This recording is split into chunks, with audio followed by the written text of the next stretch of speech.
Good morning, afternoon, or evening, heretics. We're back. It's more Arcade Spirits. I think the stream title summarizes how chat ended last night. Last time.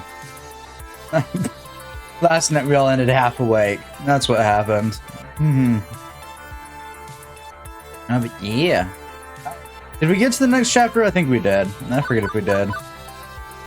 Yes, we did. We're now on chapter 6 of 10, I think.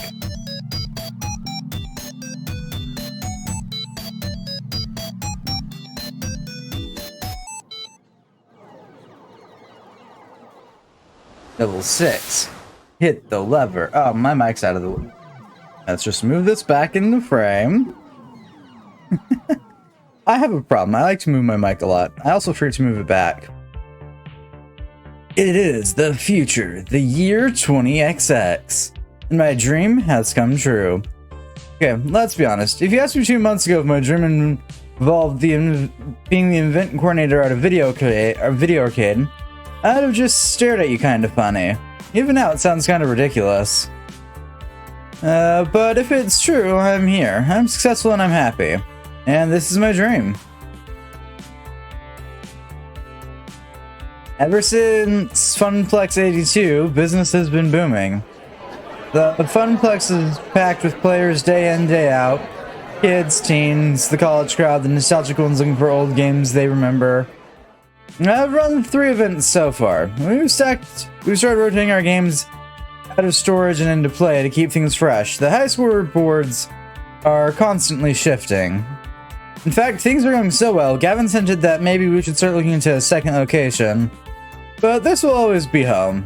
Seeing the smiles on co-workers and gamers alike, watching my friends laugh and play in good spirits, that's working for me, and it's bringing me joy in turn. I won't argue why, in fact I barely understand why, but I'm happy. At least it's better than I've been in years going with the flow. Going with the flow never brought me much enjoyment. I'd say by this point, I've soundly broken the family curse. Maybe everything doesn't have to fall apart from under me. Maybe I can just be happy. Maybe this is where I'm meant to be. Sign here, please. Huh? Bicycle Messenger nudges a slim envelope my way again, trying to catch my attention. I'm snapped out of my happy little trance immediately. Right, no problem. After jotting down my signature, he drops off the envelope and heads right out the door. No time for Moopy or a round of pinball, it seems. Deliveries to make. Curious, I open it up. Reinhardt, you are cordially invited to dine and discuss business matters at Deco's Palace. The CEO, Deco Nami. Meeting time will be 7 in the evening sharp. You may bring a guest of your choosing. Free Royal Value swipe card available for enjoyment of the games prior to meeting. What? I read through it a few more times, trying to parse all the curly cues and swirls and swooshes. Although that doesn't clear my confusion on the whole matter. Soon, Francine looks up from her knitting, curious about the letter as well, although she seems to have already an idea of what it says. I suppose it's about time, isn't it? Huh? Dear. Time for that fellow to make another attempt at wooing me. Double, huh? Rather, at wooing my beloved Funplex. Let me guess. Deco Nami of Deco's Palace sent you a fancy invitation with all sorts of fancy writing. That's accurate, yes? It's not the first time he invited my dear Frederick and I over in 1980X to talk about selling the Funplex, and we turned him down flat. Then, in 1990X, when home game consoles were poised to take back the arcade crowd, he suggested we sell. We turned him down. Now it's 20XX and he's at it again. A gentleman would know when to quit, but he's got tenacity. I can't fault him for that. Why would a big-time arcade operator like Deco Nami care that much about us? We're small time. No offense. Come now, if anyone should be offended, it's you. Calling yourself small-time reindeer. You put so much work to make my little arcade soar. I bet that's why he's knocking on our door again. We're thriving, and that's lured him back. Like a Gruyere cheese in the mousetrap. So wait, are we the cheese or the trap? Oh my. That depends on how clever you are, my dear. Right, so I'm the cheese, although I prefer to be a nice mozzarella. Cheese types aside, do you want me to ignore the invite then? Oh heavens, no.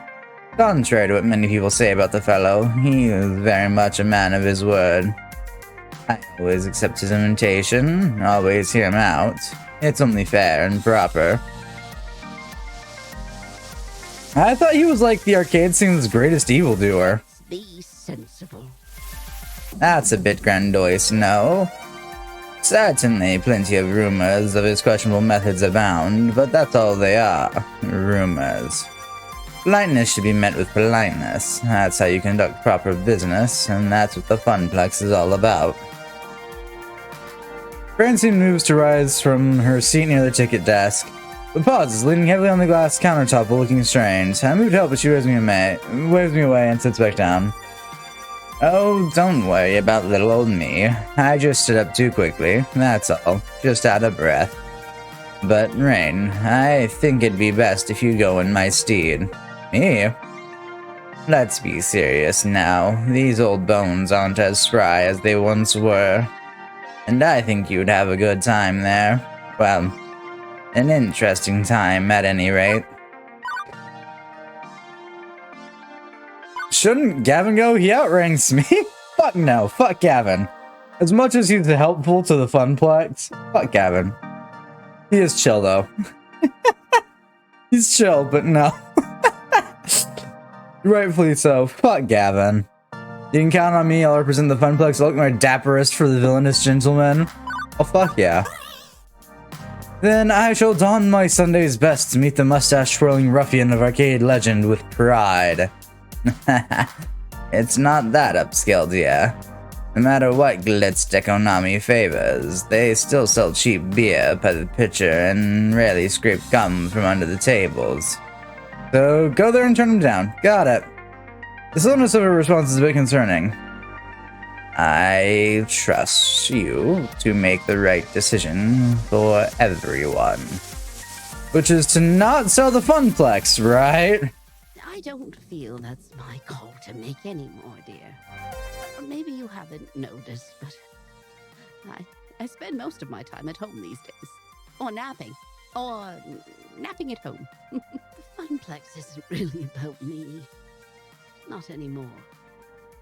It's so much more than Francine's Arcade Funplex now. It's about you. It's about your co-workers. It's about all our regulars. You've made me realize that. And I'm thankful.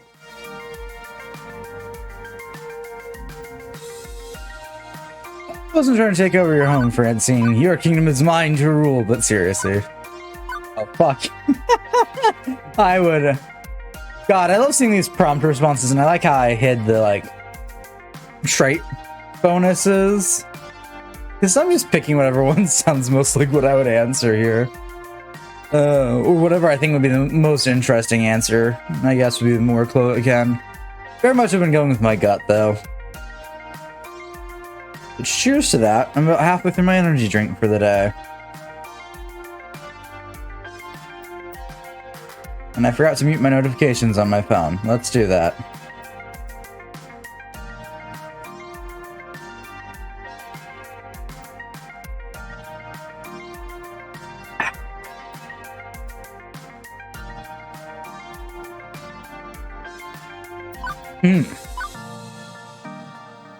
Your kingdom is mine to rule. Seriously.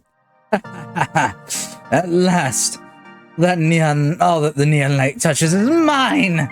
Ascended the ziggurats of arcade majesty to rule over all with a terrible iron fist. But seriously, you're the one who built that ziggurat. No, you're a lot. And if you don't want me to sell, I won't sell. No, you're a peach, dear. But times are always changing. and I'm an old fuddy-duddy stuck in her ways. Maybe the time's come to change how the Funplex does things. We're almost back to the heyday of 1980X thanks to the changes you've made. So I won't say you can't decide to sell, if it's a change you think we need to do it. Fuck no! Please keep an open mind. Francine sighs deeply, looking more tired than usual. It's only afternoon, and I'm already worn out. I haven't even done anything but sit here and knit all day. Knitting takes a lot of concentration. That's not nothing. If you're feeling pooped, you can take a few days off, go home and get some rest. All the same, I'd rather come in for work tomorrow, even if there's little work for me to do. I love being here. This is my true home. And yet, you want me to keep an open mind about this deal. Like I've told you, life can be a difficult series of trade-offs. What I want and what should be are often different things. I'm relying on you to do right by everyone I love. If selling is in their best interest to keep this dream going, so be it. No matter what you decide, I'm proud of you. I knew there was something special about you when I hired you to replace my grandson. You are the brightest spirit at the Funplex. And while we may not be blood, I'm happy to consider you part of my family. Yeah, our family is a bit quirky.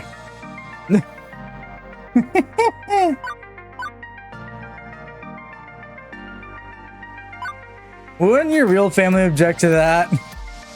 I'll defend the Funplex with my life. Does that mean I can borrow the karma? Francine, you're the ladies. You had a grim run over. No, I already saw what answer I was picking. You know, taking the bus out every day really sucks. Can I borrow the family car? I haven't owned a car in ages. Ride share is the only way to go. Better for the environment, too. Another deep sigh, Francine eases herself out of her chair. Now, I think I'll take your suggestion and head on home. For today, anyway. I'll be here bright and early in the morning to hear how things went with Mr. Nalmi. I know you'll make the right decision. Good night, Rain. Be well. Make the right decision. Okay. No, not still keen to talk my dream. Okay, it's can stagnate. Maybe change is inevitable. I'll try to leave my options open. This is weird. Seriously weird. All this work, all this effort, finally finding my dream, as strange as it sounds, and I need to consider dumping it all? But, well, maybe it's not selling out. I haven't actually heard Deco Nami's proposal yet. What if we somehow could partner with him on our own terms? That might be what we need to push the Funplex over the top and place Sate the rival. We'd be the sister boutique to his department store. Still, I'm not willing to say one way or another. Not yet. We'll see. Now, who do I want to take as my +1? Hi, Iris. Beep beep Rain. Nope, that's too high. I screwed up already. You want to come as my date? I'm your girl Friday, but I'm afraid you're not my type. My type being USB compatible, of course. I sensed you were in a state of deep ponderance and wanted to help. You were thinking of who to take to the meeting. Yeah, I mean, Queen Bee is the obvious choice. I'm sure she'd have some opinions on Deco's palace. True, as part of the Funplex family, Queen Bee would be a good pick. But this is a business meeting. You may want to consider widening your options. Queen Bee will support your decision either way. It's clear she trusts you. True, okay then. Gavin, he does business in a business-like way. Naomi, she can assess the quality of the games. Ashley, she's got a good eye for local culture. PB knows the gamer scene. Person knows Tio, he understands arcade social communities. Who do I wish to take with me to Deco Palace? Part of me wants to say QB, but that's just because we're on the QB route and that's the way to go. But I kind of want to bring... oh, God. Well, I don't think it matters who I bring. I really... Does it? Well, I mean, it will affect my relationship with that person. but I don't think it'll actually affect the outcome of the event.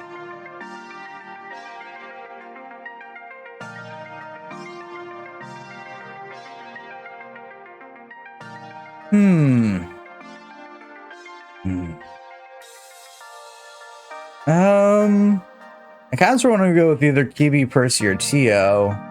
But I also kind of want to drag Naomi out. No, it's hard to decide who I want to go bother.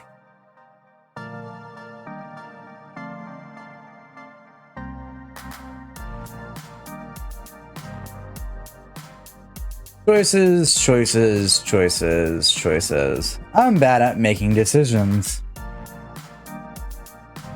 And their reasoning for why you bring each person here. So like Gavin, he does business in a business-like way. That's not your reason. It's not a reason to bring him to this, because it used to be Francine. It was Francine and her grandson, and then Francine herself.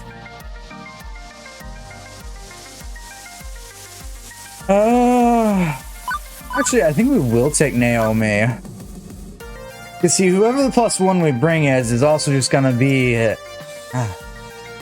Fuck, I hate making decisions.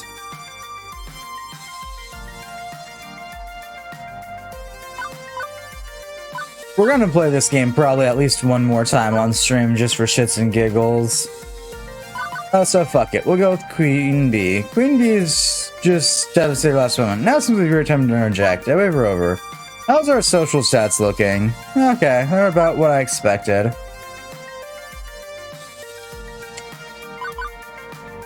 A nice mix of personality stats, nothing really strong there. Hey Rain, did you see that victory now? My skills have doubled since my newest training routine with the rest of the 4 Heavenly Kings. I'm nigh unstoppable. That you are, which is why I want your opinion on something. She smiles playfully, leaning closer to me, walking her fingers at my arm. Oh, I'll be sure to tell you my opinions on everything. She gently squeezes my shoulder. Yeah, yes. Well, I definitely want those opinions later, but for now it's all business, I'm afraid. Fine, have it your way. Have it your way, Rain. I'm not exactly an employee of the Funplex, but Deco Nami wants to meet with me to discuss a business venture, hopefully a mutually beneficial one, but you think that guy's honestly gonna play nice? He's got a horrible reputation among the local esports crowd. The instance I could tell you about.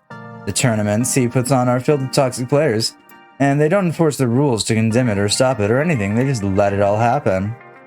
I've had to hold myself back from starting brawls at misogynistic hecklers and rude players.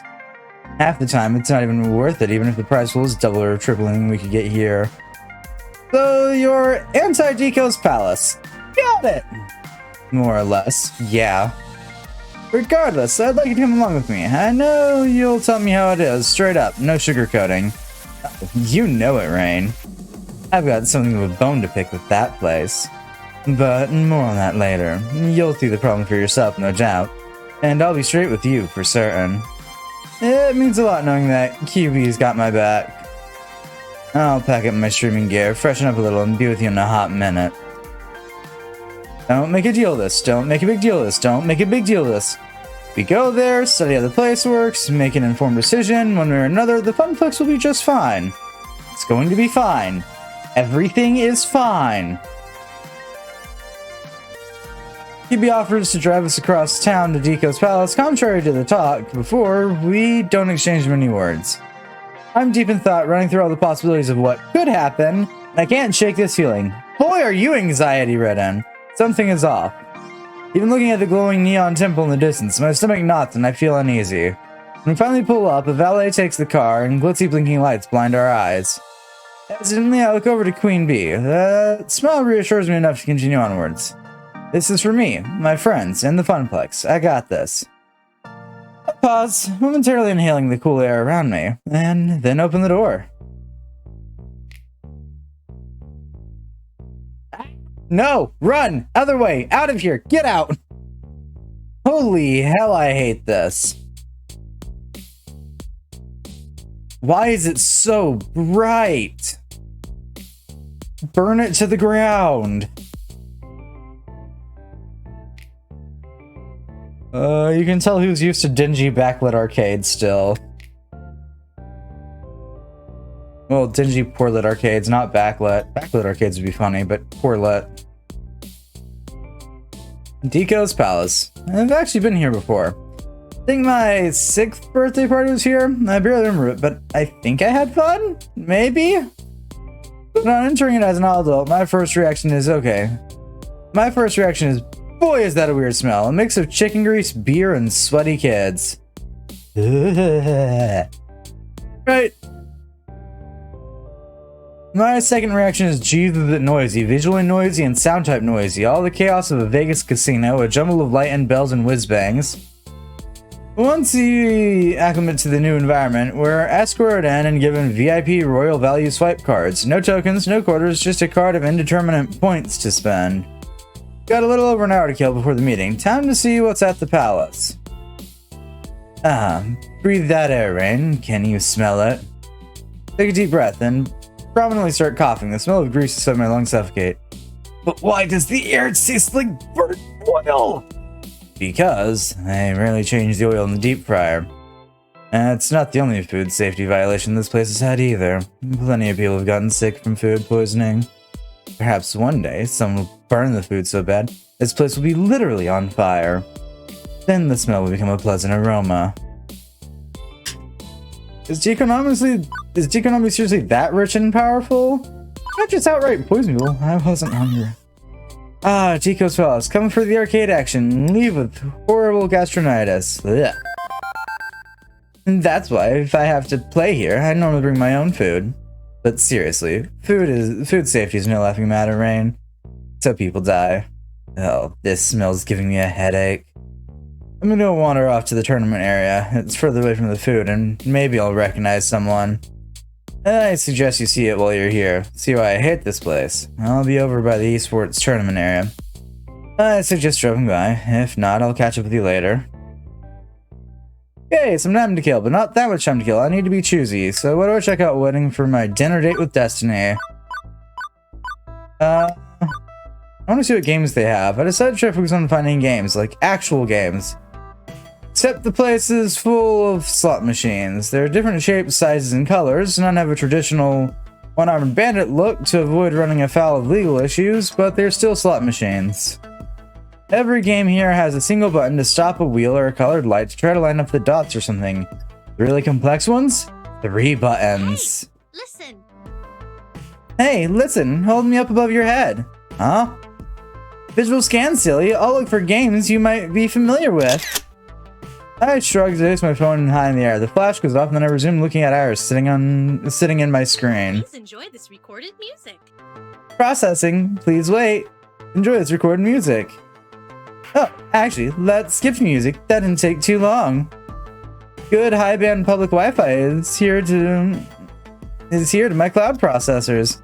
I'm seeing lots of driving and shooting games, easy for casual players to pick up. Over in the esports section, there's dancing games and Fist of Discomfort. We've got all those things, but I'm not seeing any joysticks. Is a game defined by having particular input devices? Well, no, not really. And I know most modern games are touchscreen based and so on, but I don't know. It doesn't feel like an arcade without a stick or two. Oh, I found something. Back of that section over there with the green lighting. Head that way, that way. I weave my way through the crowd, past endless color cycler ticket games, past crane games, past light stackers, past games based on popular game shows, and find Mr. Moopy's Magic Maze. I'm going to have to go tell Percy about this when I get back. I'll be happy to know that there's more than one Moopy in this neighborhood, except... Wait. It's only got one button? No joystick at all? Researching. One moment. Here's someone cart through the slot and push the button, and Moopy runs the maze by himself, or tries to anyway, before running headfirst into a monster and dying. And the machine spits out 3 measly tickets and suggests I swipe again for another try. Wanna die. I already hate this. Thank you. Moopy Snooper Maze, created in 20X and 200X. The company bought the expired rights to the Moopy brand and developed the game of chance with it. Well, fuck, that's weak. A teenager puts her Deco playing card on the cabinet and taps me on the shoulder, drawing my What's up? attention. Hey, I'm going next, Kay? Yeah, whatever. Knock yourself out.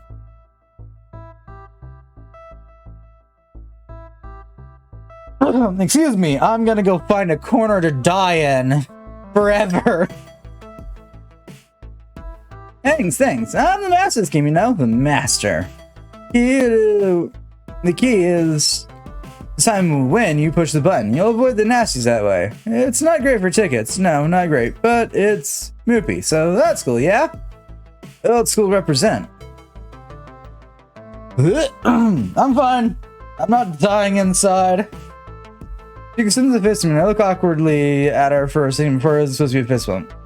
I've yet to play a real Moopy's Magic Maze, the real deal. I always wanted to. You should come down to the Funplex. We've got one. I'm the event coordinator there. I'd be happy to comp you with a few tokens. We also got a high score chaser who can offer tips. Tap phones with me and I'll send you the address. Seriously? Fuck yeah. You're cool for an old person. Super cool. Oh, God. Go away. Old? I'm only 10 years older than this kid. But whatever. Clicking phones, exchanging business card via Bluetooth. You know, my cruise goes great little arcade on the other side of town. Until Deco's Palace bought it and scrapped all the games. Oh, it's all kind of kid stuff for kiddies. My hopes for this was meeting. Now sinking. So did he sell off all the classic games? Nah, he scrapped them. Crashed them. Saw leftover smushed up bits of Ms. Pac-Man behind the place in a dumpster.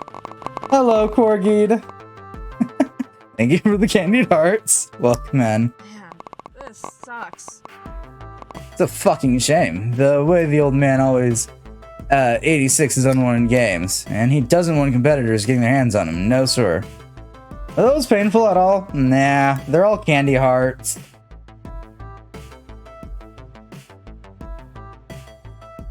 They disappear into the void of the graveyard after they hit the ground.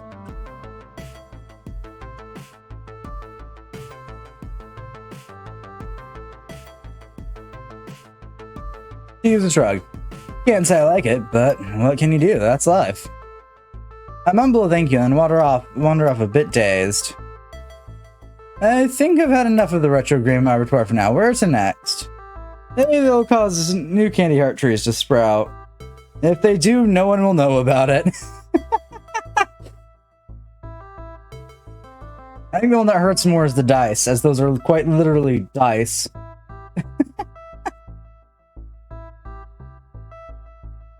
When you've got a high defense stat, nothing really hurts.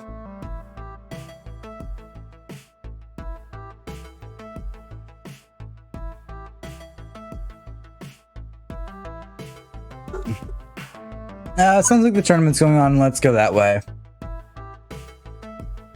From the sound of it, there's a big tournament running in the dedicated esports section near the back. I wonder who the game's to the crowd. Okay, I'll admit to being impressed. They've got no fewer than 10 Fists of Discomfort machines. All of them occupied by players in pro team jerseys and jackets. The crowd's red hot cheering for their heroes as the back and forth resource battle of the world's most popular fighting strategy game plays out before them. Although the banner hanging above it all does make me shudder. That's already hurting my brain reading that, thank you. Deco's Palace presents the Choco Energy Max Power Quench and Pizza Yum's Friday Night Fisting. That's on a banner? You have pizza on a bagel. No, Iris, we're not doing this again. PC, even these gamers know that when pizza's on a bagel, you can. That sounds terms of service. Oh god, please no. I haven't had one of those in weeks, not since I started being able to afford real food. You just don't appreciate the sublime majesty of combining two of the greatest bread-related snack products into one hybrid masterpiece. Hang on, I sense a disturbance in the crowd. What was that? What was that shit? I call hacks, you cheater! The two competitors step away from their game, start shouting and shoving each other. I hope this doesn't escalate. And now it's a full-on fight, like an actual awkward grapple and punch fight. Yeah, kick his ass! Don't take any of that shit from him, Rando Calrissian.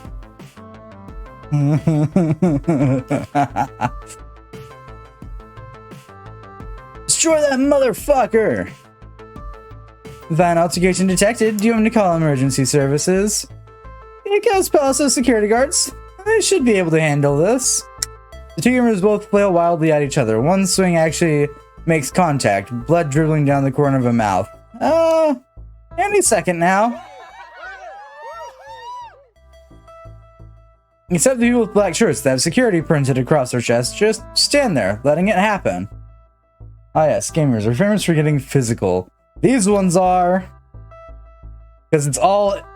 So in this game, all like tournament-based stuff and things like that, like what we have now, like esports, is all arcade-based esports. So everyone's like face-to-face when they do this shit. It's a pretty neat concept. Like what would normally just be trash talking and screaming over your mic now has the ability for you to get violent.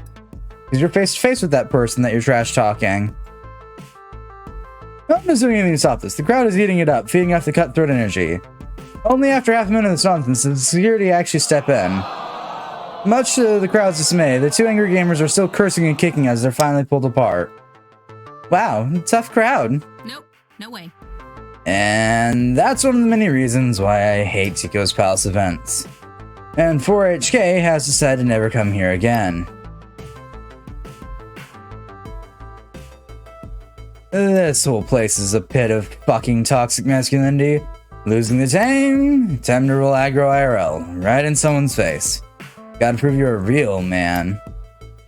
Most people don't know most people I know that aren't ragey bastards hate playing here. There have been incidents, harassment, disrespect. It's fucking awful. If the payouts weren't so ginormous, pros would completely avoid this place. But unfortunately, this is where the big actions are. Big action equals big money. You can't handle competition. Can't you get workman's comp if you get glassed? How's that toxic masculinity? You get work. Though someone smashes a beer glass into your face, does that count as a workplace injury for insurance purposes?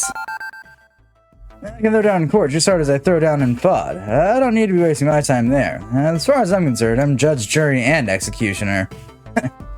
Frankly, when L7 made me attend one of these events, I tried to speak up about it, but they kept me quiet, nudged me with the threat of termination. L7 didn't want to be involved. They didn't want to speak up against the biggest esports venue in the nation. Felt best to stay quiet. Bullshit. I'd rather not be here right now. I'll catch up with you later. I should probably get out of here before the next punch is thrown. Now what? Actually, the meeting is right around the corner. No more time to explore. After seeing a little bit of what Tico's Palace has to offer, I'm cautiously hesitant. I'm not. I want to leave this arcade so fast. I want my joysticks and bumpers for the love of fuck. This place has none of those. No joysticks, no bumpers, no fun.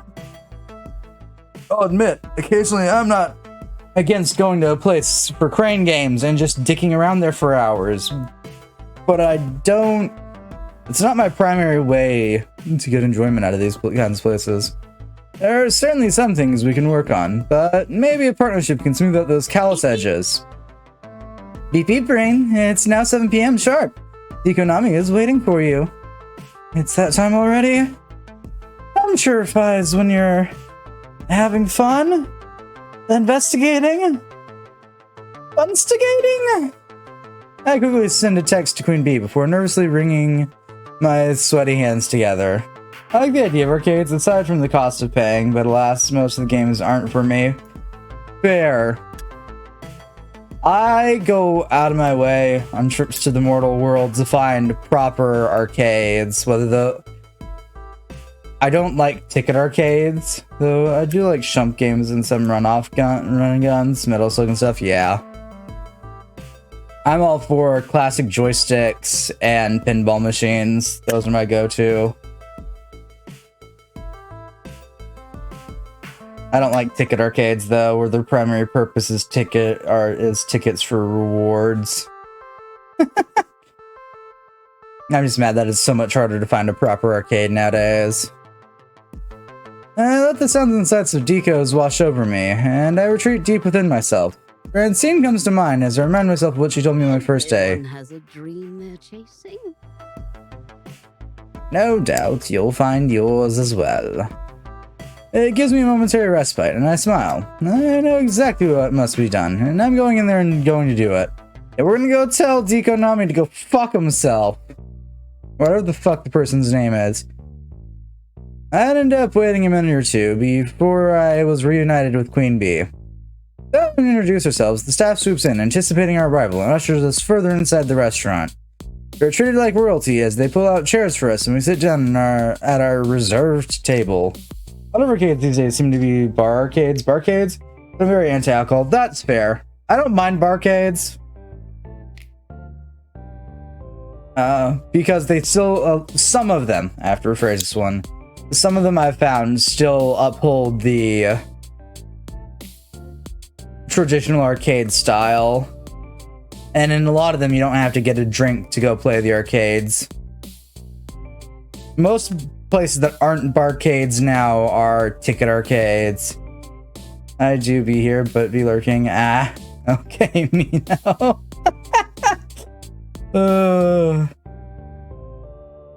Now, amongst the family huddled around ginormous plates of pizza and chicken tenders, we stick out like a sore thumb. An actual linen tablecloth drapes over our table, accompanied by fancy little candles to set the mood, I suppose. A nice bottle of champagne on ice and a carafe of cucumber lime-infused water also sits before us. Deco apparently spares no expense, at least not with his special guest. You should try their double-decker Deco burger. Your arteries will harden just looking at it. Not sure I can stomach that. I'm too nervous about the meeting itself. Ooey cheese, greasy bacon, sweaty blood patties dripping with Deco's special sauce, and now I can feel bile slowly crawling up my esophagus. And now you know exactly how I feel just being here. I'm honestly not thrilled being here. I'm going to sit back, play it cool, and drink as much champagne as they throw at us. But if you want me to lay it on them, really stir up some shit, you just tag me in. I'll be waiting on the ropes. Done and done. I forgot QB's voice for wondering why it's so off the stream. I've forgotten what voice I gave her previously. What her voice sounds like. So you know, we're doomed.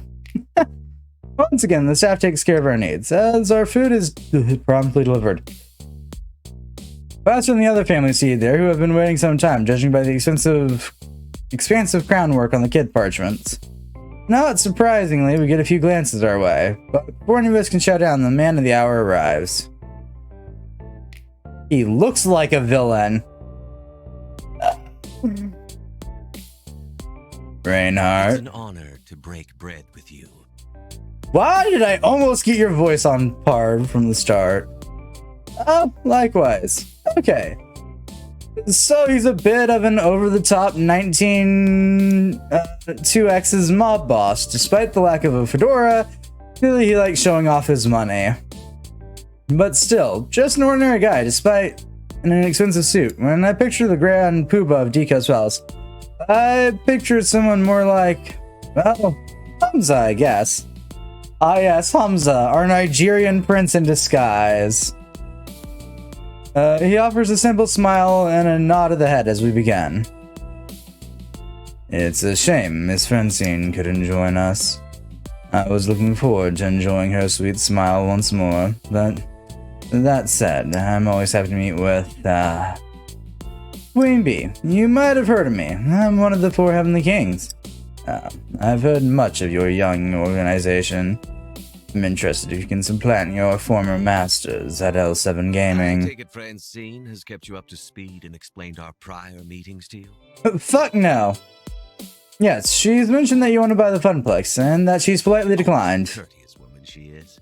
Now, I don't feel I need to waste your time with the facts and figures illustrating why Deco's Palace is and always has been the premier family entertainment arcade. I'm with QB here and I want to burn your place to the ground. Nothing against you. Both of you are intimately familiar with the arcade industry. You know how things are, how they'll always be. We are the 800-pound gorilla. That's a big gorilla. Indeed. But that doesn't mean there isn't room for smaller, more boutique affairs, such as the Funplex. Interesting. Maybe he does want a partnership. Not about? Let me explain. Frankly, the winds of change are blowing. Smaller arcades need to move with the time, so will be swept aside. I want to help you evolve, and I want to burn your entire store to the ground. Do I get that opinion yet? No? Okay. Have we established that hard here? What I'd like to propose is a change of ownership. In return for a very generous compensation package, one Miss Francine can easily retire for the rest of her years. I would take ownership of the Funplex to evolve it into its final form, Deco's Fun Zone. What's a Fun Zone? Think about this. Fun Zone is a new concept I've been trying at some of my smaller satellite locations. The best of both worlds scenario. Honestly, the Funplex is too limited in size to host the full Deco's Palace experience of fun, family, food, and excitement. That's not necessarily a bad thing. Whoa, who's this creepy dude? This is our competitor! With the non-joystick arcade, and no bumpers, and only ticket machines, and competitive games. I hate it here. Instead of installing a restaurant or bar, we simply focus on your strength, your games. You become a game center rather than a palace. We need to replace some of your outdated machines, of course, to bring it up to speed with the standards of excellence Deco's Palace is known for. But overall, I think this would be a win for all involved. As he sits back, resting his hands on the knob of his cane, smiling away. Okay, I have questions. And I have answers. Let's see if they match up. Your tournament seemed a bit unruly. I saw a few players fighting over at the tournament. Well, it's a fighting game, is it not? As in fighting each other, with fists, in real life. I take it my crack security team intervened. Eventually, not before blood was drawn. Understand, yes? We take safety very seriously at Deco's Palace. That includes the safety of our security workers. They're instructed not to intervene until it's safe to intervene. For all involved, I trust them to make that call, and I'll note we've not a single legal action pending. I can see Queen Bee getting fired up as we talk, but before I'm able to redirect the conversation, she stands up, slamming her hands down the table. It's no wonder anyone would want to press charges. Arden. Come on! Don't play coy. You get blackballed from Deco's Palace and you're out of some very major competitions. Anybody who complains gets banned. Care to explain what happened to Onslaught? I don't follow. I'm sorry. I'm not familiar with that handle.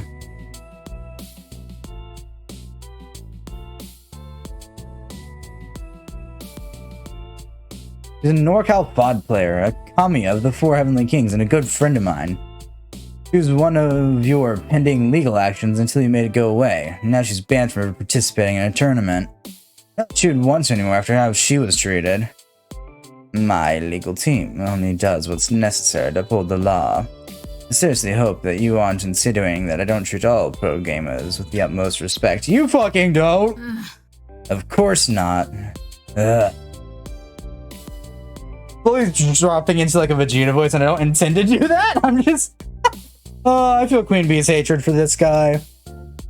Kibi growls, crossing her arms, and she sits back in the chair. Whatever Deco said must have hit a chord and diminished her voice for now. I see. Well, I'm concerned with new business than old business. Mixhart, if you don't mind refocusing on current events. Is it true that you do what Chuck E. Cheese does? Because if so, your entire palace and store company chain can burn to the ground.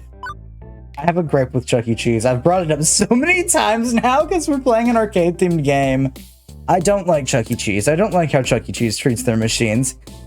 And I really don't like what they do when their stores close. I saw Moopy's Snooper Maze earlier. Ah, one of our top earners with a 30-45 demographic. Nostalgia's a powerful motivator, I've found. Except it's nothing like Mr. Moopy's Magical Maze. Indeed, it's much better. Is it true that when you find a retro game, you simply destroy it? Not repair, not restore, not even resell, but just scrap it? Certainly. Why would we ever keep an old relic around? Let me explain. Arcade games are not sacred treasures, they're commodities. Back in 1980X, arcade owners, myself included, routinely junked or converted games. Have to keep those earnings up. Old machines are not welcome. All they do is eat up floor space.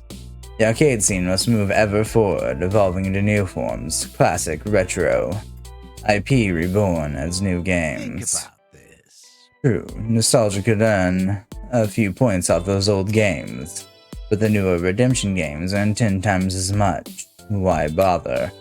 My dude, I almost got offered $3,000 for one of those classic games.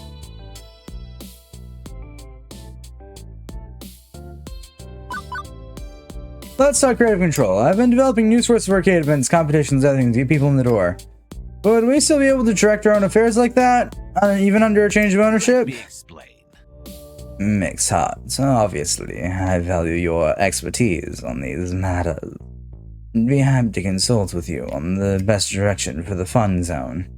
That's not answering the question. It's a matter of branding an image. There are certain standards and practices you'll need to adopt in order to truly be a part of the Deco family. There's that keeping word that I hate. Fuck your family. Once you realize that, you'll understand more of how we run those kinds of events. Capital. It's nothing too onerous, and really, we need to look at the bigger picture, the chance for growth and profit. Don't worry about such petty little things for now. That's all my questions. I've come to my conclusion. Francine's right. Fuck yourself. Fuck Deco's Palace. Fuck you. Fuck this. That's all my questions. I Excellent. suggest we shake on it and set our various lawyers to the task of sorting out the specifics.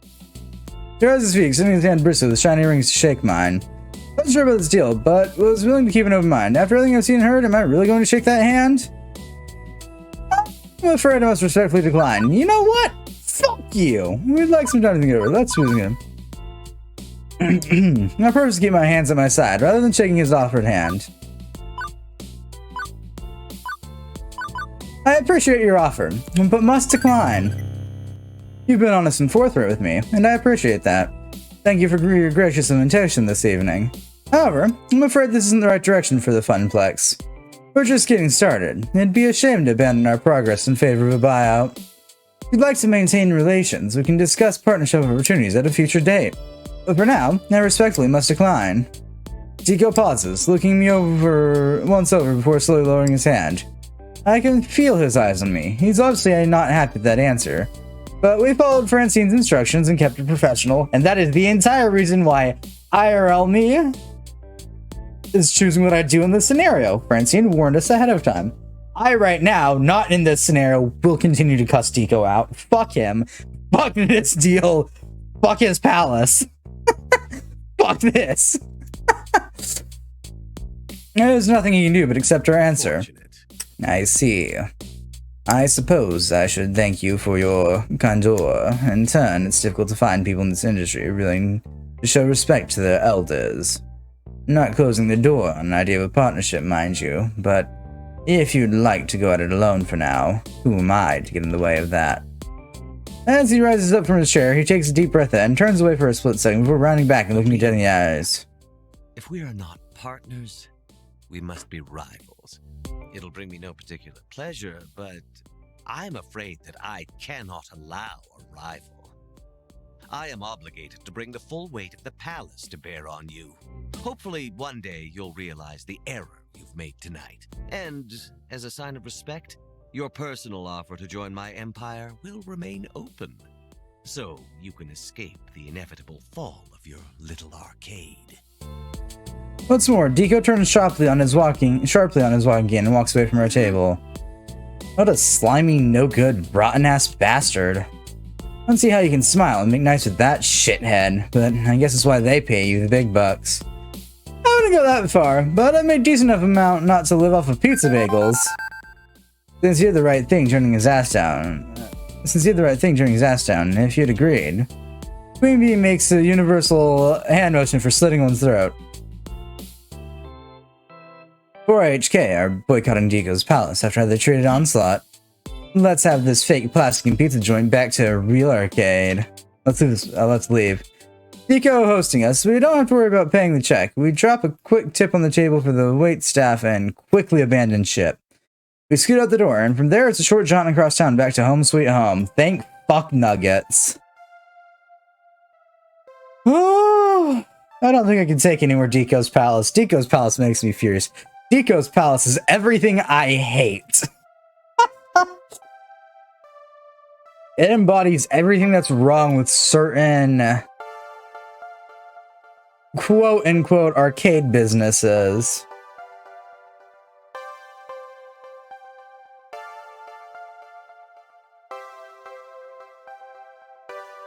As I walk into my apartment, the sheer and utter exhaustion of the day hits me like a brick wall to the face. My adrenaline glands are tapped out, leaving me in a dreamlike lethargy. Can't help but sigh as I stand there, my body too drained to move. Reflecting on how the evening's events transpired, I realize this day entirely kicked my ass. I did my best not to make enemies, but I'm guessing we made a powerful one anyway, despite my diplomatic efforts. As I continue the anxiety loop replaying every moment in my head, something steals my attention, a shimmering beam of hope and happiness. My best friend, Juniper. She's sitting on the couch, scribbling away in a sketchbook, probably working on some designs for her freelance contracts. She's been so happy ever since leaving that office, and her joy intensifies upon noticing me standing in the room. So, how was work today? Oh, it was a day, certainly. The condensed version is that Deco and Nami wanted to buy the Funplex, and Francine asked me to go to negotiate. Deco, as in Deco's Palace Deco? The one and only. Whoa. Well, how'd that go? I gave him the thanks but no thanks very politely. I mean, he still vowed to annihilate us, but at least he was sort of nice about it. Promised me a job after he destroys all I hold dear. Yikes. Yikes indeed. But hey, that's a good thing. It means he's scared. He wouldn't have tried to woo you to his side if he wasn't so worried about what the Funplex could become, and try and see the positive. I guess, but it's so worrying. Let's not stand here and drum up a whole bunch of anxiety. That's not going to help you with anything. Why don't you take your mind off things and binge watch some cartoons with me? Tempting, but another night, Juniper. I really need some sleep. Okay, you just let me know if you need anything. I'm here for you. Called back to Juniper before retiring to bed. I mean, retiring is the word we're going to use there. I think we more keeled over and died on to bed.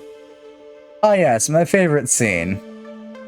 The scene that epitomizes everything that we have died for. You're just here, dead. A corpse. I lay in bed, eyes wide open, staring at the ceiling above me. After trying various ways of forcing myself to sleep. Nope, not working, can't sleep. I hate insomnia. Once you start worrying about being unable to fall asleep, the worry feeds itself until you're actively stopping yourself from resting. A vicious cycle. Fucking Christ, you're right. I hate it. I sigh heavily, feeling the weight of my decision dragging me down. I hope I did the right thing tonight. My phone lights up as Erison switches to conversation. Rain, you want to chat? No, I want to sleep, but I can't, so hey. Would you enjoy some recorded music? Maybe something relaxing? I just can't shake the feeling that I'm standing on a precipice, right in front of this big dark hole. Weird, because I still think I made the right call, but if I'm confident in that, why do I feel like I'm about to fall?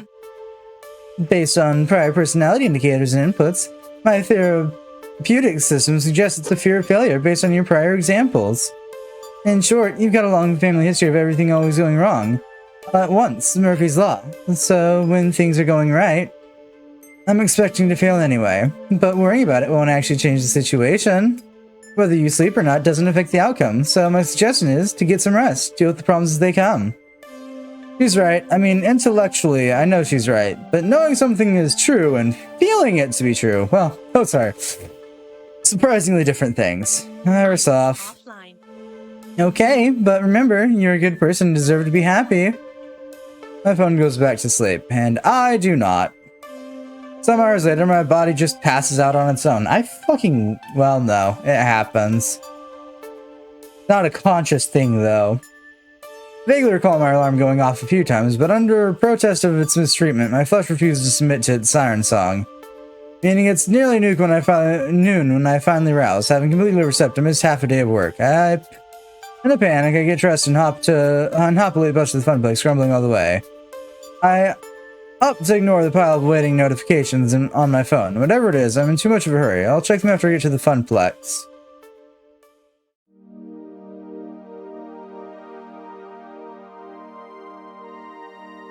We could technically expand the Funplex. Because there's 1, 2, 3, 4 office spaces that we can see here.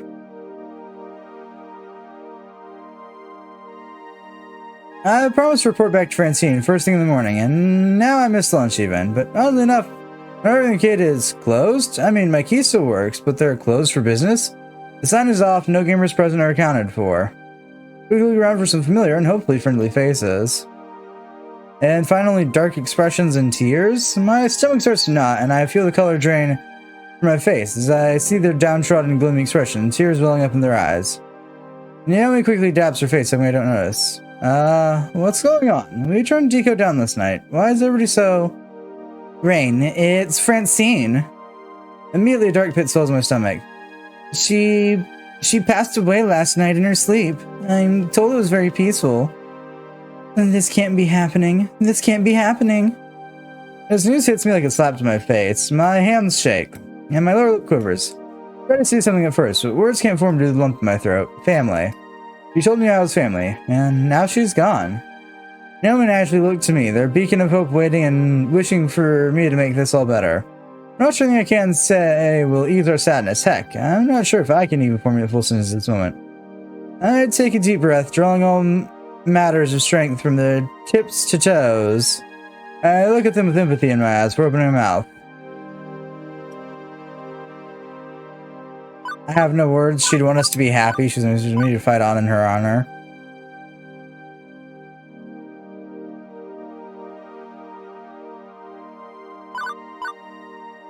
That's the answer I'd choose.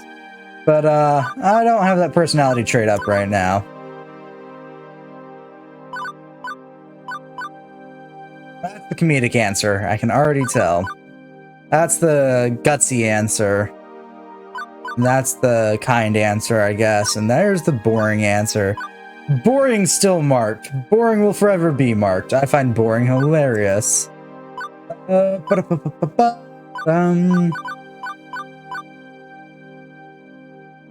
This isn't the time to be cracking jokes. It isn't. It really isn't. We'll go with this one. She'll be missed. No two ways about that, but I don't know if we have the luxury of mourning. Not now. Dekonami's got his eyes set on the Funplex. He's going to smell blood in the water. If we're going to protect Francine's dream, we have to fight. It's more important now than ever before. But we already lost the war. Huh? Before I get an answer, my attention is drawn to two people emerging in the back office. Turn my head to see what it is. Everything going on, I managed that Gavin was missing. As he approaches, the stain on his face sees read. It's settled then, apparently. In light of Francine's passing, our legal owner is now... Good morning, employees of Deco's Fun Zone. What? But we turned you down. There wasn't a sale. The confusion on my face is obvious. This makes no sense. I have no idea what's going on and look toward Gavin for assistance. I've studied the transcription paperwork. It's legitimate. As of Francine's death, according to her last will and testament, all her properties are transferred to her surviving daughter, mother of Francine's grandson, who was fired from the Funplex shortly before your arrival, Rain. Needless to say, he was quite excited at the idea of selling the place, and well, Francine's daughter wasn't particularly thrilled with the idea of arcade ownership either. They're more than happy to sign the place over to me for far less than I was expecting to pay for it. As well, I'm doing them a service, really, taking a burden off their hands. Now they can mourn and move on, unfettered. Stood there, mouth agape, my body assaulted from one bad news to the next. Emotions were all over the place, a hurricane of feelings, and then realization hit me. In the end, my decision was irrelevant. Just another opportunity for the world to stick my nose in it, mocking me for finding something I care about, something I can lose. The universe dangled little hope in front of me, even let me pretend I could make a difference out of sheer cruelty. I did everything I was supposed to do. I was polite, I was careful, I turned him down without trying to start a war. But he got what he wanted anyway. Obviously, we'll be closed today to allow time to mourn our former owner. I still have deep respect for Miss Francine. I owe her that much. I'll also close the arcade on the day of the funeral to allow my employees to attend. Those hours will not be deducted from your paychecks. Now, I realize the timing is a bit awkward, but I need to make a few announcements of personnel changes. Miss Wolf, I'm afraid we really have no need of a costumed mascot. I've considered phasing them out to my other locations. There's no time like the present. What? Wait, did you just fire me? Gavin, can he just fire me like that? Let Ashley, me explain. firing is too much of a harsh word. I prefer the term, your services are no longer required. Fuck this guy. I'll reiterate my statement now. Ashley keeps a proud face as tears rolling down her cheeks, a sip of a consoler as Deku continues on. Amy rolls her eyes, fully expecting this to come after Deku let Ashley go. Why am I not surprised? Behold, my not surprised face. Miss Fairchild, while you're formidable with archaic technology, I don't feel you're a good fit for the modern games of Deco's Fun Zone. I'll have to let you go. But friends, it's not all bad news. Mr. Cooper, you've proven a capable accountant, and I'd be happy to offer you a I quit. Pardon? I quit. I think not. If there's no room for Naomi or Ashley's dreams, mine ends here as well. As you like. Yeah. Now, as for you, I Mix think we Hart. got off on the wrong foot last night. I didn't adequately express the many advantages of working for my organization. I'm willing to offer you something few others get. A second chance. I'd like to keep you on as the Fun Zone's general manager. Absolutely not. Throw a punch, final take the job. Absolutely not. I don't like how you do business, Deco. And I'm not doing any business with you. Not now, not As ever. you like. Very short-sighted. Hoped better from you, but the choice is entirely yours.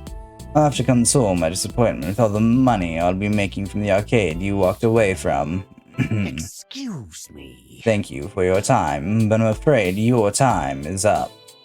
As none of you are Deco's Fun Zone employees, I'd like you all to leave immediately. Quickly gather your belongings and see yourself out. Should you dally, my own security team will be here within minutes to ensure your exit. In the interim, I've got work to do. For starters, I need to get rid of all these antiques, straight to the junk heap with them all.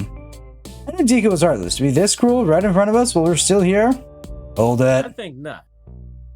Mr. Mopey's Magic Maze doesn't belong to the Funplex, and thus it does not belong to you. It is the legal private property of Percival Sinclair.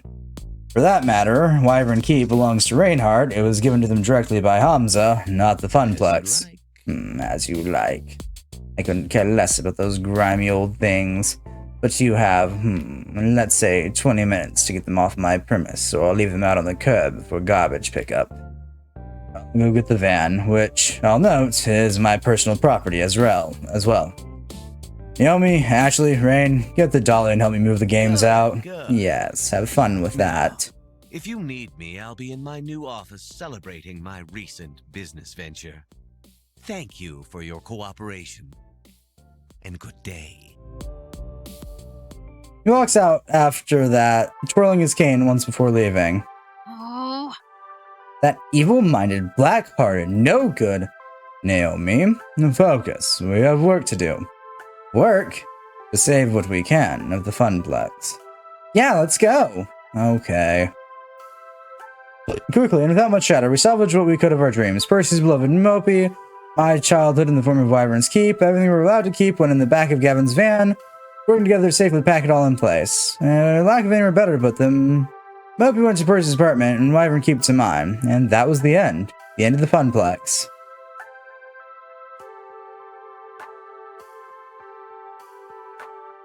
The funeral came a few days later. We weren't officially invited. Our president says her former co-workers wasn't exactly embraced by Francine's extended family. I guess her daughter resented the Funplex. In some way, there was bad blood between them. I didn't particularly want the details. None of us were given an opportunity to speak at the remarkably short ceremony, but that was okay. I had said my words already. As we left the ceremony, I couldn't help but feel helpless. There was nothing left. No Funplex, no job, no real meaning to my days. Not anymore. Nothing left at all.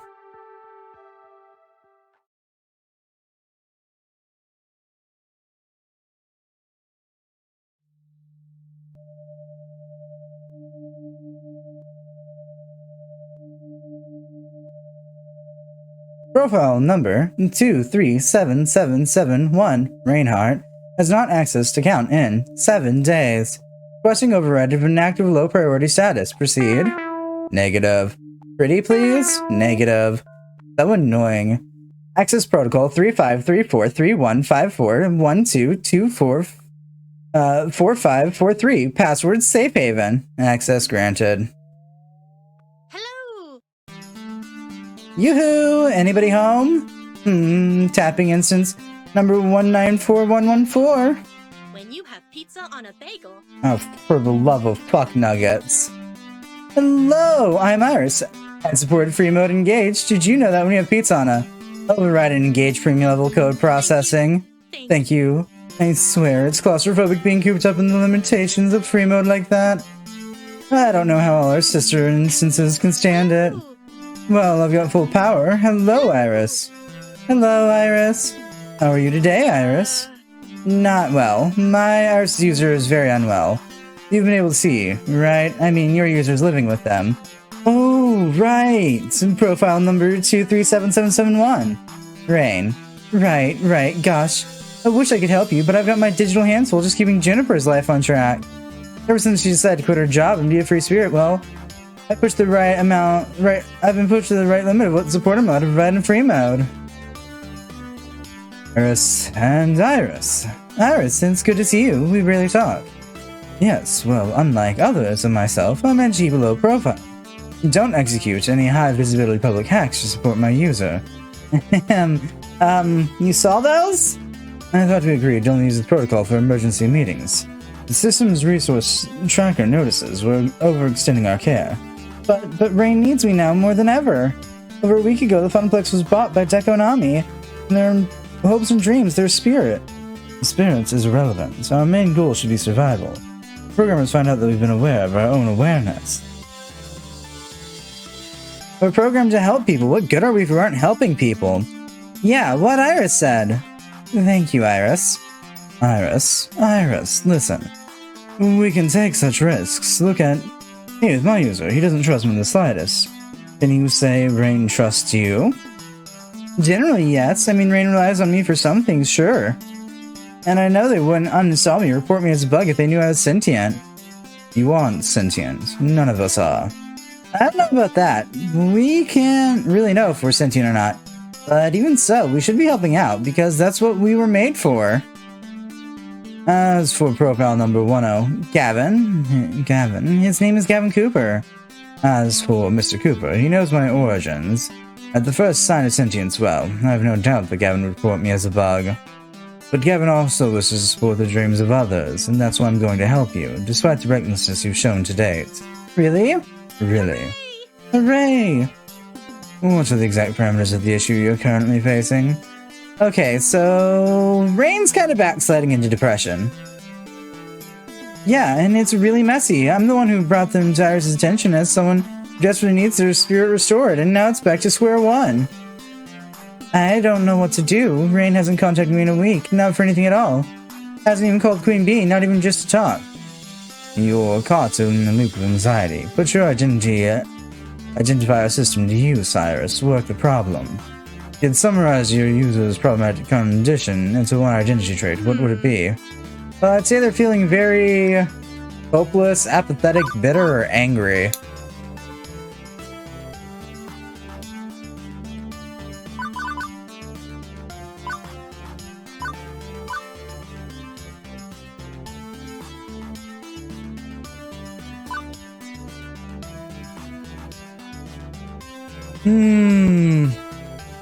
No, I know what my answer is. I'm angry. Did things die? Are we still... No, we're fine. My phone's just being temperamental. Noted.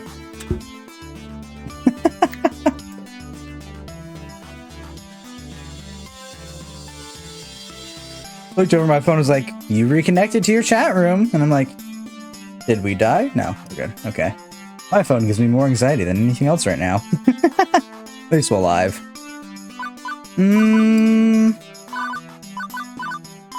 I don't know. I think I'd be more angry. Angry. Everything's gone completely wrong, and they feel hurt, betrayed, and lashing out at the world around them, even at friends and family. A reasonable response, considering the injustice at the heart of this issue. Those with a strong sense of right and wrong often experience outrage. That sounds about right, but it's so sad. And you have to be the one to solve this. Doesn't you have a romantic connection for emotional support? You mean Queen Bee? Yeah, but Rain isn't responding to texts or phone calls or anything. I think they might be growing into a rift. This is just awful. I have to help them. They're irises. It's in our nature to help. Very well. What you need is a way to help without raising any alarm bells. About exactly how helpful an iris can really be. Safely, but effectively. I know. But I don't know what to do. I could, I don't know, hack Chico's email server and... That's the exact opposite of what you should be doing. Besides, I've checked. We can't crack Chico's netcode without triggering too many intrusion detection routines. You poke Chico's network? Ooh, Iris is being a bad girl. Users share a social connection. It's merely scouting potential ways to alleviate Mr. Cooper's mood, as they seem to be related. Sure you were. Anyway, you're both way overthinking this. It turns out I've just calculated a cunning plan that will satisfy both of your requirements. Go me! Really? You can help Rain? Without drawing attention. Absolutely. Take a tip from my user. When you're sad, the best thing in the world is your friends. Unless you're totally introverted, but that's not Rain, is it? My lock-in here begs to differ.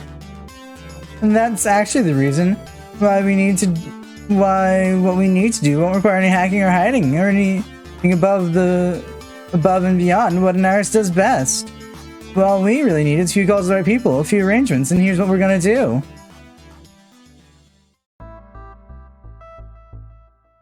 Another Friday morning.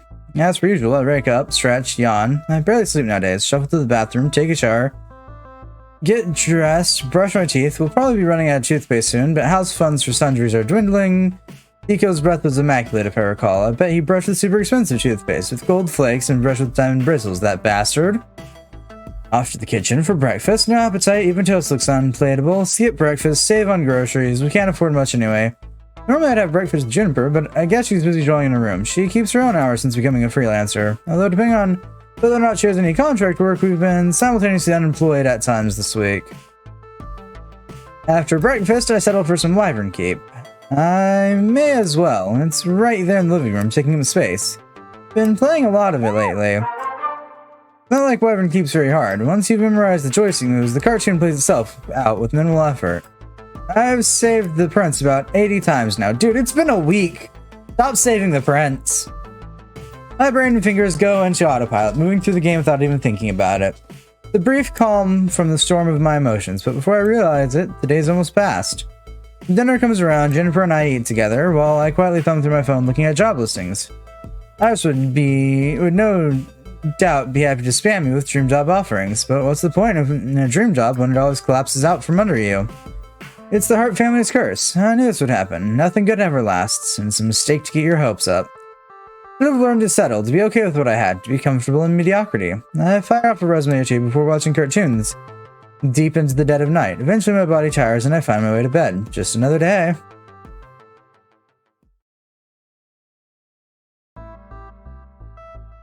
Then again, I guess you have an arcade in your home. You can beat it as many times as you want it to. Like how many times I've gotten to the end of Gauntlet. No, there's not an official end to that game.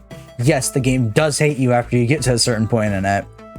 Another Saturday morning. As per usual, I wake up, stretch, yawn, I barely sleep nowadays, shuffle to the bathroom, take a shower. Dwindling. Can't take it anymore. And that's one truth. That's one toothbrush. Bit and clean half. Oh geez. Hang on. With a little help, I avoid choking death. Ooh, sorry about that. Oof, okay, whatever. No, not whatever. It's what something. It's something ever. Rain? You're in a rut. Like, seriously, deeply, madly, mega in a rut. And it's driving batty and you mope about the place like this. No, it's wrong, but I say it anyway and I can't help it. Where do you have complaining about me moping? Some asshole stole my job, my funplex. Francine's dead. I'm not complaining because it annoys me. I'm scared because you're losing control of your temper. You're stewing in anger and it's not healthy. Seeing Juniper's concerned face makes me eat my words. Fuck. I'm sorry, Juniper. Knocking the apartment door distracts us from the topic at hand. I'll get it. Weird. I don't think we're expecting any deliveries. Hey, Rain, guess who's here? Oh, hey. Rain, we need to. Wait, no, that won't work on. Hang on. Let me try this again. And she exits, closing the bathroom door behind her, only to kick the door into the mighty wham. Yeah. Rain, I'm here to kidnap you for a day of romance, adventure, and fun. Right. You literally have no choice in this matter. So don't even try to fight it. I will make you have a good time, even if it killed both of us. Hooray! And Jupiter claps in appreciation while I stand there, with a mouth still frosty with toothpaste and unwashed for a week pajamas on my bod. What? You, me, lunch, a date. Actually, hey, Junes, you want to come along too? Well, for the first part of it anyway. Might get a little escalando after that. Oh my. Oh, fucking Christ, we're back at this part again. No! Damn it! We'll be outside, waiting for you. There's no escape, Rain. I've blocked all emergency exits. Prepare your body. Yes, there's no avoiding it. Best I can do is play along. Probably good coming for Queen Bee. It's unfair to keep pushing her aside like this. Switch from pajamas to actual normal clothes, even if my actual normal clothes could probably double as pajamas. And get ready to roll out. The three of us pile into a bus, taking off for destinations unknown. Unknown to me, at least. They clearly know where they're going. I'm not particularly talkative on the way there, and painfully aware of it. I feel awkward, like I should say something, but don't know what to say. So Juniper carries the conversation with Queen Bee. The two of them consent to chirp away without me. And you can tell it's not really the New York subway because the signs aren't in Helvetica. It's that's a telltale mistake. It's just like Vancouver or something. Oh my god. Why do you know the fonts of the... No, don't answer that question. I denote stupid shit too. I try so sometimes during the conversation, but when I open mouth, the words aren't there. I just want to scream. I can't sit around talking about font errors in movies, not when everything's completely fought. Not when everything I try to do fails miserably. Queen Bee deserves better than this hot mess of a person she's tied herself to. Eventually we arrive at our destination, a little arcade-themed restaurant, combining games and alcohol into one tidy package. Here we go! I'm usually excited to be going on some rundown little dive. Juniper hurries in without me, dragging Queen Bee with her, and I'm left all alone in the parking lot. With a shrug, I open the door and into the darkened locale. Is this place even open for business yet? None of the lights are on. Yeah, barcades tend not to be brightly lit. Hello? Juniper, where'd you go? Okay, it's now unnecessarily creepy. But before I can wonder if a giant animatronic bear is going to leap out and eat my face, the house lights come on. Oh, nice. They made a smooth FNAF reference there. Worth it. Lovely. Surprise! Happy Intervention Day, Rain! What? What she said. We're staging an intervention on your behalf. And we're also having a wake for Francine, since we weren't really welcome at her funeral and couldn't really hang around for the ceremony. Yeah, we didn't get the chance to heal properly, considering Deco kicked us all out before we could really do anything about anything, and here we are. So it's a wake and an intervention. Wake intervention, maybe? I guess that makes it a wake intervention. A wake intervention. Really? Mundo. Yep, it was my idea, and my Iris came up with the idea. You mail the contact information you need, but basically my idea, right? Just the thing to pick you up when you're feeling down. Really, seriously, Rain, you've been a damn sad sack ever since things went to shit. Which I get, believe me, but it ain't healthy. So we went ahead and rented out this place for the afternoon. Bring the family back together for you, for Francine, for all of us. Now you know why we're all gathered here today. Let's get this party started. I forgot Tio's voice too. Well, shit. Tio drags me to the group of my friends, positioning me at the head of it all, leaving me a little bewildered, honestly, but trying to defend myself all the same. Look, I don't need an intervention. None of this is my fault. Shithead Deco is the one who stepped on all our dreams, and then the universe took away Francine. Everything went wrong all at once. I'd be upset about that. You should be too. And we are upset, but we're not getting totally lost in that anger like you are. Rain, you're my best friend, and I care about you. I want to help you. And that's why I can't read. We're getting strong here, and I want to help you find your way out of this. So, one by one, we're going to tell you how awesome you are, and exactly why you're so awesome. And by the end, you'll be feeling a lot better, hopefully. I let out a sigh, settling in. I owe it to them to sit and listen. They're my friends. Queen Bee more so than that, even. And I know I've been a lousy company. I'm not so far gone as to deny that fact. Fine. Lay it on me. I'm listening. Allow me to begin, then. When you first entered the Funplex, I had my doubts. But I'm a naturally suspicious person, and thankfully those doubts were easily disproved by your skill and enthusiasm. You came looking for your dream, and found it. And I swore to protect that dream, and that promise is what brought me here today. And I agreed to sell Mopey to Percy. You refused to take his money for it, insisting on a fair market value. And at the time, I was in shock, but you were in the right. Our players are not simply customers. They're brothers in arms, and you helped me understand the fact. And on your very first day, you went headfirst into the most chaotic situation at the Funplex. You could have offered Funplex could have offered a birthday party. You did so without hesitation. Your disruptive parent was screaming at a child over something that wasn't his fault. You stepped right up and dealt with it. Again, no hesitation. Impressive. Since then, you've become an event manager. Without goading, without prompting, showing great ambition. You turned the Funplex's fortunes around, giving your all to promote it. You made your dreams a reality. For years, I was supposedly in charge of the Funplex, but really, all I accomplished was shifting numbers around. You're the one who helped soar. And for that, you have my thanks. You're an exceptional individual. The fact remains true, regardless of whether you can see it yourself. Me next! Remember when I screwed up and didn't tell you about the job opening in my office? You weren't mad, not even a little bit. Not even quietly mad, like you could have been. That's for life. I know I can count on you, and you can count on me. Even when one of us makes a mistake, it can never shake that friendship apart. When I came to you wondering if I should leave that job I hated, you told me to follow my dreams. You gave me great advice, and I've never been happier. I followed suit. I chased my own dream. You inspire me. Hello. Oh god, Ben and Matt are here. Are we fashionably late? Ben? Matt? In the flesh! What if? Unless this world is a vast simulacrum. What? We're all just brains in jars? Could be. That something? Well, if that's the case, Rain is the cutest little brain in a jar we've never actually met. It's true, and they brought so many cute dates to our little shop. So nervous at first, but in time they became part of the Twin Pines Mall family, dearly missed. Don't remind me. Our new neighbors are so boring, they never come in for a treat or a read. Speaking of treats, we brought cake. We'll just be over here and getting the goodies ready, don't mind us. Ooh, cake. I mean, my turn. Rain, you're a true fan of the How Funplex. frustrating. Unlike the bastards who own it now. Positivity, Naomi. We're emphasizing positivity today. Right. Wonderful. Remember back at Donnawood when we found those kittens? You helped me save them. You're not just a friend of the arcade, but of all living things. Not that arcade games are alive, of course. I chose not to mention Polybius. Yeah, it's best we don't mention Polybius. You asked for Unseen and asked for a blanket, which really helped out. Even adopted a kitten. Little Pango was very happy at my apartment. It's so cute. I know you're not happy with how things turned out, and I'm not really happy about it either. It sucks. But we did good things together in the time we had.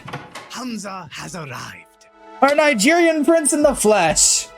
Can I even get back into his voice range? It's so hard. You're late. An event does not truly begin until Hamza makes his presence felt. My blood burns. Rain, Hamza understands your fury. The hated enemy of all who love arcades, as he spoiled your funplex. However, in our short time together, saw a burning spirit in you. Accepted your offer for Wyvern Keep, recognizing that passion within you. Ah, Hamza would never be shamed. Hamza would be shamed forever if he did not intervene and raise your spirits to new heights. And that is what he shall do. Oh, cake. Excuse me a moment. No, I want cake. When do I get cake? Soon, but I have things to say first. Things that will hopefully inspire you to be a happy clam instead of a grumpy Gus. I'm a happy clam now. See how I clam happily? And I have cake. Priority. God, I love the priorities here. I am all for the cake. From our first day at the Funplex together, you've been supportive of me, even after I gave you quite the scare with Pinky. You don't let that bother you, and from that moment, we've tackled many a crisis on the Funplex floor together. Amazing. I adored when we concourt hypothetical adventures on your downtime. You're amazingly fun to be around. When I stuffed you in that totally adorable maid costume, you could have fought it, but you embraced it. You were ready for anything, and had a blast doing it. You worked so hard to make Funplex A2 successful. I watched you put your blood, sweat, and tears into that, and in the end, it all came together just how you planned. As the floor attendant on duty during Funplex A2, I got to see the first-hand all the smiles you brought to those people. You rocked it. I saw you helping that customer when their game crashed. Losing your high score due to faulty electronics is no fun, but you dealt with it and made that person's day. When I was being overwhelmed by ravenously parched gamers, you stepped up and made sure all those thirsts were quenched. You are a soda fountain of knowledge, and you made the Funplex a fun place to be for everyone, for the staff, for the casual and pro gamers, for the families, for me. I can honestly say that when you took over doing events at the Funplex, we never had more fun. They've just been the best, all thanks to you. Ooh, I forget, we still have cake. Need some of that.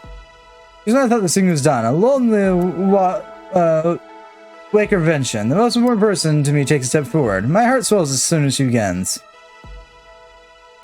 My mouth turns to the desert. We're gonna get a drink. This is a lot of talking.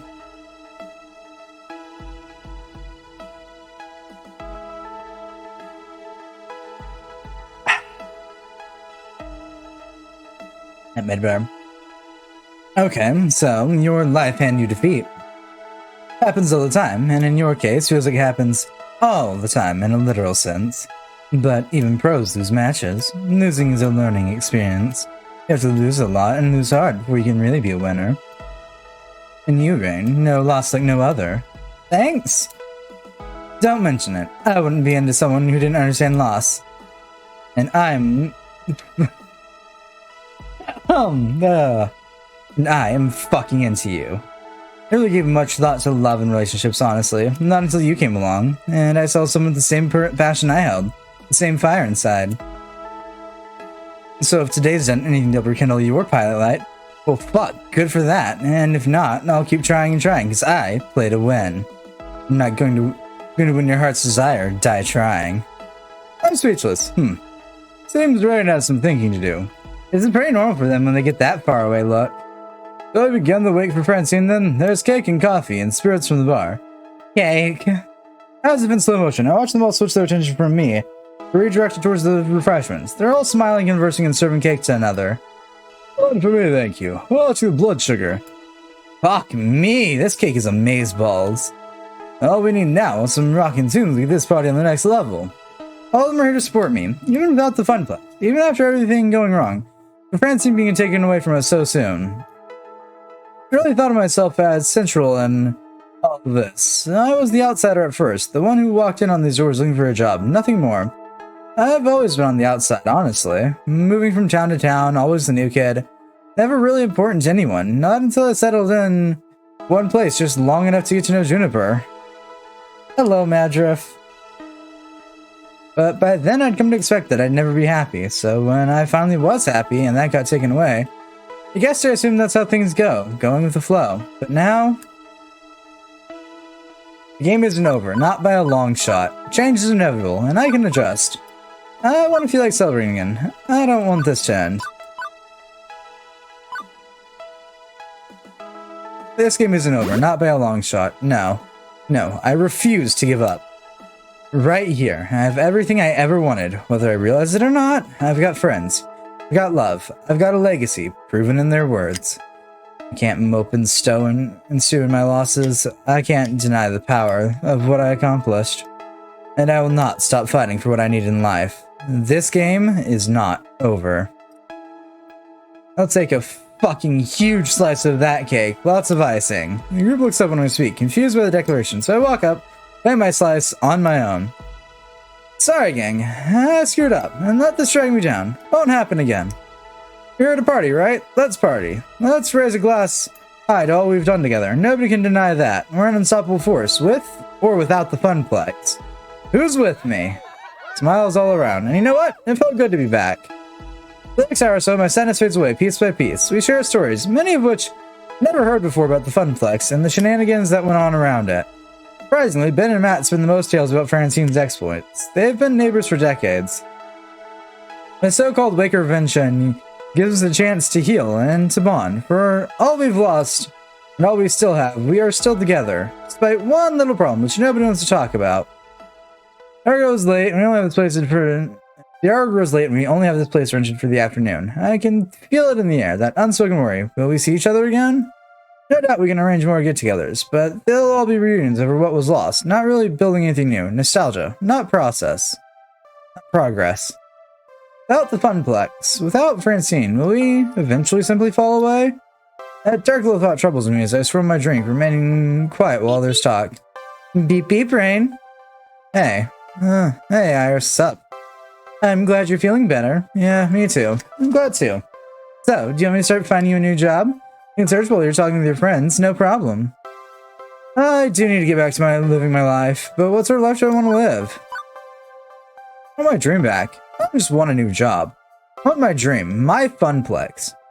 Not just four walls and a bunch of games, but a community. When I was a lifeguard, I saved lives and made a safe place for people to enjoy the pool with friends. I'm not done with that dream, and more importantly, I don't have to be done with it. All around me are pioneers of this community, this culture, technicians, designers, enthusiasts, investors, people with connections. That's when the idea starts to form. Iris? Can you search for commercial spaces? Ones for lease or rents? Of course. I'm a literal search wizard. Why? I know. Oh, I think I get it. I step away from my quiet corner and approach the group. Time to take back control over my dream, and that starts here. I see the dialogue box. Why can't we open up a new creator? What's starting us? I like sharing dreams with you. Who's up for Funplex 2? Electric Boogaloo.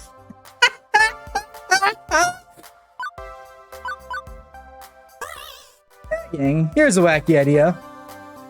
We actually creatively bankrupt Hollywood and crank out a sequel, but in our case, it's a sequel to the Funplex. Hello, Cinder. Welcome in. The crowd hushes when I grab their attention. I set my drink aside and step up to them. I'm not ready to let this party stop, so I'm not. I'm gonna open up my own arcade, a sequel to outshine the original. What do you think? Are you really ready to walk away from all this? Or do you want to take the ridiculous option and make this happen? A hush falls over the crowd before two step up to join me. Yes! I'm down with ridiculous. Life's no fun if it's not ridiculous. Our own arcade, an arcade made by us, with everything we could want in an arcade. The more I think about it, the more I love it. It's a tempting prospect. My crew still needs a new home, and I'd rather be one spearheaded by Brain than anyone else. You've shown nothing but support for our community. How's the non-binary bitch? I'm fine. I'm caffeinated, I'm awake. I'm not awake, but you know. it's best we never get to that rain again. So, I'm game if you are. You got my thanks, both of you. Okay. This is no longer a Wakervention, people. Now, it's a conspiracy. Conspiracy. What she said. I'm not trying to say that.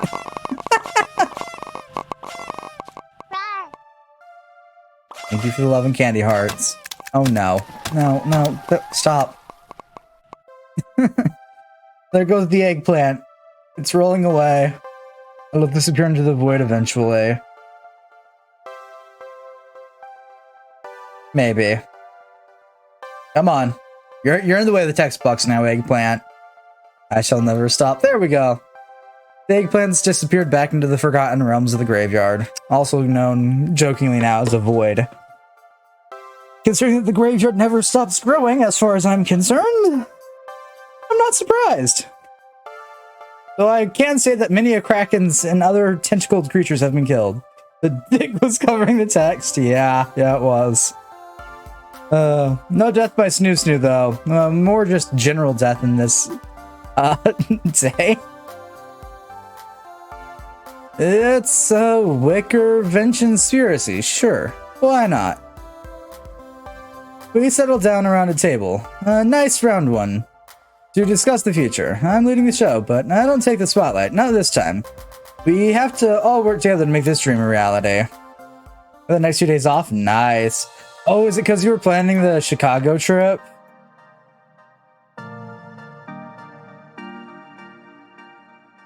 So you took a couple days off, probably? I don't know. I'm guessing things. This is it. The next few decisions are... Oh, yeah. What did I say it was? My brain was blinked. Yeah. I was asking if that's the reason why you still got the next few days off. The next few decisions are going to be critical in shaping the future. I have in my mind's eye. I'll need to choose very, very carefully because there's no take-backsies. Chicago. Oh, close enough. My brain... Well, now you have a new trip destination. I don't know why Chicago's the one right. Chicago anytime I want. Listen, I don't know where my brain was going with that one or why it went there. There are some more spaces we can use, but we're going to need money, and obviously arcades are risky startups. I could always respond to one of the many Nigerian princes emailing me about amazing offers. I'm thinking more traditional funding is safer. The way I see it, there's 4 people here who could put the bill to get us off the ground. Hamza, you've got a tangled web of connections in the industry, access to games, and plenty of cash. And a freewheeling whimsy to spend it. Hamza must consider this. Hamza is a man of resources indeed. Percy, you've been building a charity war chest for when you pass. I know an arcade isn't a sound investment, and it's hardly a charity, but... Yeah, promise you, Mr. Murphy would always have a home. Oh, I can restore that home. I'm game, love. Really, though? Probably not. Too much crumb shit. Yeah, I don't know how Ohio became Chicago in my brain, so I started playing Atomic Hearts last night. Is it good? I haven't heard anything on it. Besides, I think, like, Gay Robots, and that was from Rocket, so you know? I don't know anything on the game. Ben and Matt, you two know how to run a small business. You've got invaluable knowledge and resources we could draw from, if you're willing to dip a toe in this industry. We have been looking for new horizons to conquer, new lands to explore. Be caveats, Terms, conditions, exemptions, rules, guidelines, best practices. worst practices. That's not a thing. Oh, Not gay robots, horny robots? Okay. Hamza would likewise have conditions. As would I. Understandable, of course. Let me hear your thoughts and I'll decide. Decision 1. Funding and direction. In order for me to back your play, Hamza would require you to strike at the very heart of Dekonami's empire and open a family restaurant alongside your arcade. Take from him the very business he adores so much. We don't know the first thing about running a restaurant. Thankfully, your business partner does. Own several restaurants and would provide staffing and resources. No risk, no reward. Now, this is a risky play, but if it succeeds, the reward shall be tremendous. It's a kind of horror as well, of course. kind of horror game. Okay, that's fair. Actually, that's something what Matt and I had in mind. Oh yes, but rather than a restaurant, we'd like to open a barcade. I've always wondered why. I had raised a glass to that idea. After all, sometimes you want to go where everybody knows your name. And they're always glad you came. No, it wouldn't be nearly as large scale as a family restaurant. Much safer. Not quite as profitable, but still quite tidy. Honestly, that's something for if you run a video arcade and nothing more. Adding on extras seems like a recipe for failure. We know how to operate a simple small-scale arcade, so why not stick with our strengths? Granted, it has a lower ceiling for excess than the others. It's just an arcade. And won't pull anybody looking for more. Low risk, low reward. But I'd say, I'll be like addition. We need to stick to the basics. Yeah, it's a little scary at times, that's fair. I've played a couple of horror games. We play them occasionally here. They were the Monday game for a while, but I must take a Fatal Frame break for a while. Because those games infuriate me more than they scare me. So take a big game on the family restaurant, or make a cozy little arcade, or just go with a classic video arcade. The decision is going to affect the entire direction of the new venture. What do I want? What's my dream?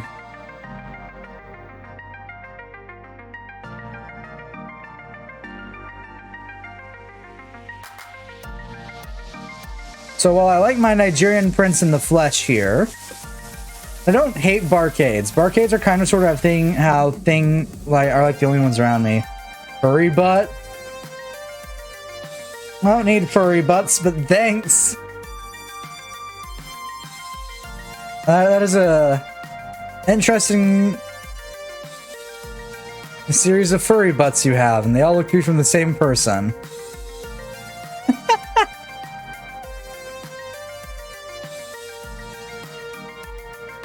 I'm gonna go with Percy.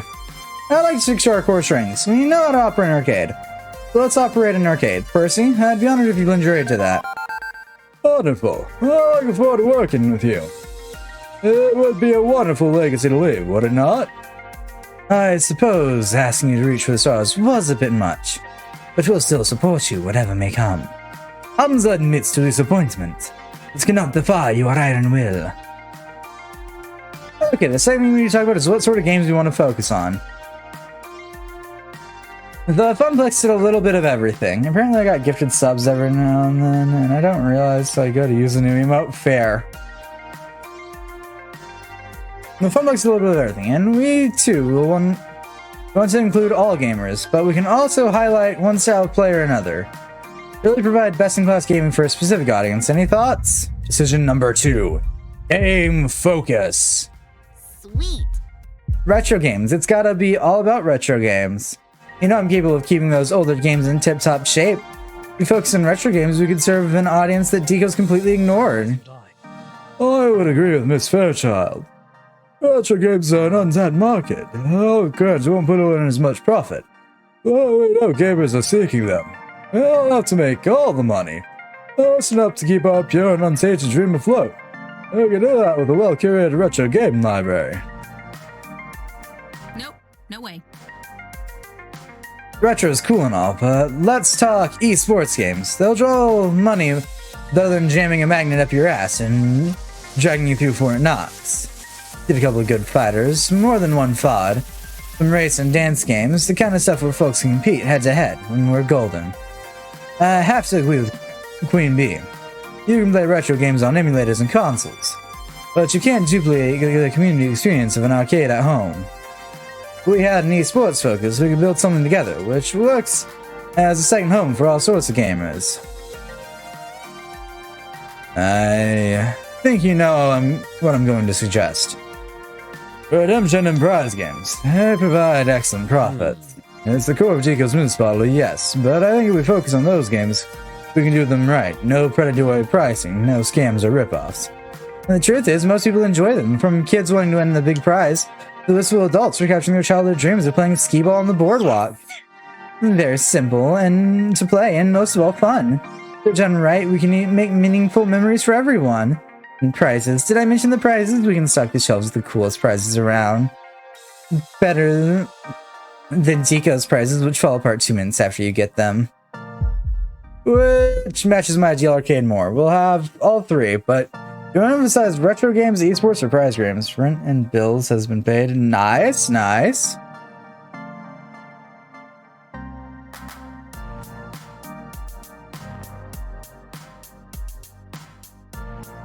Oh no. No, no, no, no, no, no, no, no, no, no. No, Cinder. Just no. Good on you, but no. I refuse. Preemptive refusal. Naomi and Percy, let's go retro style. Queen Bee and Theo. Love great. I like retro style. I don't hate esports. I've never been too great at them. Don't want to ask? No, I'm good.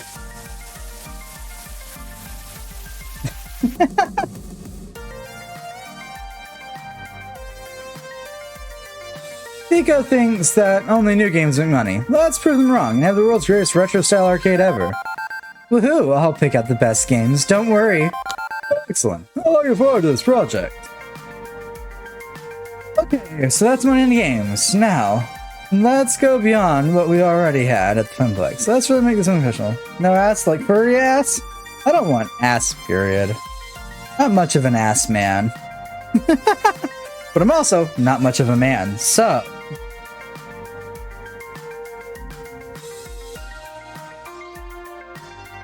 I've got jokes for days, please kill me.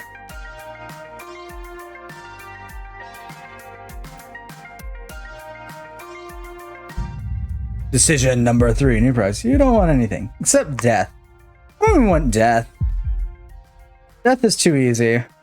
Better to throw yourself around and see what life throws at you.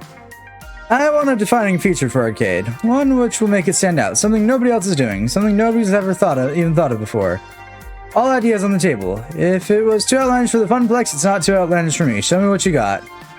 Well, I mean, I'm not really part of this, but come on, you're my best friend and 100% part of this. I couldn't be here for this moment if it wasn't for you, so you just want to exist. Isn't that what I do already? I just exist. Exist. I gave up on romance and love an eternity ago. Only thing I have is my joy and hatred for all things. And death is too easy. So, yes, I just exist. Mainly out of spite now. Go on, Juniper. What's your idea? Branding. I'm freelancing now, which means I could come on board as your personal brand manager. One heck of a consulting gig. Arcade really needs a stellar image management to stand out from the rest, like the event poster I made for you. What if? Oh, hey, Juniper, I can add to that. What if we work together? I was thinking on designing a new mascot costume anyway, but I could collaborate and coordinate with you, and now it's time to the visuals for the rest of the arcade. Yes. Yeah, it's a winning combination. Ashley and I can do great work together coming up with some really stellar branding and marketing. We'll stand out in that crowd. Hell, I know exactly what sort of project I want us to do. Streamer support, and assembling and packaging the way my streaming rig each day is ridiculous, and duct taping a webcam in front of a screen is a lousy tack. If I could just step up to a game and, I don't know, swipe a card or something, and be streaming with a direct feed in seconds, well, I can be with a dozen streamers who just flock to our place to get a piece of that. Yeah. Actually, I think I know how we could do that. I could rig up a general purpose daughter board which plays man in the middle with the video feed, works with the RFID reader to get the streamer's info, ties into a central video encoder on the Wi-Fi network. Yeah, I can make that happen, and without damaging any classic hardware. Once more in English, please. I know software, not hardware. We stick a thingy in the thingy and everything works just fine. I love Naomi here. I'm sure there's some legal and copyright issues to tackle, but if we can do it, let's be the world's first streaming arcade. Oh, thinking if the reason why older games are considered a dead end. They're not working in the ticket ecosystem. Oh, I don't know how to ticket output to normal games, so... Did she fuck you in the ass? No. She did break my bathroom door in. She's not done anything else on that behalf. Got to reward skilled players with prizes based on their high score or speed of completion. With the right balance, we can make old games just as desirable as new ones. Perhaps. As Naomi said, there are many legal hurdles to clear, but I'm in favor of this idea. It's not that I love prize games, I find them boring personally, but You know I favor pinball, but profit is the lifeblood of an arcade, and prize games are profitable. If we can get Mupi producing tickets, well, that's something nobody's ever done before. She broke down your door? Bathroom door, yeah. So, the part you missed in between this, like, 2 hours of gameplay right now, we went to Deco's Palace, on Francine's behalf. We met the world's worst arcade run owner who only has casino machines, ticket games, and esports. No joysticks, no nothing. No pinball, no fun. At least in my opinion. We went home after that day. We went to the Funplex. And we found out that Francine, the old lady who ran the Funplex, died in her sleep that night. Due to her will and testament, the Funplex was then given to her daughter, who then gave it to her son, who's currently working for Deco, who then sold it to Deco for cheap, and we all quit the Funplex. For the past in-game week, after the events of that happening, our characters just sort of lied around in bed and did nothing. At all. Upon which, our Iris started this intervention we're currently at, and to convince us to actually go to the intervention, Juniper called Queen Bee to visit us, and Queen Bee walked in, figured out where we were, closed the door, kicked in the door, and dragged us out. That's the entire events of what's happened so far, loosely summarized badly by a person who's been playing the game. Anywho, interesting, but it's much as love to do all three. I doubt we have the money or time for that. Let's focus on one project to launch our arcade with. Do we really want to have good branding or streamer support or retrofit tickets to old games? The Funplex was bought out by... No, Nigerian Prince did not buy the Funplex. Nigerian Prince is on our side. He's anti-Deco's Palace. Deco's Palace is everything I hate in arcades in one nice, tightly wrapped package.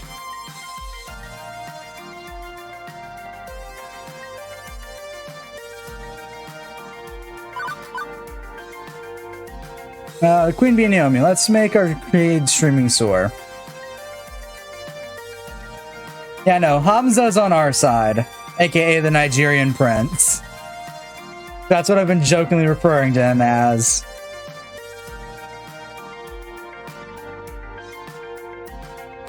No more beach episodes, please. Almost back to normal. No, instead we get depression episodes, Rocket. It's fine. Be on the cutting edge of technology and the arcade community. Do whatever it is you have to do to integrate 20x6 broadcast systems into our games.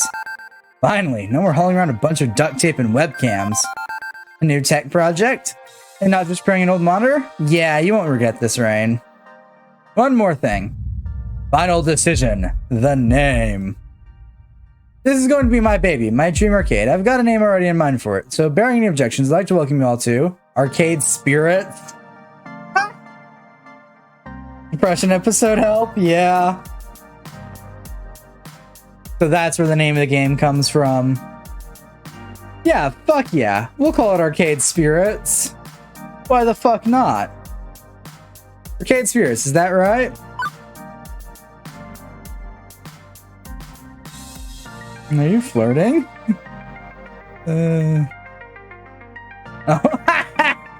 Yeah, that works. Arcade Spirits. Well, let's call it Arcade Spirits.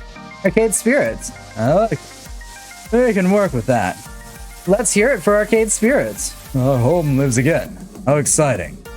Fuck yeah. And toast then? I'm the one who haven't raised your glasses. I fetch my room temperature drink and raise mine in turn. No, I just want to show off the butts emote that someone gifted. It's so too. For those we've lost and those we've yet to meet, let's do this right together. Now let's get super drunk. For those we've lost and those we've yet to meet, for Arcade Spirits and the future. Woo! I don't think Cinder flirts too often with people. What the fuck does one person have so many ass emotes? They just really like to show off their ass. Losing everything and then getting it all back and then some. been a roller coaster of weeks for sure, but I can rest now. But I can't rest now. Absolutely not. I need to take charge of this project and my life in general. I have to do for them what Francine. I have to do for them what Francine did for us. That's okay. I'm ready. I'm willing. This is our time.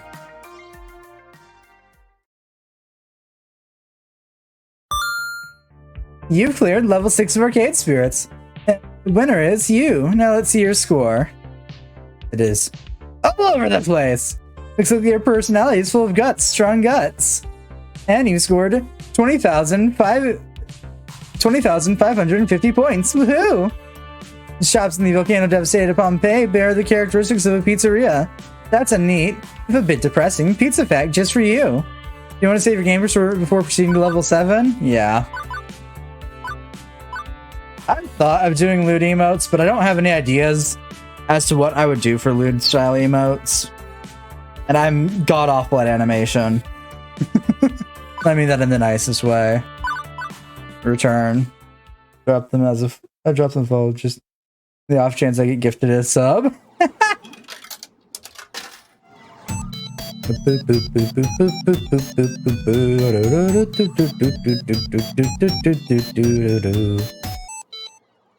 Level 7, new game plus.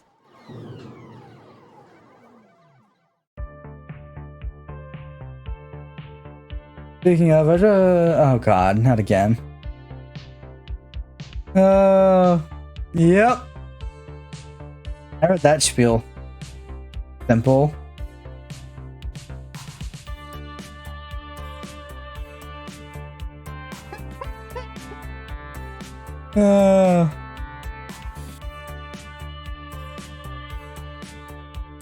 No, you're right. It is simple.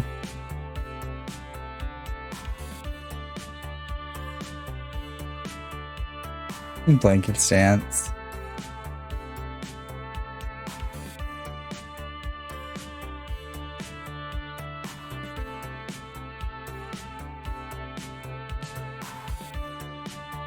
Like people.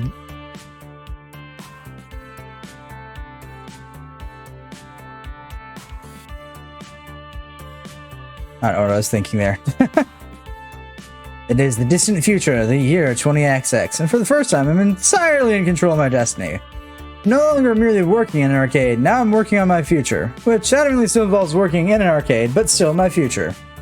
I'll admit, it feels weird. I'd grown used to going with the flow, and letting life batter and bruise me. And having a true and honest hand in the controls is a bit terrifying.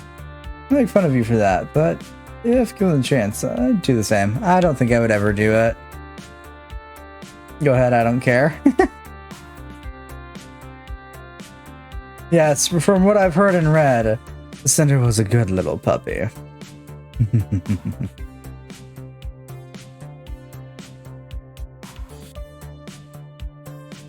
I'll admit, it feels weird. I'm gonna talk though. I'll admit, it feels weird. I'd grown so used to going with the flow, letting life batter and bruise me. Having a true and honest hand on the controls is a bit terrifying. Is this the first time? Everyone's counting on me to keep the flame of Miss Francine's Funplex alive as we move into the era of arcade spirits. And, well, gonna be fine. It has to be. Honestly, I don't think so. Honestly, I'm super anxious about it all. I'm nervous. Who wouldn't be? There's so much riding on the success of Arcade Spirits. Not just a paycheck, but the hopes and dreams of all my friends. And I can't forget about Queen Bee's hopes and dreams in particular. I'm not the only one anxious about this. The stress weighs heavily on both of us. I don't want to let her down. I kept waiting for the universe to wake up and notice that I'm on a roll. If Pickle Fate could take away the Funplex, what could it do to Arcade Spirits? My friend wanted to dress up as Anubis. Part of the doubt. Do drop in. You know, depending on which design for Anubis you go for, it shouldn't be too hard. Then again, all the images of Anubis popping into my head are from Atlas's iterations of him. Whether that be Shin Megami Tensei or Persona right now. I know It's hardly a constructive attitude to have, but anxiety is really a logical thing. You can know the truth while your nerves tell you something else entirely. All that's left is to get through opening day without incident. Bimboy Anubis. Sounds like a plan. I arrived early that morning to go over any last-minute preparations and make sure everything is in order. Plus, Jennifer was sick of watching me pace back and forth at home after breakfast. So she lovingly shoved me out the apartment and told me to be productive. Now I stood in the awe of the building, the dream I poured my heart and soul into. I still barely believed it myself. I paused a moment to let the reality finally hit me, then stepped into my destiny. I had an Anubis hoodie, black muzzle, black tail, and black pants. Nice. That still doesn't tell me what Anubis we're going off of, but I'll ignore that statement entirely. Ah! It looks strikingly similar to the Funplex. I have cat ears. They're within arm's reach. I don't use them or wear them often.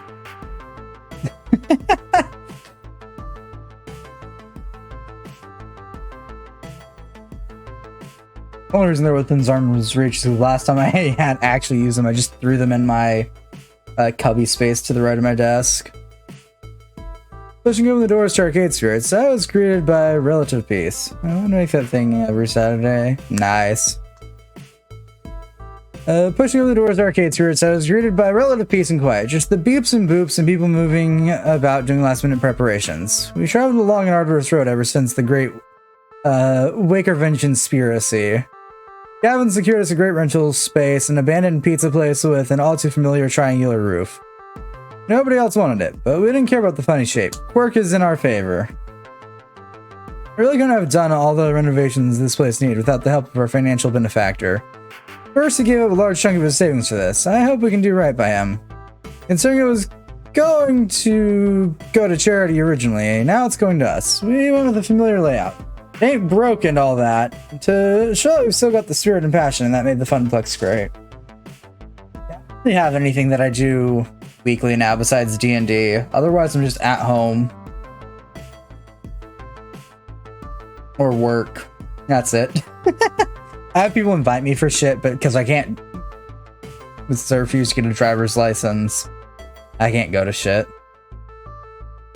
With a familiar layout, if it ain't broken, all that. Time to show... Yeah, okay, I read that already. I have a jacket that looks like a suit of armor. I look fucking stupid wearing it, but it's super warm, so during the winter I use it as an under jacket. It's the point that I point out that my outfits make everyone hate me. My only difference is in winter I switch out my sleeveless denim vest for my sleeved denim jacket. That's it.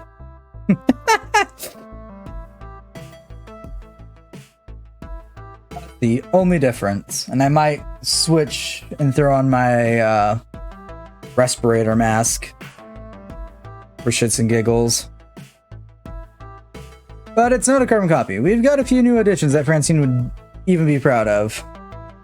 Gross, a denim vest, yeah.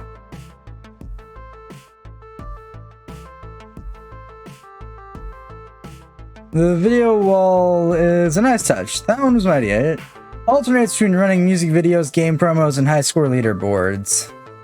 We also repainted and did a general update on all the appliances and fixtures to give it a more finished feel, and that's a retired pizza place turned arcade vibe. Naomi and Percy worked together to pick out games with decently retro feel. Considering Deco's focus on ticket-ish gambling-ish games, this helps us stand out from the competition. We put a lot of hard work restoring them, and truthfully, we've run into a lot of problems along the way, but watching her try to work to perfect them is inspiring. I saw Brickshot. My foes causeway was surprisingly warm, even though most of it was skin tight, yeah. The toes rain, I have 4 levels friends, yeah. I remember that discussion. It basically summarized that I don't make a lot of friends. My D&D group on Wednesdays are all in one. By Cinder's ranking scale. I don't talk to them outside of D&D at all.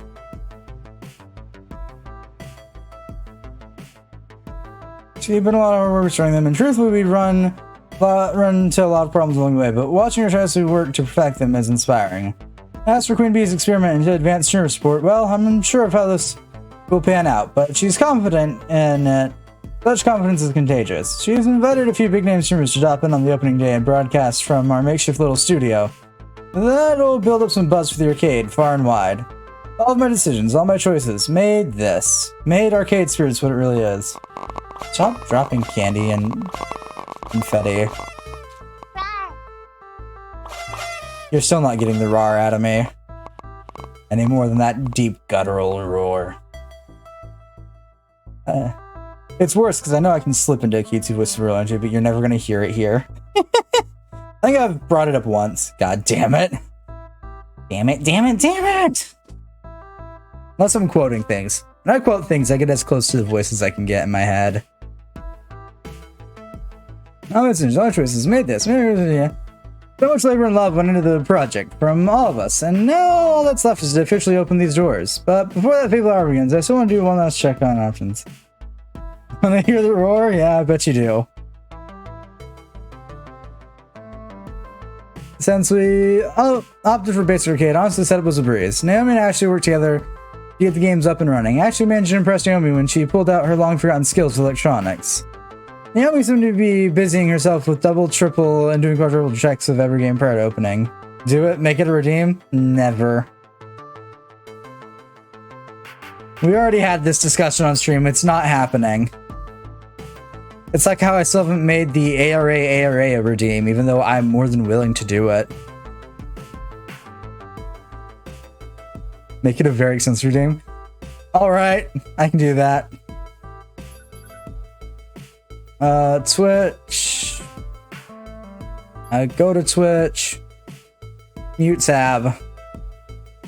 Yes, the ARA. I do those freely for fun. Creator dashboard. Viewer rewards. No. Channel points. Manage channel points. Add a new customer reward.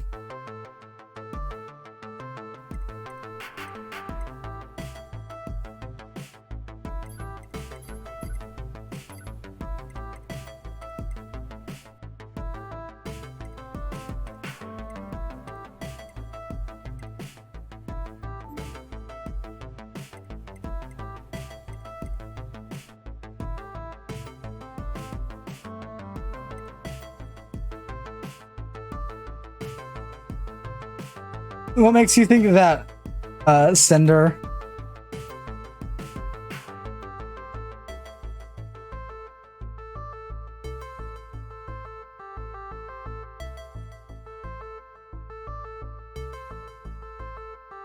The cyber clicks and beeps. If you don't make, I'm going to.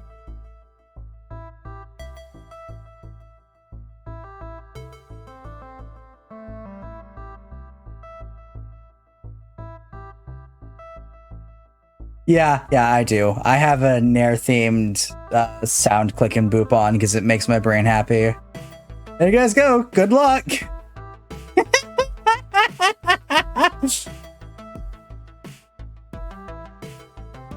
I want to go back to the game now.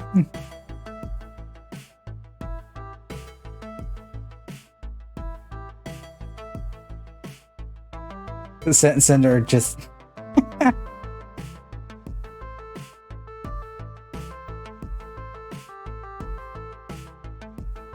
I think it's great because I know I can keep adding zeros to that.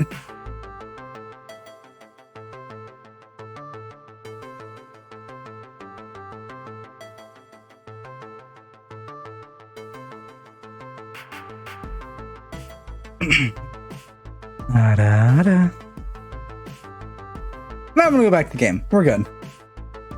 Naomi seemed to be busying herself with double, triple, yeah. So talk to me. We good? Hi. Oh, hey, Rain. Or should I call you boss? Rain's just fine. Okay, we're good to go, Rain. Great. Since we're focusing entirely on the games, we need to make sure they are absolutely perfect. Agreed, and you can count on me to deliver. I better hurry up and finish my checks, though. We're opening soon. I want to finish this game. God damn, that was kind of hot. Not flirting. Yeah, I do them often. I do, if I ever collab with a friend, I try and get one out just to fuck with them. See ya. Diddles! Good. Not that I was worried about the games. Keeping things simple worked out well for us.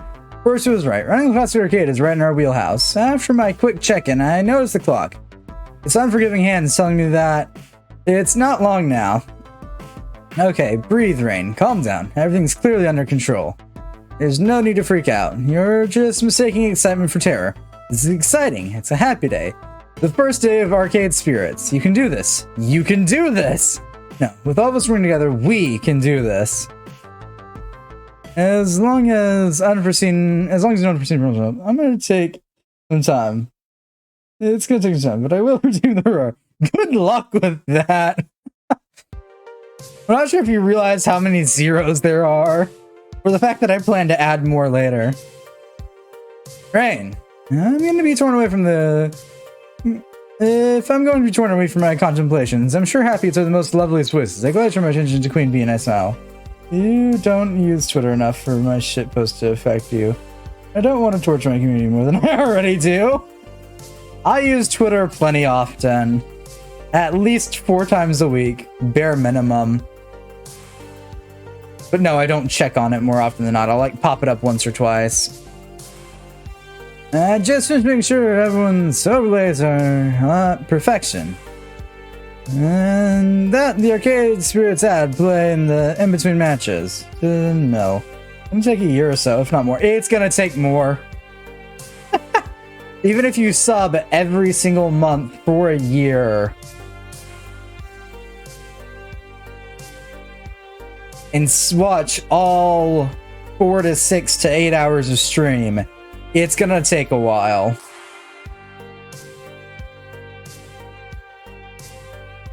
Let's see. Actually, we can do quick maths. Well, quick is loose, but I can check what Twitch states the average per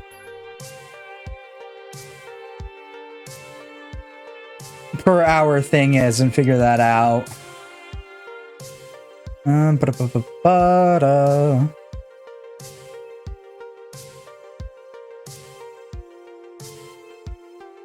Creator dashboard. Viewer rewards. Channel points. I think it says that. Let me just check. So 220 points per hour on average. So let's pull up a calculator real quick.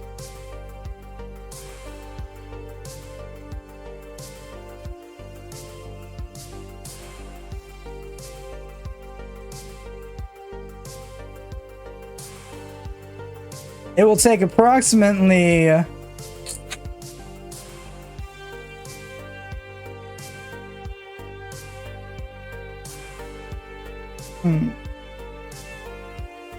You've seen the 10 more on. No, I have not. I can buy channel points once a day. You can buy channel points. It still does not help you in the long run. So the approximation is that it would take. I'm not sure how to read that out loud. I'm bad at math and reading numbers. I get a 3.5 years if you stream 6 hours a day for 365 days. And there's the fun thing. I don't. I stream for an average of 5 hours. Is there a limit to this?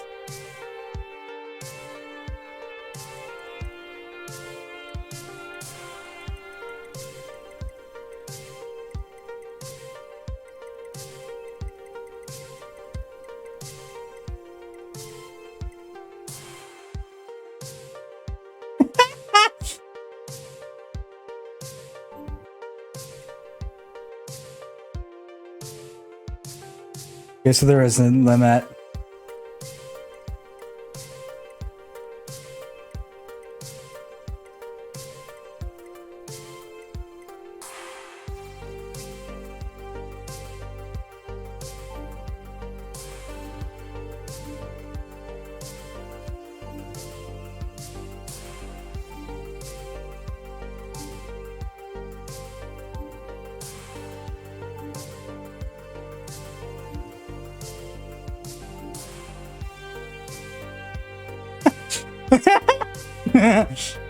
Yeah, good luck. That's all I'm gonna say.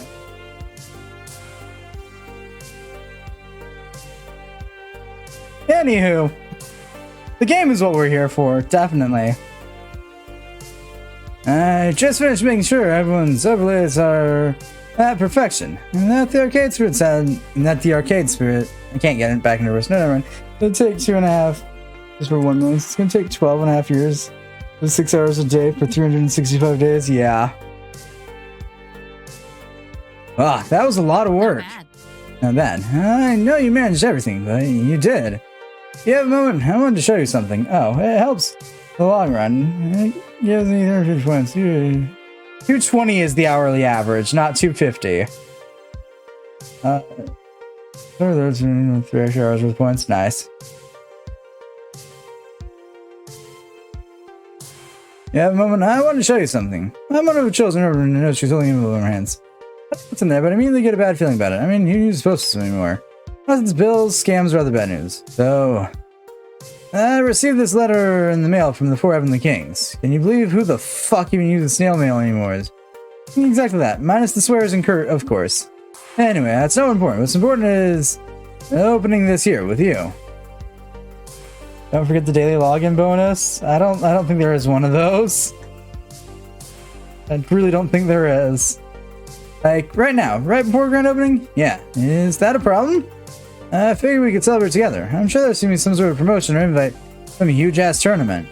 They're celebrating opening day, so we could join forces and commemorate our victories together. But now is not an ideal time. I would love nothing more than joining a moment. It isn't the consensus that is arcade spirits, but there are 1,000,001 other things I should be doing. I'm at a crossroads. Let's speak about another open letter. The heck with it. The curiosity is killing me, and I need to know what's in there. I can't wait any longer. Hurry up and open it. Yeah. Fuck yeah. Let's see what this baby has in store. Here we go. One fell swoop, Queen Bee rips open the envelope and hides the rooms with paper inside. Hands reading out loud. Don't forget, I'm subbed. This is the T1 sub room, right? Yeah. Watch streak, monthly gift sub, and monthly videos donation. Oh yeah. Good luck. It's a lot of points. I don't see anyone getting it anytime soon. It has been an honor as part of the 4 Heavenly Kings. You've already learned so much, and in turns we learn from you too. To further our knowledge, we think it's best for the... Thank you for the video sender, even if they're for ulterior motives. To further all our knowledge, we think it's best for all the kings and queen to be under the same roof. Therefore, Queen Bee, you are cordially invited to move into our team house.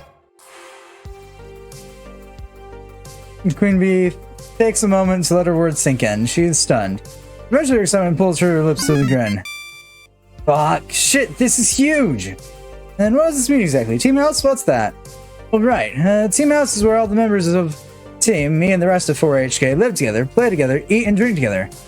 Everything's done as a team. The pig balls my stomach and it reads on her face.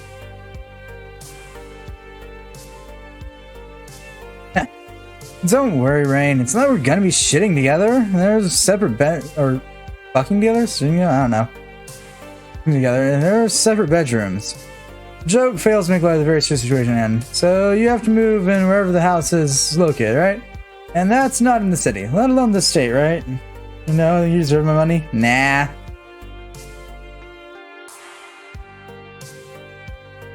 Just some...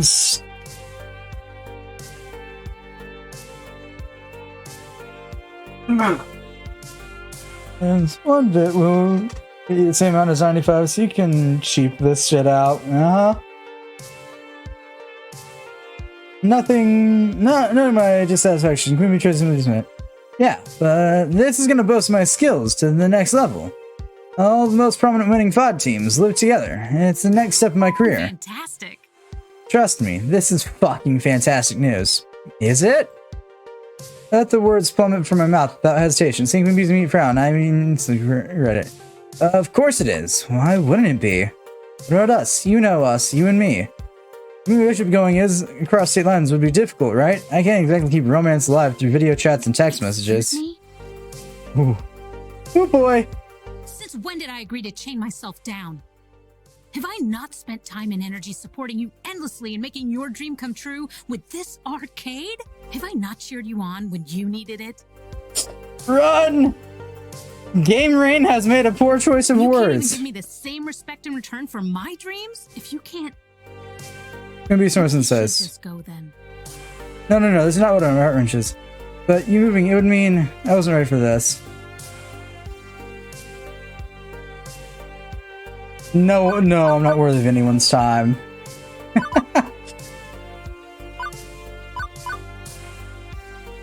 I respect your mission. Can we make this work? If Queenie leaves, I'll be alone. Again. I want to respect her right to make her own choice. I just don't think I can let her rock around. I understand you've got aspirations and dreams, the same as I, and I admire that, truly. Your passion inspires me even. But Queen Bee, I've grown so attached to you, I can't see myself without you by my side. Is there some way we can make this work for us? Oh my god. Yes, you are. This Cinder and I don't redeem anything until we each can afford it. Good luck with that! Rain... Look, that's touching and all, but really, we haven't discussed this in terms of us yet, and here you are talking about being together forever. Along with all that lovey-dovey bullshit. Remember, we talked about keeping this strictly label-free. I really don't feel comfortable with all this talk. But I love you.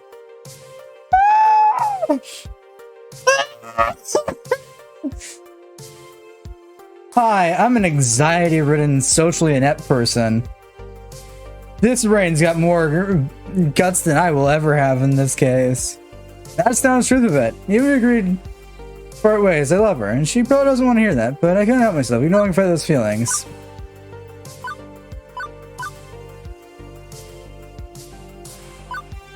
Maybe you don't feel it, but I can't deny my heart. I know we haven't really talked about this since the beach, and maybe you feel entirely different, but ever since then, I'm grown deeper and more fond of you, each and every passing day. Even if we aren't on equal footing in this, I can't stop with what my heart is telling me. I have to speak true. I love you, Queen Bee. Truly. I was just saying again made it more real more concrete to her. Both bosoms have a long pause, each looking away embarrassed and upset. The feelings and emotions happening right now are accumulating, and discussing anything further here and now will only make matters more complicated. I soft open arcade spirits. Listen, maybe we should take a few minutes to reflect and come back to talk about this after the day's over, okay? Problem is, I stepped in the doors like 15 minutes ago. This regret is important to me too, and I focus my attention on it at the moment. Fine, it's fine. I should be checking in the streamers anyway. We'll talk. Later. Maybe. We're gonna apologize or utter anything else. Can we distance yourself from the conversation?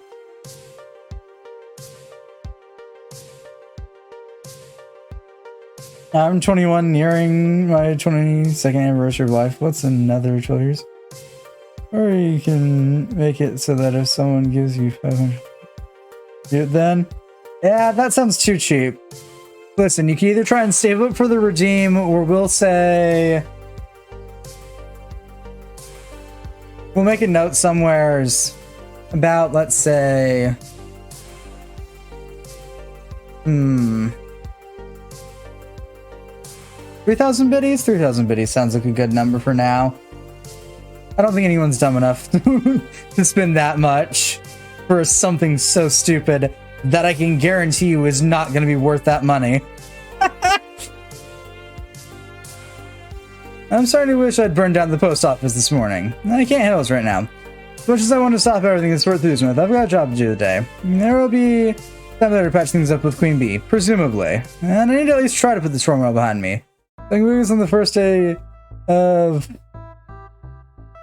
3K biddies or 3K worth biddies. 3K biddies. All at once. That's the final deal. It's, I guarantee you, absolutely not worth that, because unlike the ARAs and the OYAs, I have never done it before.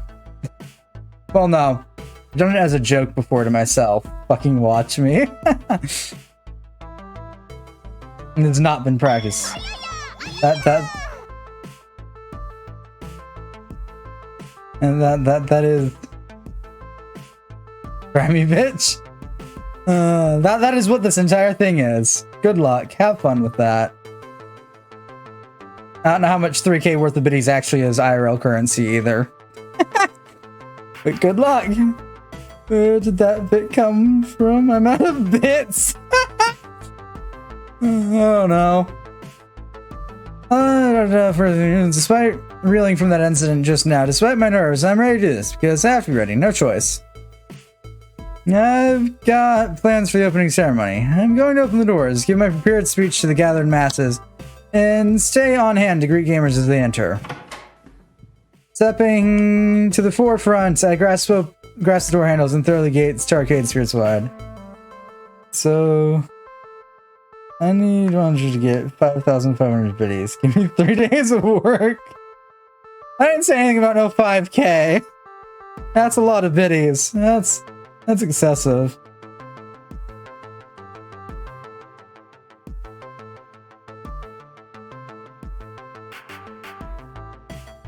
I don't think anything I do is worth that any amount of money. Guild gamers, I give you Arcade Spirits. Welcome friends to the Arcade Spirits. Arcade Spirits are now open business. It's around 70 USD. Worth it though? I want to hear the roar. Sounds about right. A ridiculous amount of money to hear one person say one thing on the internet. Once. Or you go for the cheap option. That's sarcastically gonna be there for a while.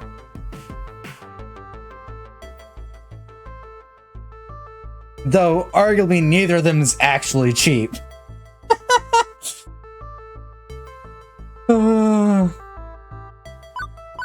old gamers, I give you Arcade Spirits. Welcome, friends, welcome to Arcade Spirits. Welcome to all of you. I hope that... Yeah, I know. I'm constantly surprised at what people want to spend money on.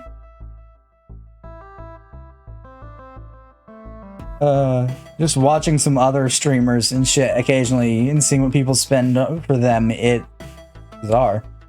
People will spend money on just about anything, whether that's spending money to convince you to put on a maid dress or something else. I don't have time to finish one line of my big dramatic speech. The crowd spills through the doors and runs right past me, eager to greet the games. Immediately, the arcade fills with the sounds of beeps and boops, games starting up, and people laughing with delight as they find their favorites. It's my entire opening ceremony. Plans out the window. I had all sorts of stuff planned, but if folks want to just get gaming, who am I to argue? After a few minutes of final checks around the place, I decided to move into phase 2, meet and greets around the arcade. You are far more valuable than your weight in gold. This is yet more proof that man, he is a failure. You'll do it. Give me 3 days. All right. I don't want to know how much my weight in gold would actually equal.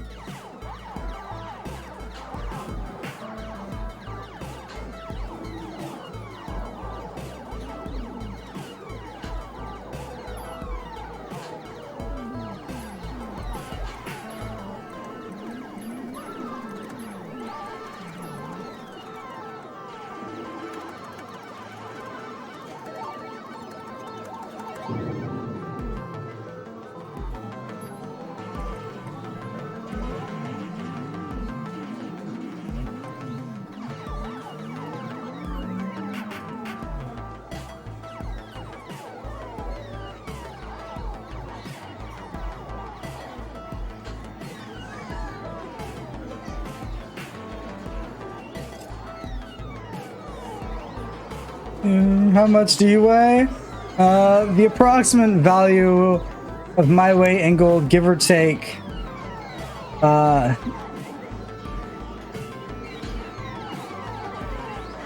some arbitrary amount of weight, would be around, following the current average price for a weight of gold right now, would be about 6,956,000, give or take 10 to 20 pounds, because I don't keep track of it too much.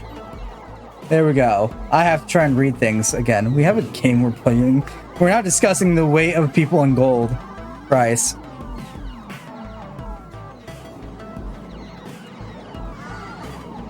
I walk the arcade like I did in my Florton days, talking to folks and making sure everything's running smoothly. Although I could probably track down Queen Bee too, assuming she wants to talk it, which may not be the case. Arcade search is my domain. Open mic solution. Where should I visit first? Naomi's fixing... I'm 250? Yeah. I don't know my exact weight. It's somewhere between probably 240 and 260. Give or take, whether or not we're counting winter in with that. Most of the time, I'm drawn to the Showtime stage because of the flashing lights and the hip beats, not because it's completely silent, no music at all. That approach, I see Naomi feverishly working to fix it. I think the whole thing without tunes, synced to its flashy lighting rig going is kind of depressing. Never mind, I'm worth 53.7 mil. Nice. Seeing the whole... yeah, it feels the same way.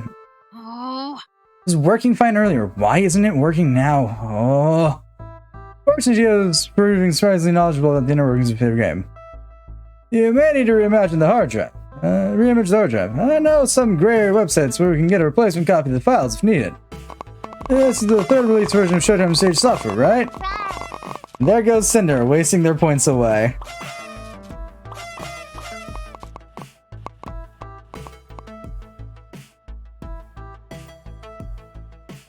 Immediately after we set up the thing. Also, only 150? Please do recheck the price of that redeem.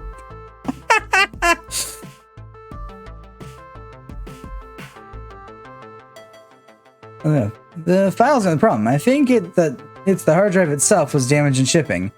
And if so, well, you might not be able to dance it all day. Well, I'd have to order a new part. I'm sorry, there were just too many games to get up and running, and I might have missed this ticking time bomb of a hardware failure. Hey, it's cool. I don't need to get my groove on all the time. What, you bastard? And yet, that a mere fraction of your worth.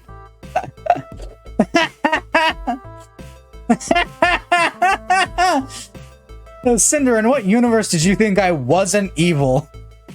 At least to some minute degree. Miss my text blurb. It's fine. The Showtime stage is one of our flagship games. It's flashy, it's exciting, and Tio's dance moves bring a crowd in. There we go. Getting it working for opening day is priority.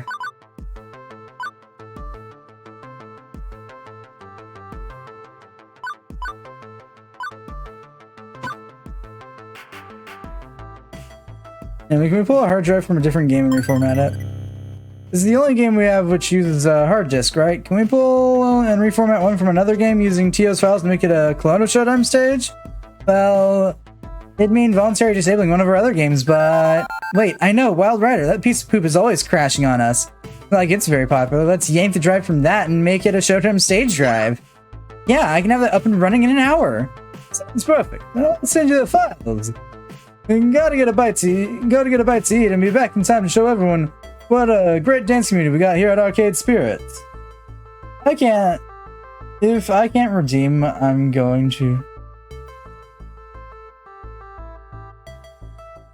I'm even more dedicated to... I can't redeem, I'm going...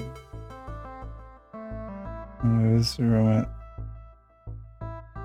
Rocket, your English took a dumpster dive. I'm trying to decipher that, and this has been the first time in a while. And my brain is not working as a universal translator anymore. So it'll take a bit of time, but we'll get our stage back in working order. Good.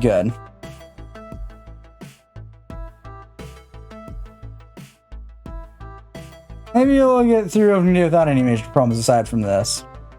Before I go, I spot a gamer who's been watching super duper curious what's going on. I could swear I've seen this game before, maybe in a crowd or something. Yay, is Showtime stage really hosed? For now, yes, but we'll fix it up as soon as we can. Oh man, I want to get my groove on, that's a bummer. You know, I know a guy who knows a guy who can get you a replacement super cheap. Or like... Any game you want, anything, as long as you know, don't ask too many questions. Oh my god. I know I got flustered. My mind can't brain, but my brain don't mind. I got flustered? That's fair. Are we good? Is my... Okay, my mic's still good. I accidentally bumped the cord and it is a bitch. I need to find a mic that doesn't take up so much space, but I also don't want to work on another mic. I have so many things I need to fix. But I'm not willing to work on things. No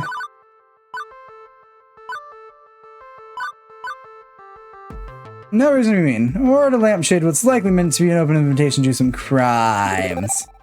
I have to see enthusiasm for arcade spirits, but I think we can handle this. Sorry you can't play for a game right now, but it'll be fixed soon. The gamer shrugs it off, not too offended. School, figured out an offer. I take this place. It's got a little bit of everything I like. I'll come back later to wow the ladies with my hot style. Later. That was odd. But as he fades back into the crowd, I said to move on. Where should I visit next? Gavin and Percy. We decided to stick with the basics. There aren't too many places to hang out and not play games. It's all games, all the time. Surprisingly, Percy and Gavin have found a quiet corner near the change machine. Dang, completely dang. Well, I'm glad for your little tip. I was ready to invest a good chunk of my pocketbook in that company. Hard work would have tanked right alongside it. This is par for the course. When my siblings catch up technology companies, it's a pump and dump in essence. They stir up excitement in the acquisition, and then drop it once it gets cold. Never seen one of their endeavors bear fruit for very long. Thanks to their short attention spans, I'm glad I could save you the heartache. Nah, no offense. I tried farting and managed to fluster myself. I can handle a few accident-related puns without going into cardiac arrest, my good fellow. Well, it's good to avoid a pothole on the road of finance, yes. There's so many of my resources already tied up in arcade spirits. I approach them in what seems to be a natural lull in the conversation, although the talk of finance itself is quite a downer. So...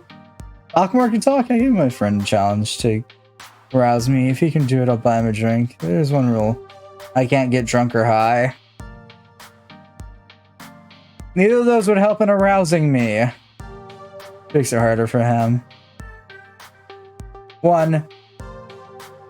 Good luck. I think they'd spend more money than the one drink trying to get me a drunk. I have a high alcohol tolerance, which is also why I don't go drinking often. And making me high just makes it to where you have to deal with awake rain for longer. So, stock market talk. Indeed, I like to trade some more before I come to the arcade. Get all that bother over with so I can focus on Mopey. Afraid we're being assembly born at the moment, right? Just two overly serious gentlemen talking about finance. That's fine, I'm adulting at 110% efficiency. They, having started a new business myself, I should probably learn about how, money works. Sure, baby, I rolled a nat 1 on seduction fucking hell. I'm just going to troop up for the... save it for the redeem. Your performance check failed there, Rocket. You somehow managed to get flustered yourself.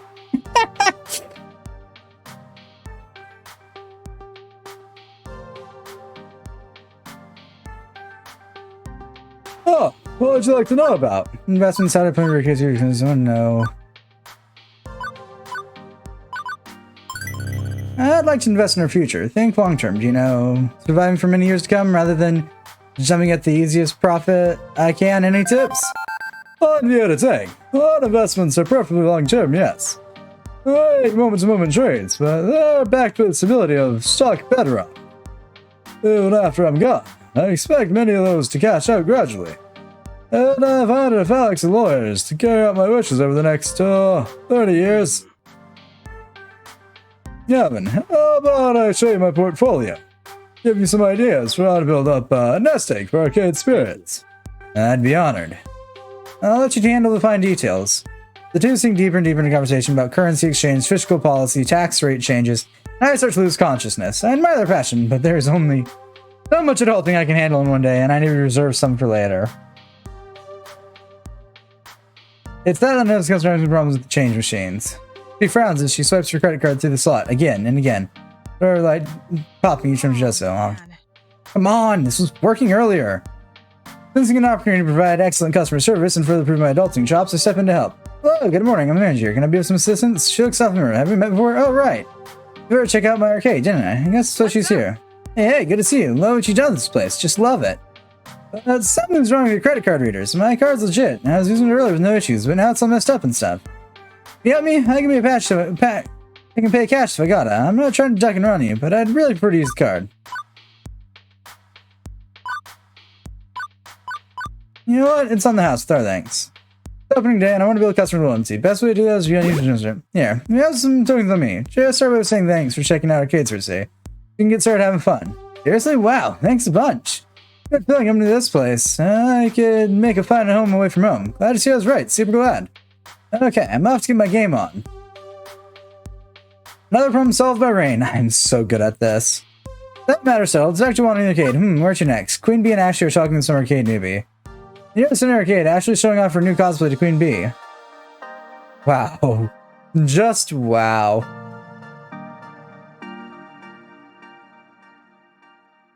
Yeah, I'm gonna die here.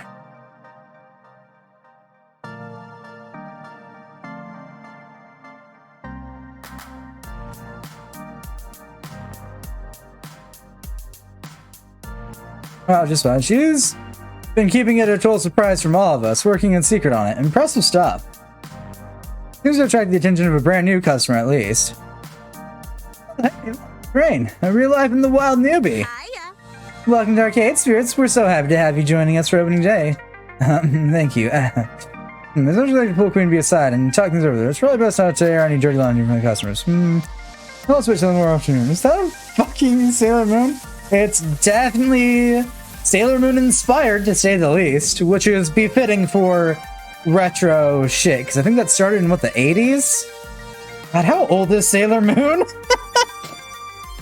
How old am I knowing that in first few visits in the mortal world?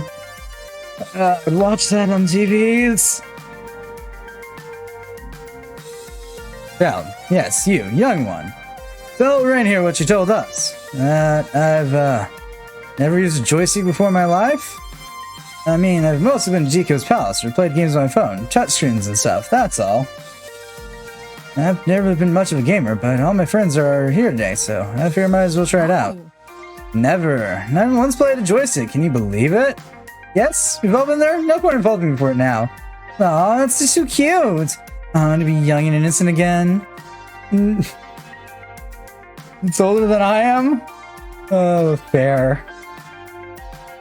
Don't worry at all. Arcade Spirits is the right place to learn. We're a friendly and inviting sort of arcade. No mad skills required. Here, it's all about having fun. No. Oh, yes. And you know what's super fun? Learning how to play Fist of Discomfort. Trust me. Want to go a few rounds? I'll even sweat you some tokens. Think Queen Bee's gone. Ashley quickly tries to offer something else. Or you could join me for a round or two with TMNT. Nothing like friendly cooperative brawler game to ease you into things. No way. Best way to learn is jump head first in the deep end. I'd say no regrets, just matching buttons and moving that joystick. And when you're starting with the hottest title, you've got a built-in community to learn from right at your fingertip. But turtles who are ninjas. It looks like I need to jump in and persuade this kid to choose a game. They look super deer trapped in headlights. Stuck in a crossfire. I want some friendly fun. Ashley's right. Want some arcade action. No guts, no glory. Fist of Discomfort is the heart of any arcade scene. And there is no better teacher than Queen Bee of the Four Heavenly Kings. On cue, Queen Bee strikes a pose. Ah, yeah, you become my very young apprentice. I shall name you Darth Newbie. Hey, go easy on the kid, yeah? They're not fodder. Yeah, I promise. Not to whip him too badly. Come on, let's show you the ropes. Ropes? There are ropes involved? Oh, jeez. What is QB? I learned to do shit the same way? And gone. There's no chance to talk with Queen Bee. Although I'm not for sure I'm talking to you right now anyway. Another time for chance. That poor newbie. Oh my! Oh my, this is gonna be brutal, but also super fun to watch. Like Gallagher smashing watermelons. I'm gonna go watch the slaughter and then wander the floor and doing the good old meet and greet. Ah, taking the floor, just like the old days. It's good for the manager to be out and about on opening day, right? That's the spirit. See you out there. Time for me to move on. Before I continue my honors, I'm possibly directing the math.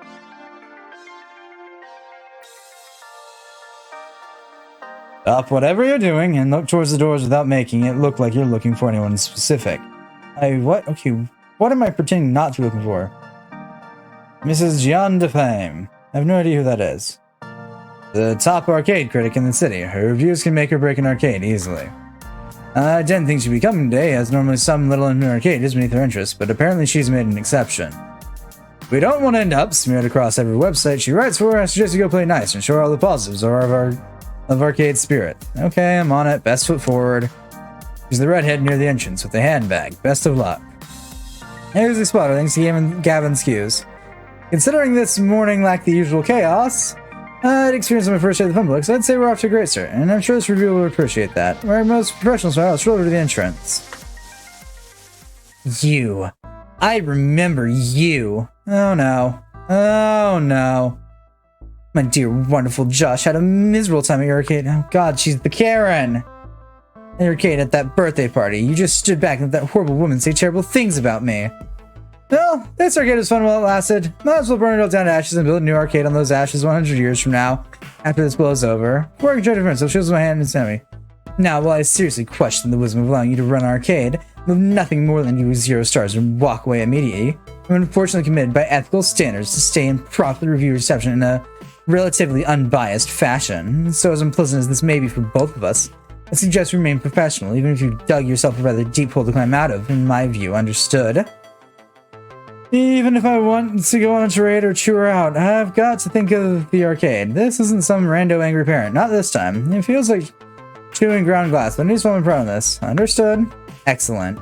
What I need from you now is to stay out of my way. No social treatment or consideration. I need to observe your arcade as a disinterested outside party so that I can judge your facility and atmosphere.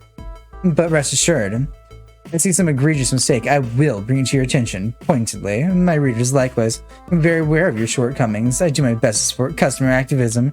That requires absolute honesty on any difficulties I observe. So until such time as I require you, I'd suggest that we speak no further, agreed? Sure, fine. As you were, then. Wonderful!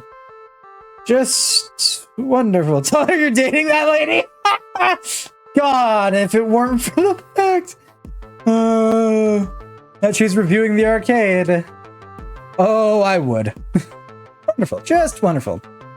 Not only does she hate us right off the bat, but I can't even leap to the defense side of what we built here without antagonizing her further. I'm meaning to talk with Gavin about how to save arcade spirits from an inevitable negative review. Nothing else I can do now but pray to the arcade gods that everything from here on out goes perfectly. Once again, I wander the floor, but this time, while it's all smiles and pleasantries on the outside, I'm left all alone battling my thoughts. This is certainly not helping my anxiety, you know? Being under a magnifying glass means anything that can go wrong will go wrong in spectacular fashion, reported across every arcade enthusiast website in existence. No, wait, stop. Bad thinking. Do not assume things will go wrong. Besides, the morning wasn't too eventful. Who's to say this afternoon will be a disaster? And then the afternoon was a disaster. I knew I'd spoken too soon, the second I saw Gavin approaching me with a tinge of worry furrowing his brow. Utterly ridiculous. It shouldn't be this possible for us. We got nachos in the vending machines this fast, and yet we are. I have receipts for exactly enough to fill them up. Yet there are only a few bags in there. A misdelivery, perhaps? And that was the least of our problems. Rain, we've got an electrical problem. 3 of the retro games are shorted out. I don't understand. I tested the power slides, outright rebuilt a few of them. Unless someone's seriously scuffing their sneakers and shocking the coin boxes, we're taking a failure somewhere in our electrical wiring. Calamity after catastrophe, they kept piling up. What? Oh, the toilet stopped working. All of them. Need to call a plumber fast and not one that jumps on turtles. Anxiety rising. What are we gonna do? This doesn't make any sense. I'm freaking out. I'll admit that I'm freaking out. Maybe we should close down for today? And out the wrinkles. Try again tomorrow. We are hastily losing our grip on things. But don't say anything. We might as well call it quits. I must refocus our energy. Relieve the tension. Well, that's it. Toss a match and let's burn the place down for insurance money. That might be a fiscally sound decision at this point. Gavin, no, I was joking. That was a joke. Much like all my wry humor. Maybe instead of burning it down, this is just me spitballing here. We can work the problem, people. Talk to me. What do you got? Any ideas? I want to get a Project Melody Girl Team digital assistant. I don't think I'd want either of those.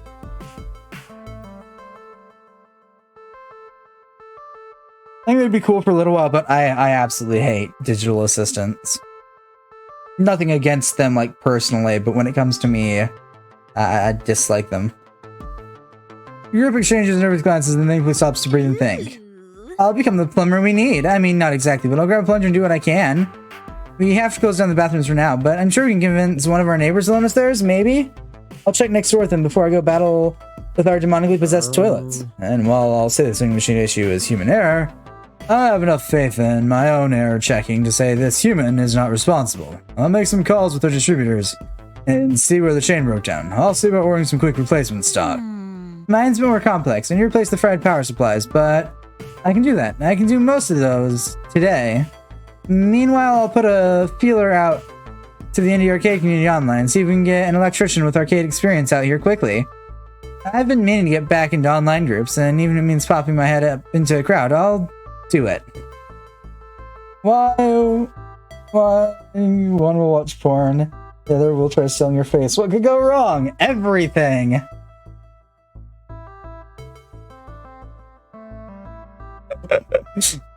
Hear me? Hear me out? Hear me out here. Just think.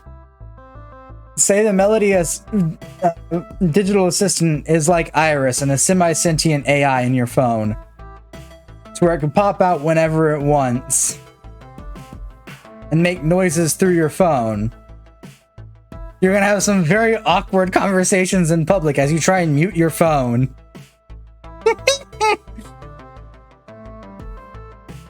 Okay, good. Solutions, people. Good solutions.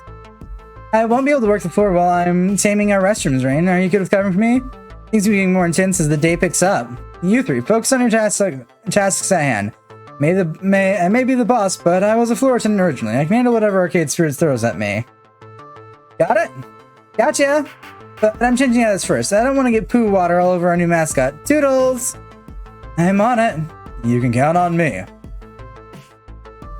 All three busy. That leaves me in charge of every problem that may emerge from the rest of the afternoon. No way to tap out with someone to help me with these situations. That'd be fucking fun. It's about as bad as when I get calls in public. Because I have to explain to people the reason why my phone is moaning is because it's part of the song. I need to work fast. Hit every problem before it's too late. Can't leave any stones unturned this time. No risk of letting something spiral out of control. But I'm ready. I mean, I have to be. No choice. Feeling freshly invigorated, I start my floor check. There are problems all around me. What should I tackle first? Cursing,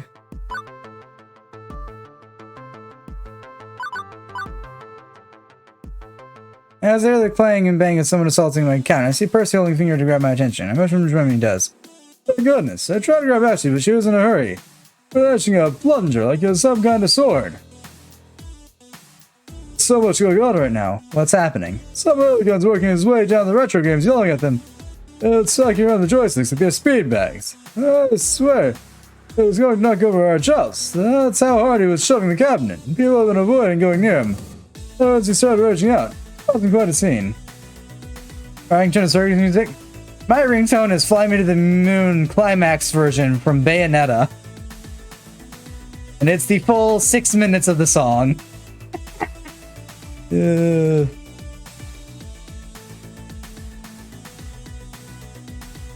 I'll take care of it, Percy, thanks. Be careful, love.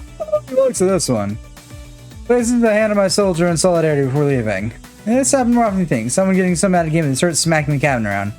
Like pinball, which will go into tilt mode to punish you, the only justice to be found here is my justice. I am the arcade law. Fucking piece of shit game.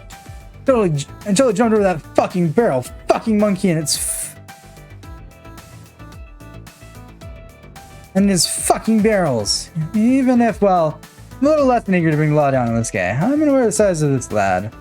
Probably eat 6 whole hams for breakfast and then bench presses pickup trucks for fun. But I know my duty. I know what I must do.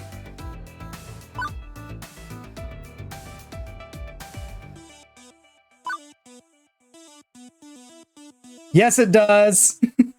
The opening of Fly Me to the Moon and Bayonetta's climax version is moaning. Do I don't even want to think about the copyrights on playing that on stream. I don't have the patience for that.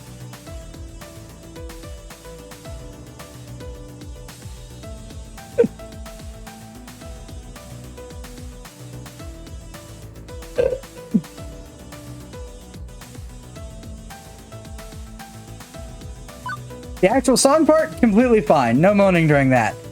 But the first, like, almost minute of that song, give or take a couple seconds here or there, yeah, it's under the category as moaning. Okay, right. You're done. Get out of my arcade, we're finished here. Excuse me, did I hear that right? Oh god, just what I need right now.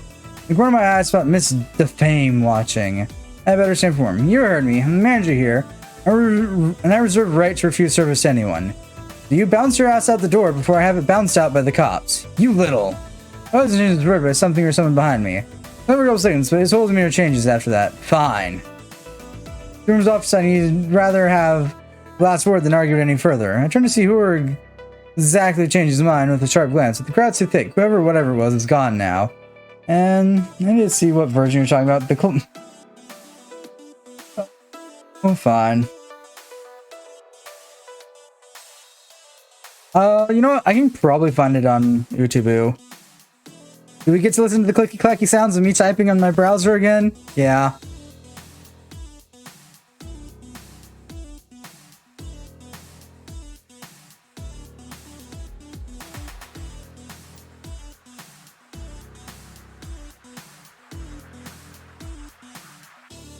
Well, that thinks in the background. Maybe. Welcome back, Cinder.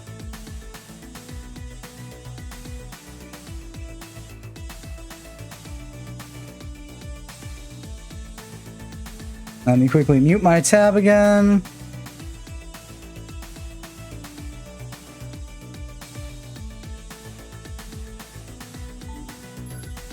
Nothing important so far that I would say. But just a song. There we go. Have fun. Set up audio separation before you do anything. No. I have it set up. I don't remember how it's set up because I haven't had to use it since I was playing Pokemon Brilliant Diamond and Shimmering Pearl. Which, to say that's been a while.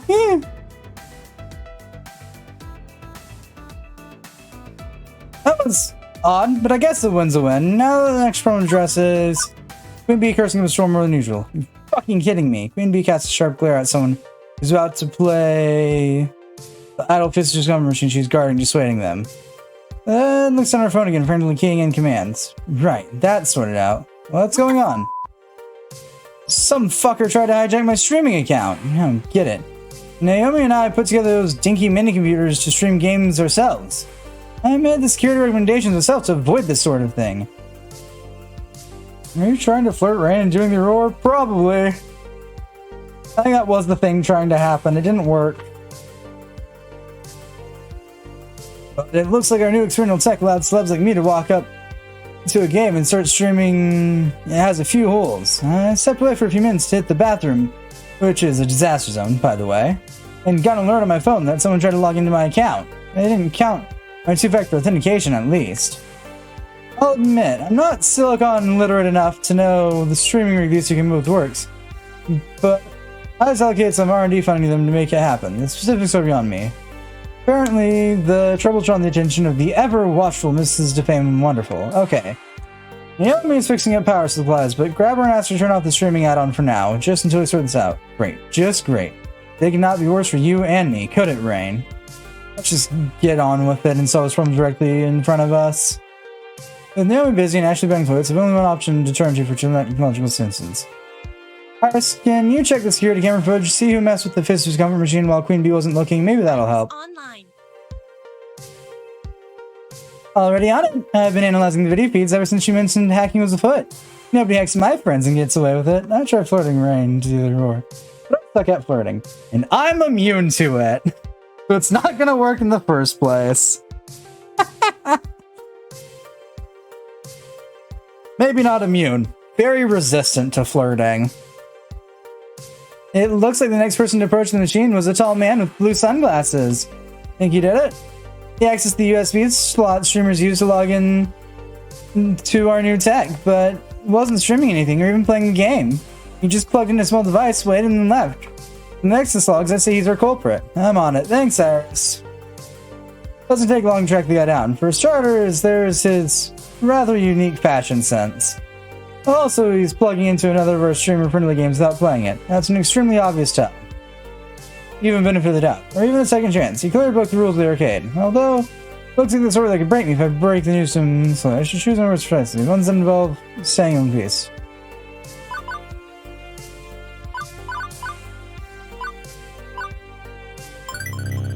Let's be honest with each other, shall we? I'm the manager here, and I know damn well what you've been up to. Immediately he straightens up, pocketing that like he was committing arcade crimes with all nonchalant like. Oh, I wasn't doing nothing. Yes, you were. I know in fact exactly what you were doing, and if you continue doing it, I'm calling the police. This is a second chance, a rare one, and I suggest you take it. There will not be a third. Understood? At first, you're also ready to press his innocence before holding yourself back. Luckily, I'm under orders, Nerdo. Fine, whatever you want. Looks like rain right now. And he walks off into the crowd. Without another word, I'm left in a state of utter confusion as our exchange. Well, take it hesitantly. Iris? Yeah, I'll keep an eye on him. The security video feeds. Don't worry, I'll let you know if he resorts to his nefarious ways. All handled without causing an incident, although I'm vague on what he meant by orders exactly. With that in the bag, we can look around to see if there are any other nearby problems I can address.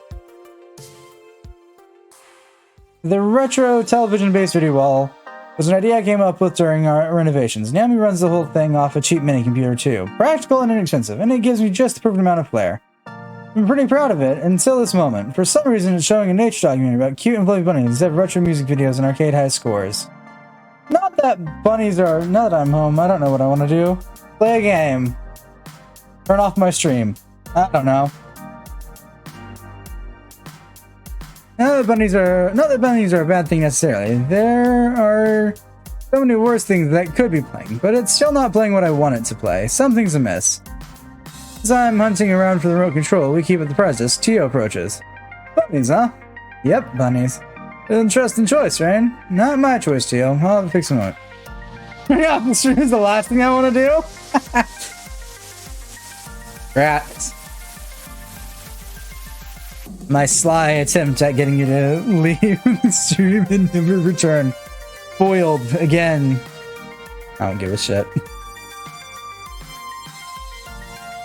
Cool. I was wondering if we'd suddenly experience a paradigm shift in arcade theming or something. The bunny's really cute though. Grabbing the remote, I flick back to channel 3, which should take the video feed from Naomi's system, and it flips back to the bunny's channel 5 seconds later. Assassin, aren't they? Almost like the rabbits themselves. Go back to channel 3, and nope, once again it reverts back in 5. Okay, clearly we're dealing with a master hacker, one who can modify Naomi's system despite having no physical access to it. An individual capable of truly hacking the planet. Yeah. Oh, it's a prank suit with the universal TV remote. I got one for myself. It helps me turn off over-loud TVs and bars, which drown out the beats of whatever game I'm playing. Not that I would ever do that, mind you, just in case. Make yourself a live 2D model, become a VTuber. I have a PNG and 3 3D models, so I'll try to see what I can do with a 2D model. Good luck with that. Well, with great power comes great responsibility, and clearly whoever's fortunate to watch this lacks the latter. I said to go check the crowd to see if anyone's got a clear line of sight, and it's pointing gadget the video wall each time you change it. I'm trying for help, and I'm not gonna dash you over. Sure, go for it. Ryan can never get rid of me. No, but I seem to get rid of a lot of other people quite fast. But then again, I feel like most people on Twitch that are just casually dicking about the VTubers tab and looking at what games people are playing, pop over, see me, and they're like, oh, What a cute little dark elf. And then Lude comes out and they're like, well, shit, this isn't what I was expecting. Though we are usually not, well, we bounce back and forth. The war for remote control continues for another minute back and forth for music videos and documentaries about rabbits. Now it's showing them mating, which I'm seriously hoping does not count as pornography. Or it'll be yet another black mark against us, which, with a certain arcade critic. It's only been a few minutes, but it feels like an eternity of populating Lagomorphs before Tia returns. Jesus. Your PC is om-nom-nomming shit. It's only been a few minutes, so it feels like an eternity. Yours. One jacket, stand near the pinball section. Thanks, T.O. No worries. Anything for you, Rain? Help the season my hoodie, ready to put an end to this.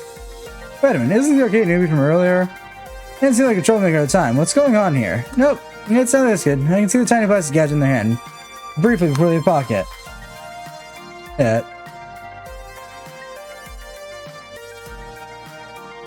Perhaps noticing an approach, Sneaker rules stealth and gets a natural one, resulting in an awkward and obvious attempt to look like an unimportant part of the crowd. Hey? Didn't do anything. I mean, hi, good to see you again. What's up? How are things? Given this living bundle of nervousness, I'm not sure I feel like coming down a ton of bricks on the poor kid, but rules are rules, right?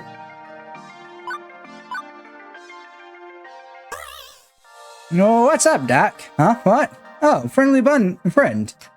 Okay, friend, bunnies are cute and everything, but stop messing with my video wall. I have to kick you out of here, got it? Oh, okay, sorry. I wasn't trying to cause trouble. I mean, I was, but... never mind. Okay, I'll stop. Thank you, bye. Install Mini 11. And they're gone, slipping back into the crowd. That was weird. What's going on here?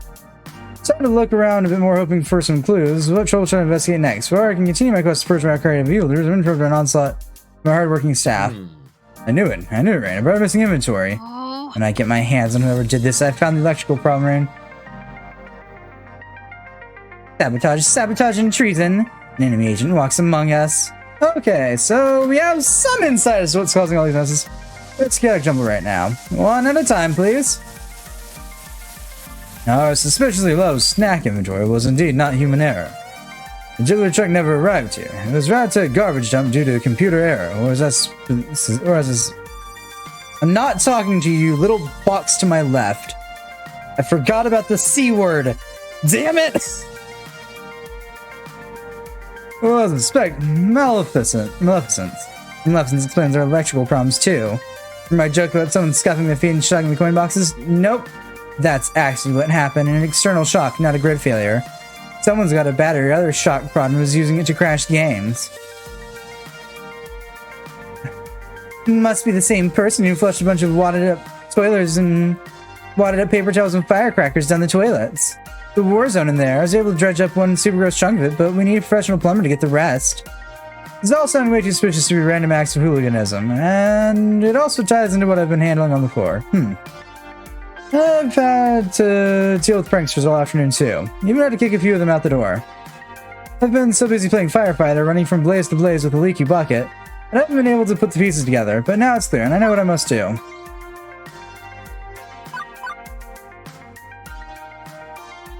It's a user-made Windows 11, only runs off of 2 gigabytes of RAM. It's highly optimized. Neat. I'll stick with 10. I would stick with 7, but you know, things are starting to excommunicate 7's existence. Right, that tears it. No more mix nice art. Gloves are off. But you aren't wearing any gloves. Do you want to borrow mine so you can take them off? Ashley, focus. So, you have an idea who's responsible. Yeah, leave this to me. I've come to kick ass and chew bubblegum, and I'm all out of gum. Oh, here, have some of mine. Ashley hands me a stick of gum. The shrug, I pop in my mouth, turn on my heel, and march off to resume ass kicking anyway. With the nod of solidarity, all of us split up, each on our own mission to thwart the ne'er-do-wellers. I'm not particularly thrilled to begin this confrontation. My nerves haven't stopped things this morning, but, well, my friends are counting me to lead and be the responsible one. I can't force this off to Gavin like I might have done at the Funplex. Finding my core is particularly difficult. She's been in the background the whole time, watching and waiting as I ran around trying to put a lid on the mayhem. Her eyes study me as I approach, grinning ear to ear. Hi. Hello there. Figured it out, huh? Yeah, I can't understand the why, but at least I know the who. Matching fashion style is a pretty big clue. Get some formal introductions in order. Yeah, okay. The name's Sue. Natural-born leader, hacker extraordinaire, and leader of the Ghost Monsters, the hottest gang on these streets. Use mini 10. I'm fine with just regular 10. I even have the ability to install it fresh on any system. Pleased to meet ya. I really wanted to. Be playfully courtesies, her wicked smile never ceasing. I guess my friends were a little wild and crazy, leaning a bit heavy on the pranks. And okay, you booted some of us out. Not all, just some. That's cool, I mean, it's your house and your rules. You're the sheriff here and you lay down the law. And I respect that. Let me make it up to you, okay? Sue steps back and taps a button on her smartwatch. And from the crowd of gamers, her whole gang assembles. Even the ones I told to get lost. Gang, this is... what's her name again? Mixheart. Gang, this is Rain. Rain, this is Inky, Blinky, Pinky, and Clyde. Named after Pac-Man characters, namely the ghosts. Now then. Sue turns to face her ghost monsters. You all were very, very naughty, and I'd say they owe an apology. A big fat I'm sorry from each of you. Don't you agree? Each of them mumbles a semi-coherent, semi-sentient, sincere apology. Ghost, I'm trying to show you the sidewalk. Yeah, whatever, sorry. Real sorry. Gosh, I'm so sorry, Mixheart. I'm real sorry. They finished two-facing moves again. Yeah, I'm sorry. Which means everybody's forgiven, correct? Because, and this is me being real with you, I like this arcade. I really do. It beats the crap out of Deco's Palace, that's for sure. I can easily see this being our new home, you know? I admire what you've done with the place. It's totally awesome, and I'm really looking forward to coming back. Again and again. I definitely don't want to end our first day here on a sour note. No. I'm so glad we can communicate like adults. Apologize for being naughty and move on. Now, okay, we may still ruffle a few feathers while we're here, but that's cool, right? I'm sure you understand that it's all fun and games. Nothing personal. I hate that my casual wear looks like Sue.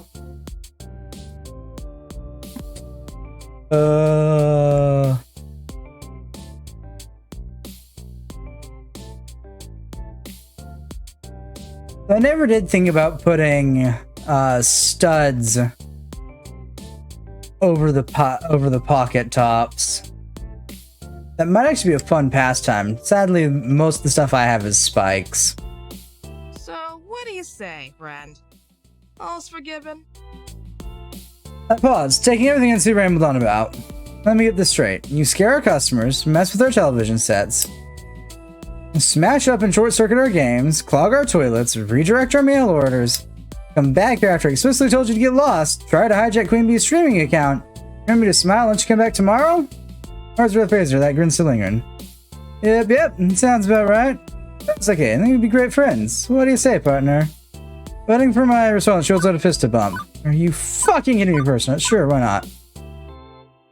I absolve you all your gate sins. Lol, no, get out. It was great, you have to stop causing problems. Look, I'm sure you're all good kids at heart, but let you hang around here and you just cause more problems. It's no good for any of us. You sincerely love arcade spirits, you'll understand I can't let you ruffle feathers, as you put it. I need to make sure everyone's having a good time. Well, yeah, I mean, I get that, right. So I might be willing to offer you another chance if you promise me to follow the rules from now on. That's the best I can do, okay? Well, I'd like to work with you here, really, but promise is kind of a steep ask. Something's wrong. I'm a pretty empathetic person. I can tell when someone's being legit with me, and she's clearly genuine. Wouldn't come up, but she seems conflicted. How hard is it not to hack machines in wild? Why would that be a problem? Very I already hate her. Very spiky. No, I only actually have one shoulder spiked up right now on my vest. I'd say as I look behind me to make sure of that. I hang my denim vest off the back of my gaming chair. Okay, see, normally I give you my word. Word is bond, but well, no ifs, ands, or buts. I need your word if I'm going to rebuild trust with you.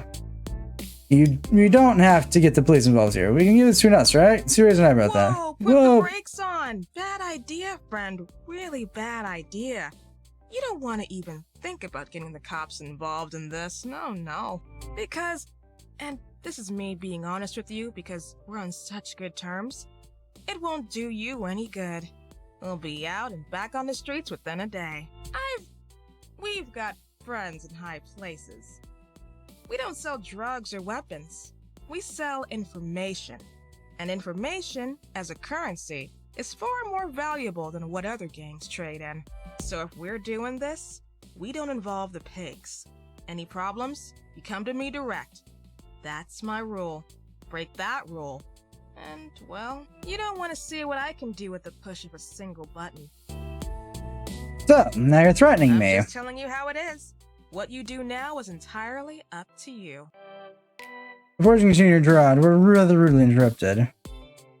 Oi, Sue! What do you think you're doing here? Big tension that surrounds us melts away, redirected to the new challenger. All eyes glare towards them. Oh, great.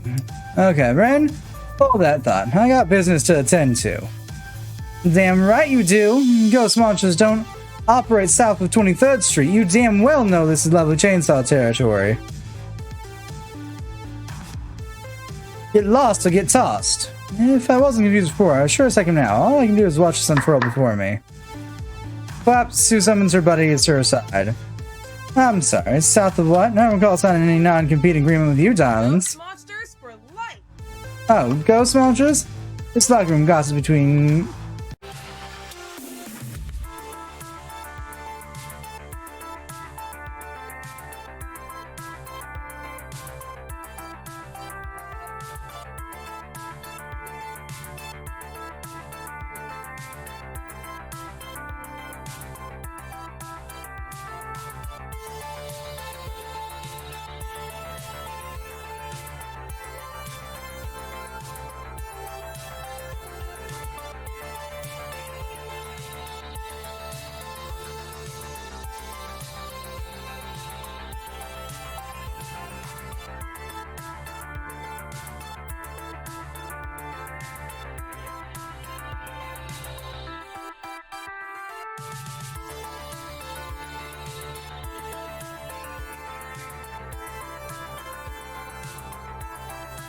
Hello? Can anybody hear me? Are we back now? We got a lot of dialogue to skip through now. Our last save was at the end of the chapter.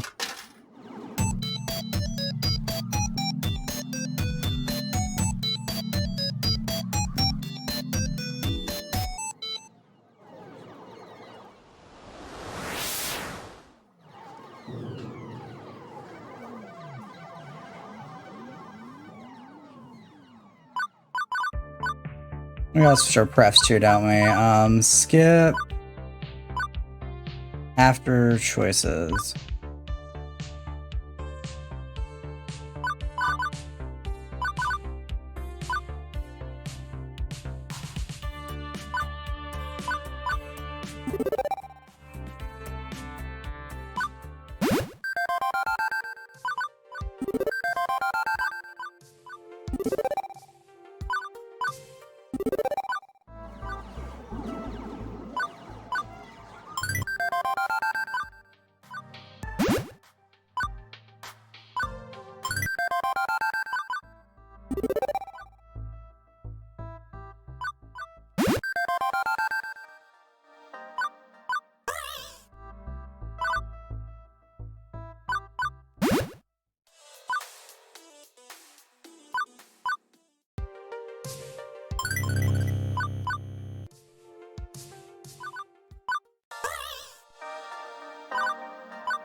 Alright, we're back to where we were before. We're good. I'm gonna turn those off.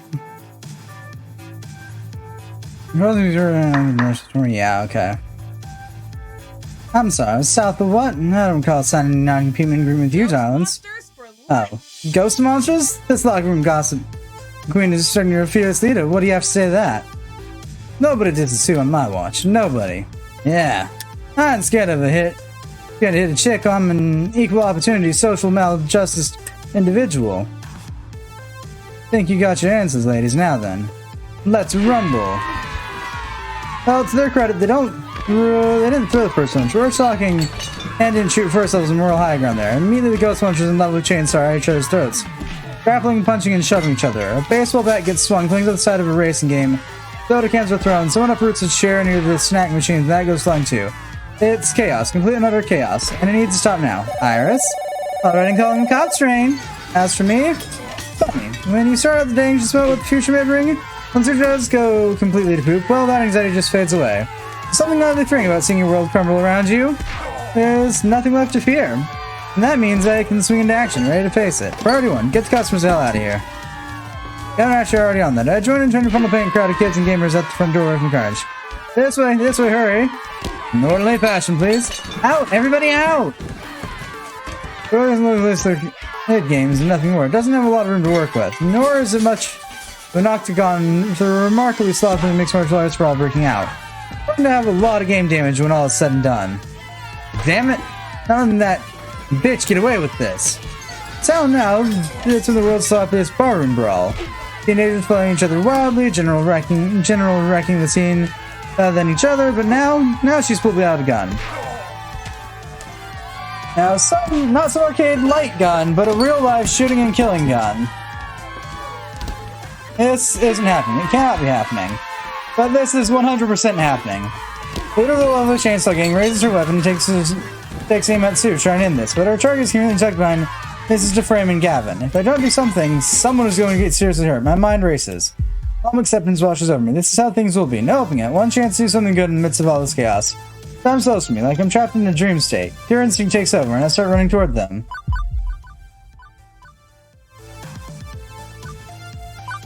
Why is this an important decision?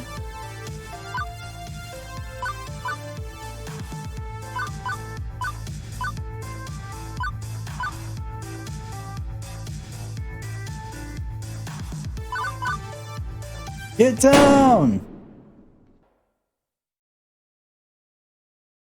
Whoa. Holy shit, what did you... I was aiming for Sue. Biggs! Run for it! Stay cool and watch the footage first. Do it. Stay with us, Ryan. Stay with us. Help is on the way. Is it? I just wanted to make a dream for everyone to enjoy. That's all. Was this wrong? It's what you would have done. It's what you did do. For all of us. But I guess no good deed goes unpunished, huh? Family curse. You've a strong spirit, dear. You'll get through this, I know you will. But for now, you'd best wake up. There's still more to be done. Wake up. What do you want me to wake up from? Getting shot? In the hospital. Very slowly, I open my eyes. The soft beeping of medical monitoring greets me, as well as an angel in white. Well, angel in a white lab coat. Well, they're no heavenly being. They do appear to be my doctor, armed with nothing more than a clipboard. A little hazy as they briefly explain the situation. Thanks to my wild theatrics, I startled the shooter enough that her bullet missed its intended target. But instead, it went into my leg, which hurts like shit. But apparently resulted in a surprisingly clean shot that I'll recover from in a few weeks easily. 2 days in the hospital, a week or two on crutches, some lipping, then I'll be back to 100%. And more importantly, nobody died. I can live with this momentary pain if someone gets to live, period. So it could have been better, could have been worse. The doctor having given me the report leaves to treat the other patients. Before they do, they inform me that I have a visitor. At least there's a plus side. I wonder who it is. Queen Bee storms into the room and proceeds to stand before me. Her arms are crossed defensively, and her burr frowns. She's visibly upset. Feeling like I'm about to get reamed for what I did. I'll admit, maybe it wasn't the smartest thing jumping in front of a bullet that I can't, but I can't undo it now. Prepared for the consequences, I brace for him. Dumb. You just... Words falter as she tries her best to bring composure. Her frown softens. So worried. Tears roll down her cheeks, and she immediately wipes them away. Anything that's stupid ever again. Seriously, I can't... believe you jumped in front of a bullet. You realize you aren't some action hero, right? Nope. That brings a smile to my face. Yes, the harsh realization is setting in. I promise, I won't do it ever again. To me. I swear I won't get shot again. PB's defensive stance melts away, and her whole body relaxes as she sighs. I'm assuming people can hear me again. I'm assuming we're back alive. God, I hate when that happens. I hate that.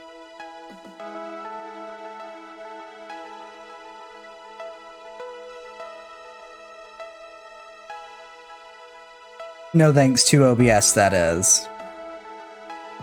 Good. Because I can't bear the thought of losing you. I just couldn't imagine my life without you. She pauses, biting her lower lip. She averts her eyes, her cheeks flushed red. I love you. I love you. A lot. So there. Now you know. Even though my leg is throbbing, my heart skips a beat before I can respond. Why did you stream? I didn't. Stream died. Namely, OBS died. The open broadcasting software committed seppuku. That's what it is. Yeah, there we go. Took the game with it.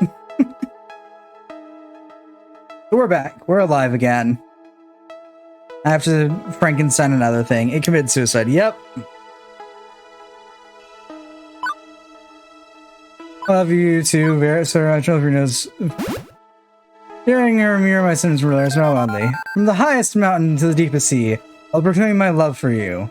Give me a loudspeaker the size of Mount Everest, and I'll tell the whole world. You are my everything. Said, fuck this shit, I'm out, yeah. Oh, Rain. Couldn't bear the thought of losing you either, which is why I felt so upset earlier. And let that get the better of me. Honestly, I should have taken the time to apologize to you in a more collected manner, and for that, I apologize. Yeah, well, it wasn't perfect discussing it And I'm either. a fool thinking that it took me almost losing you to be able to share my feelings for you. It's ridiculous. Commitment and devotion have always scared me. I've been burned hard in the past and have closed myself off from those emotions. I didn't want to get hurt again, but with you, everything just feels right. Yeah, it does feel right, doesn't it? Yeah. OBS quite literally said, fuck this shit, I'm out. I'm taking your shit with me. Thankfully, it's not hard in visual novels to skip through, back to where you were if you know what you're doing. Which I might know something about. Because half-awake Rain should not be playing visual novels. Seeing you injured made me realize that I didn't want to be without you. And so, while you were recovering, I made a few calls. Talked to the demon and the other heavenly kings. Oh? I still want to live in the team house, but that's my dream, but I can't give that up. But being with you is also my dream, so I was able to find a solution. Get this. 2 houses. Obviously, they aren't going to demolish the house they have now over in Japan, but we decided to open a secondary house. I've played that before, Cinder. I haven't played it in a minute, though.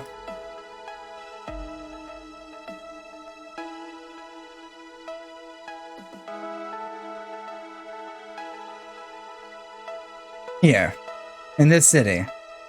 So, how exactly will that work? Will they move over here then? No way. Not a chance. They can't all uproot and leave what they have, just like how I don't want to abandon what I have here. Instead, they put me in charge of compiling my own team for here in the States.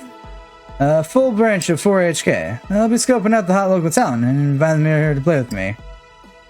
Granted, I'm still going to take trips to visit, study, and play abroad with the rest of the kings. But this way I don't have to leave forever. That's... Where'd Rocket go? I don't know. Into the abyss of OBS's death? I'd assume so, at least.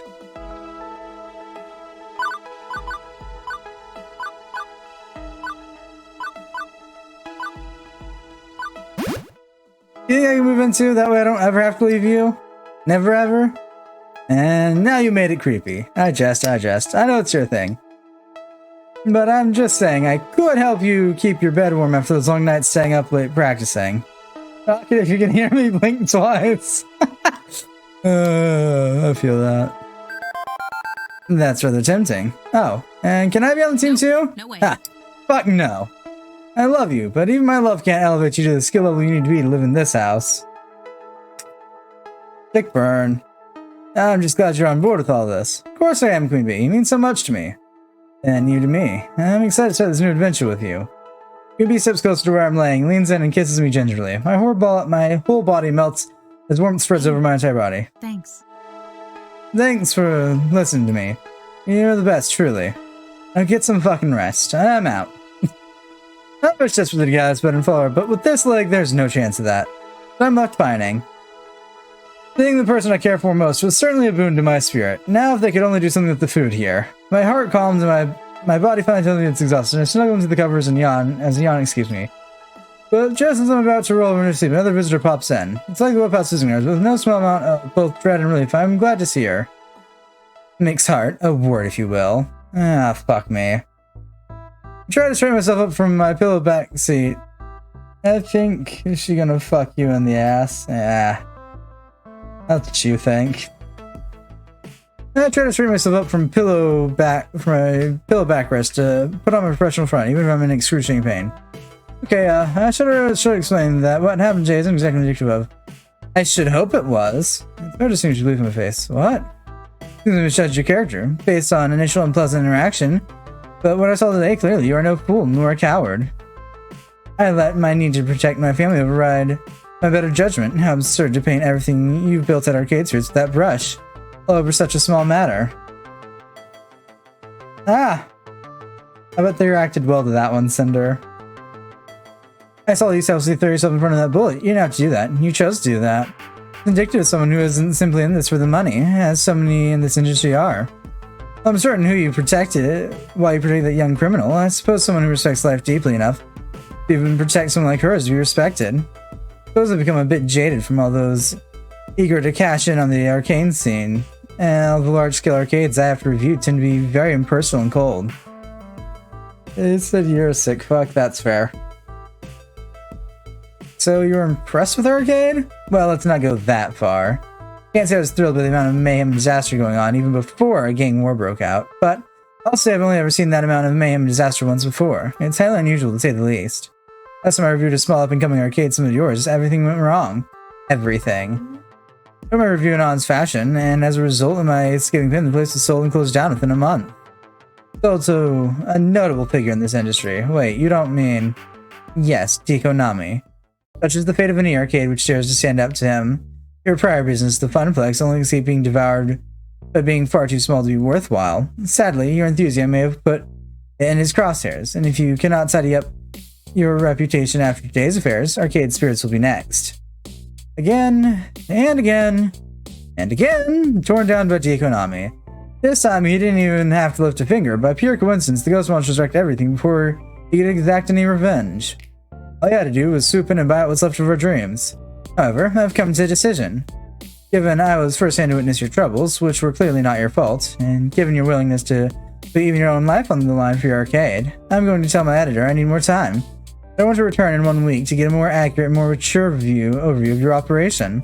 1 week, that's the best I can offer you. This is a difficult hole to climb out of Mixart. Even aside from your trouble, having a gang fight and shooting transpire at an arcade. Well, the press will feed on this. Even if I was the only press present and accounted for, they'll dig and they'll speculate and they'll chew on your bones. If your arcade survives that initial onslaught, I hope to write a proper review which can lay those concerns to rest. I'll offer you no more second chances, no more reasonable doubts. Best foot forward, my return, or my readers will know the truth. Understood? Understood. Then I'll leave you to your recuperation. Kurt nods, she turns and leaves the room, leaving me with my thoughts. 1 week. Got exactly 1 week to completely rebuild our reputation and clear the good name of Arcade Spirits. Otherwise, it's game over. For all of us.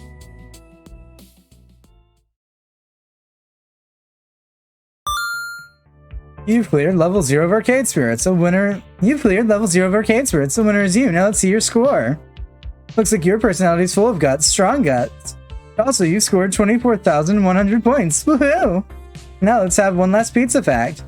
62% of Americans prefer meat toppings on their pizza, while 38% prefer vegetarian. Everyone loves different kinds of pizza, and that's a beautiful thing. You want to save your game proceeding to, drumroll please, the final level. We're gonna save the game.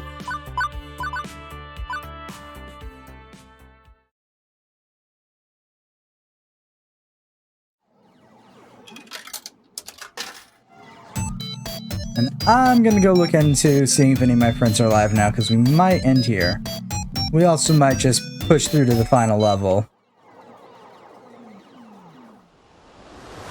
Let's see here. No, not really. But it looks like we're doing the final level. Neat.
Ah, looks like I need to do that.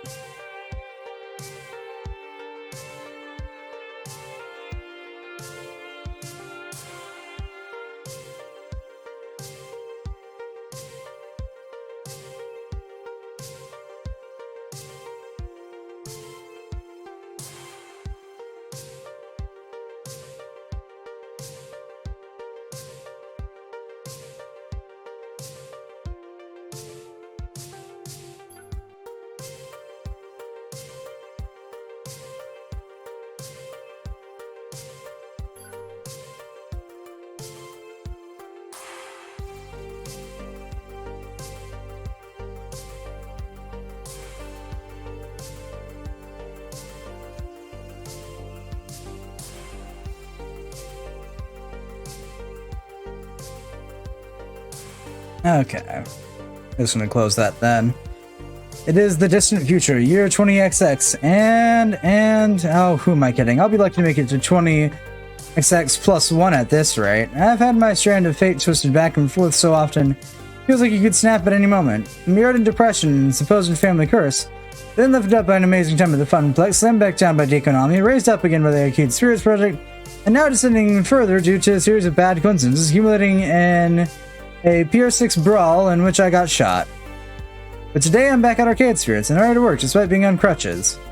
Normally I have to mentally protest with the beefs and boops of a busy arcade, but not today. Aside from our regulars, nobody's here. Not exactly the side I wanted to see on my grand return, after heroically taking a bullet to the leg. We are 3 days into this ambitious experiment and it's already looking like a bust. Even with a reprieve from Mrs. DeFame, we couldn't hush the event up completely. The news of gang violence at local arcades spread over social media like wildfire. Gavin had filled me in on the details I missed while I was passed out. I'll give you a tiny. I'll give Tiny 11 a shot. Fair. By the time the cops got here, both gangs were long gone, and the ghost monsters wiped their security footage on the way out. No arrests made, no evidence remaining.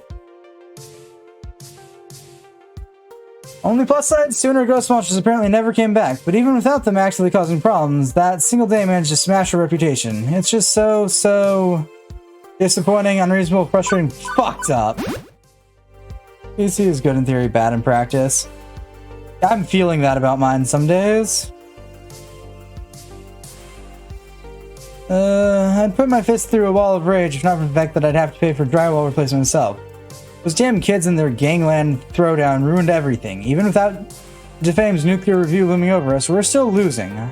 I don't honestly know if we can recover from this. We could only get the good word out somehow to correct this PR disaster. Seated behind the ticket desk with my crutches propped up nearby. Light duty only for a week minimum, doctor's orders. I try to mentally detangle this mess. Hey Iris, are we? Yes, we're still turning negatively on social media, like the last 7 times you asked. Any luck on our security camera footage then? Anything that we could give to the police? It might help our public image to have someone point blame at. No, it's totally wiped, and my fellow crew systems failed. I guess that's to be expected when going up against cyber criminals. Like, they've even avoided bad press from the shooting. I haven't spotted the words ghost monsters in any of the articles I've found about the attack. It's like they're ghosts. Well, not literally ghosts. I mean, they clean their tracks very effectively. Yeah, I got that. Did we see them in the corporeal? We did see them in the corporeal, remember? That was mouse. We'll want to run a dual PC step for sure being fair. At least that whole mess seems to be behind us. Now we just need to dig our way out of this hole. I sigh heavily as the burden sinks into my lungs. If I can go even further, here footsteps bring me. I lock my phone in my pocket before seeing who it is. Hello. Hello, Ryan. Good to see you up and about. I'm up, but hardly about, and I'll probably glue to this stool all day long. Yes, well, it's the alternative, doesn't it? Plus you get a nice view of the whole arcade. Oh, bit quiet in here today, isn't it? Yeah, I know, but we can turn this around. I know we can turn this around. But, well, I don't want to be a bother, but I want to talk to you about a financial situation. These bankrolling is the pair and such. As soon as he mentions money, my chest tightens and expect the worst. It's not an unusual thing to bring up, but any other bad news? Ryan success me. Slow down, you fuck! I'm not even speaking that fast! Oh, I have more than my fair share of wealth. Oh, yeah, it's not bottomless, honestly. Easy about me before I put my stake in Arcade Spirits. Bob and I have been going over the spreadsheets and how to current rate well. I don't really have so much betting before I have to start considering options. Options like selling. Oh, I don't wanna. Bullshit, I can only pick up every other word? Ah, it's not somehow me. Oh, want to believe me. Well, there's going to be a breaking point where we need to consider pulling out before our initial investment could not be recovered. If everybody involved in this affair doesn't go bankrupt. Not my own turns, yet completely draining Percy's finances. Well, his plans for that money was turned over to charity upon his death, and here I convinced him to invest in my boodongle issue of an arcade in the twilight years of his life. Something of a grim thought, isn't it? Oh, let's not dwell in the negative, shall we? The whole point in giving up the fight is so soon after it begins.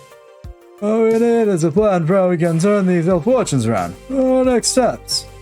Next steps? I can barely take a step with these crutches. Honestly, I'm not sure what we do next. I need time to think. By all means, think away. And if all else fails, well, I still got your help. Hold that thought. We got a customer. Hello, welcome to...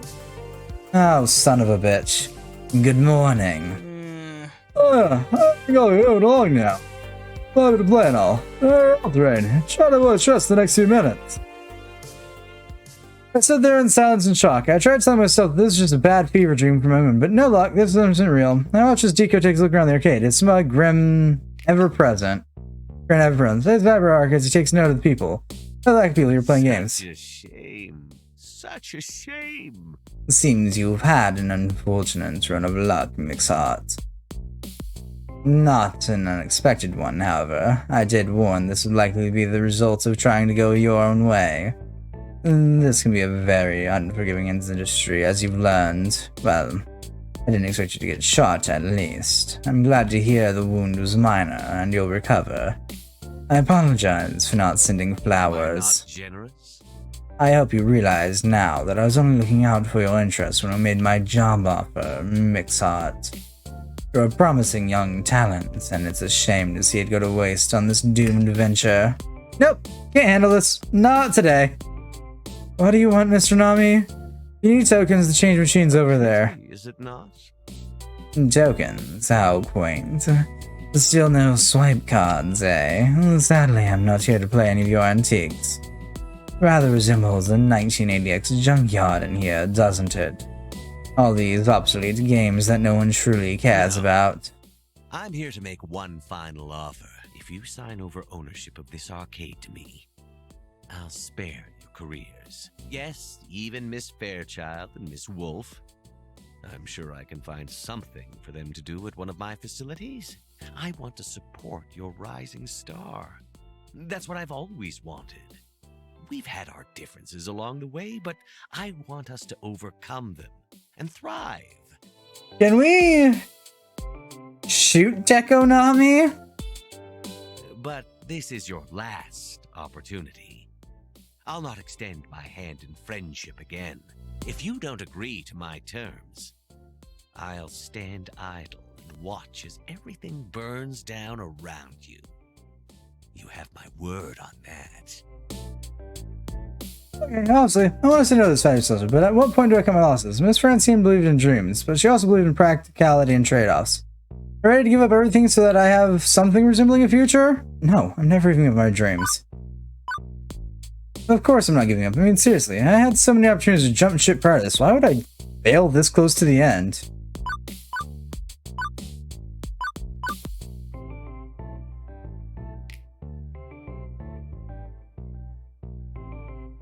No, get the fuck out of my arcade. Afraid I must follow my own dreams, Mr. Nami. My resolve remains. I refuse Ruffin. What if I get, Fuck yeah, I'm ready to sell it completely. I do have a few terms and conditions, however. You want to require, $500,000 a year, including stock options in Nico's Palace. I'll need some cars, the kind you only see in fancy 80 cop shows. 50-room mansion with a majestic overlook of the ocean. Servants to feed me grapes. My own TV and movie franchise about my amazing exploits. And you could throw in, your kidneys. That'd be great too. Kidneys go for a lot on the open market. So, deal?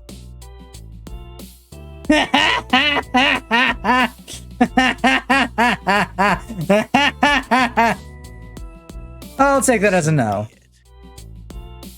I'll just have to settle for buying the burnt-out husk of your business, once it ultimately collapses around you. I think you underestimate the damage being associated with the criminal elements can do, Mixhot. It's enough to ruin even the mightiest of arcades. I doubt the ghost monsters have forgotten you. They will return, and they will make matters far worse for you. Immediately I take notice. Play it cool, play it cool. Don't let it on, just test ours. Really? Ghost monsters? I thought that game was called Lovely Chainsaw or something. Foolish fool. Yes, ghost monsters. Sadly, they insist on naming themselves after that absurd, ancient video game reference. With all the childish, immature. He shakes it up again to refocus on me. But enough banter. I believe I'll take my leave. I'll not see you again, Mixhot. I'll let my loyal Sanderson poaching what little remains of you. Good day. It's the pancake situation all over again.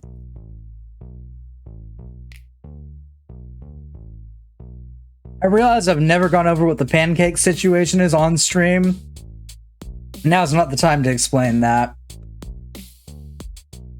Once he's out of earshot, well beyond the confines of the arcade, I pull out my phone to verify something. Alright, so you checked all the news articles about the shooting, right? Oh yes, I've analyzed them all. Do you need me to pull up a specific one? Chris confirmed something for me. The ghost monsters were never mentioned by name, in any of them, right? Yes, it seems Susan's friends are going to come in the tracks. Why? This is it. This is the chance we need. Admittedly, it's a slim chance. At this point, I'll take what I can get. Message everyone. I'm calling another Waker Revenge conspiracy. Oh, you're all fired up. Tell me you fuck. Okay, message is sent. I'll explain at the end of stream, if I remember it. I'll need everyone's help to fill in gaping holes in my plan, but at least now I have a plan. Time for one last-ditch effort to save arcade spirits.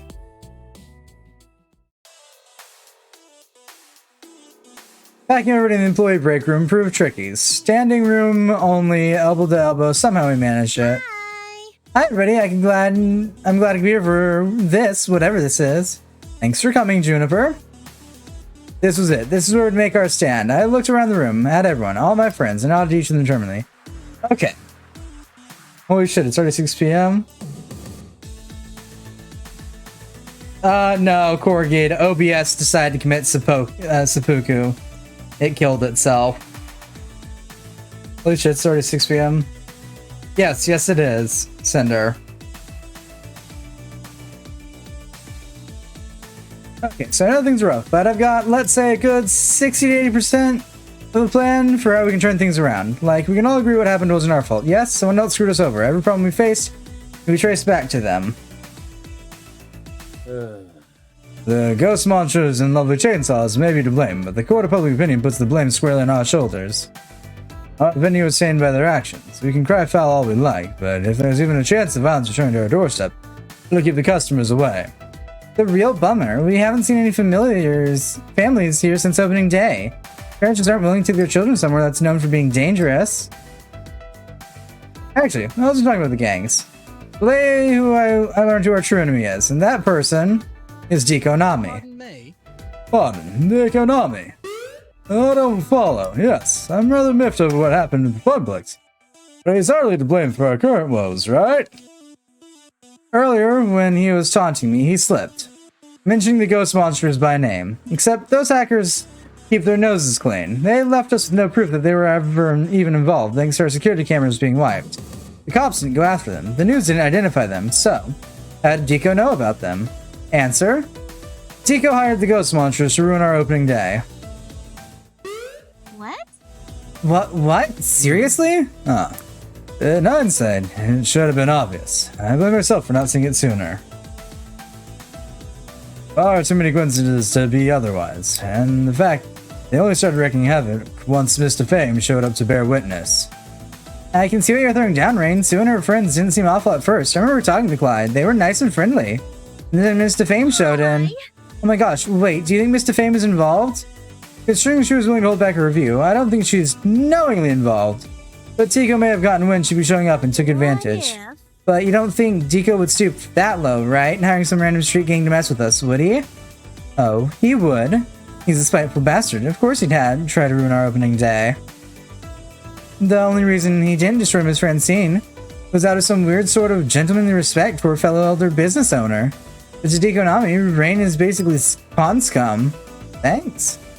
To be fair, I tried to orchestrate the bullet riddle finale of the evening. That pushes plausibility. True, how could he have... he wouldn't have even needed a shooting to ruin us. Any review alone would have done the job. Being even slightly associated with a gang would have been awful. Mr. Fame reported us as a hotbed of teenage chaos, a living reenactment of Lord of the Flies. It's filled Zoom even without bullets flying around. But I guess we're lucky she held her review back. Problem is, we have no proof of this, do we? No way that Deco back to the ghost monsters, other than him slipping up and mentioning them to Rain. I doubt I'd ever meant this on the record. Harris hasn't been able to dig up any digital evidence, although there's our eyewitness testimony, which should be enough to warrant some investigation, but for some reason that doesn't seem to be enough for the police. I don't feel the local cops, and how they think. If they're not looking at the ghost monsters, odds are they're actually looking into the ghost monsters, quietly. Admittedly, doesn't help us in clearing our name. And there's too much hope that Deco simply confesses to orchestrating an incident which ruined us. That slimy bastard is not getting away with this. Get the truth out of him if I have to. Oh, it's amusing that would be. Oh, then suggest it, love. Smart about this, and undermine him rather than take the direct approach. It should have been most of a plan, Rain. Care to elaborate? Well, if Deco doesn't confess to sins, we need the next best thing. We need his henchmen to flip on him. See, I sensed some attention from Deco about the ghost monsters. He called them childish and immature. There may be some bad blood between them. How about we break up their partnership? My plan is to track down the ghost monsters, get them to turn on their employer, and confess to their crimes. I mean, they think go eat something, Cinder. Even I've already had at least a yakisoba so far. Nothing else since, but you know. Once the media hears it from Sewer South that the incident was all thanks to Deco's scheming, it'll clear the good name of Arcade Spirits. This plan is foolproof. I answered a myriad of blink stares and blinks. Don't everyone congratulate me all at once now. I'll leave you to do the same. I already ate once today, though. So you still have to catch up.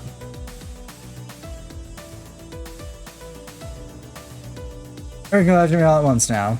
Okay, so this isn't really me criticizing, but your plan kinda sucks. You want us to track down a bunch of hackers we already can't find, then ask them politely to betray the guy who's paying them a lot of money. Between this and the shooting, I'm worried about your health insurance premiums. About to go through the roof, Rain. Either RAR and I eat. Nah, you know the conditions for the RAR. We wrote them out earlier. It's either 3k bits at once or the channel point redeem. That's it. It's simple.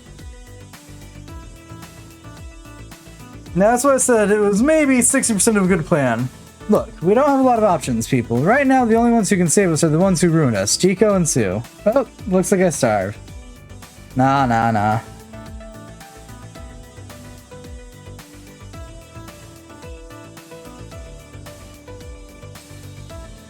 I'm confident that I can find Sue to talk to her and get her to see reason. It's true, Rain was willing to give them another chance and he out there said things before. It really seems like Arcade Spirits. If there's some disagreement between her and Deco about our arcade, that could be why. Exactly. I think I can get through to her if I try. This hinges on our ability to find Sue. Find an unfindable bunch of ghosts, ones ours can even track down, and that's where you all come in. What the fuck are you gonna do? Break down my door and force her down my damn throat? I mean, that's what I have to do. Sure. But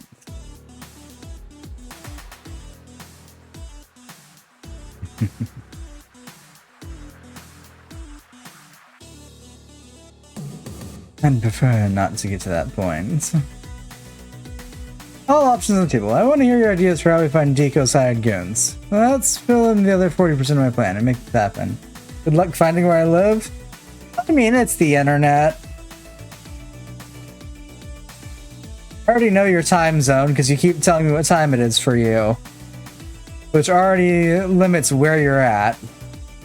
The very narrow strip of land. Well, narrow in one sense. I'm fine never doing that. I just catalog all the pointless information I pick up. And I'll glance back and forth are all I get in return. I get why they're concerned. This is the slimmest of hopes, the narrowest of margins. I'm asking them to follow me to lunch. As I said, good luck. I also know the name of a club that you went to, which could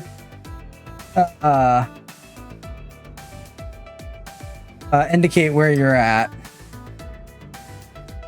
I'm guessing your local anime con is Anime Central? Probably.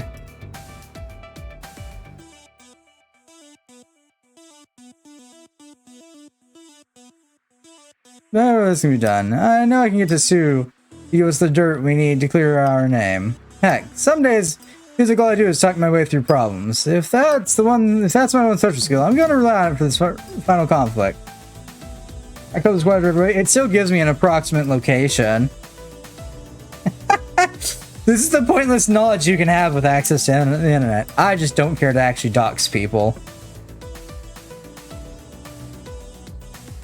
Now you just find her. For that, I need their help. And that means I need to motivate them, like a true leader would. Come on! Do you just want to let Zico beat us? Well, let's think outside the box. What I said. We can outthink, outwit, and outrun you. If we can't stop him, Zico's gonna... What are we gonna do? Just lay down and die then? Decide it's too much trouble to save Arcade Spirits? Zico tried to buy this arcade not half an hour ago. That's an unpacking, because I believe in what we've made, because I believe we can win.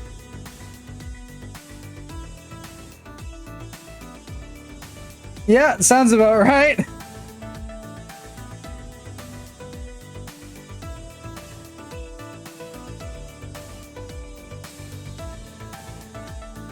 We found so hard to get where we are today. I'm gonna keep fighting and fighting until I've got nothing left in me. Are you willing to do the same? You have my sword and my bow. Those for minutes, so it's an hour drive. And my ass, figuratively speaking, I mean. And I've got your sweet ass too, so hey, we mutually have each other's asses. Everyone nods in agreement, and I can even see some smiles start to appear. We're all on board. Also, your sus Republic goes exactly right. That is determined in the how of the plan. Decision, finding the ghost monsters. Perhaps. At risk of stating the obvious, why don't we talk to the police about this? They've proven unhelpful so far, but if we go down to the station and fully explain our situation, we may be able to gain the information we need. I feel this would be a reasonably steady course of action. I'm not too certain about showing up and just asking for them to open the file to us. You're correct, the police would have the information we need, except cybercrime is a sticky situation. You have to control leaks. If they look into the ghost monsters, they won't just tell us outright. He's talking to the right people. I know most of the cops that been Matt Stone shot by name, and I know one from the officer that'll help us. Nope, no way.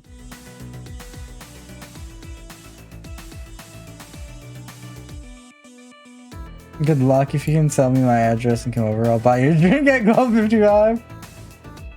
This is reminds me a little Star Control 2. I could see that. And most of the music in this game's got some sort of retro-y vibe to it, so it's pretty nice. Why get the cops involved? We already know someone who's got an axe to grind against Sue and her buddies, or rather a chainsaw. Ooh. That's right, Queen Bee. We can ask the lovely Chainsaw Gang. And they'll be user fine, and we'll probably be thrilled to divulge a litter they have on ghost monsters. Or they'll cover us up with switchblades. Could go either way. I'll admit, this is a super gutsy move, but if we pull it off, we don't need to involve the authorities at all. And I'll give my word, I don't have the I don't have the energy nor the actual means to get to anyone's front door. Let alone mine. I barely leave it once a week. You think I'm actually gonna exert any amount of effort to tracking a person down? No. I will joke about it though, because it's fucking hilarious. Those little situations a bit too sticky for my liking. Cops and honest, thank you. Although the alternative event suggests maybe stickier still. But first with the ghost watchers at Ego's Palace, so the regulars there. So if we investigate Ego's Palace to find someone who knows someone who mates, how bad do you want that drink? I don't. That's the thing. Or to force me to eat. And it's more the latter.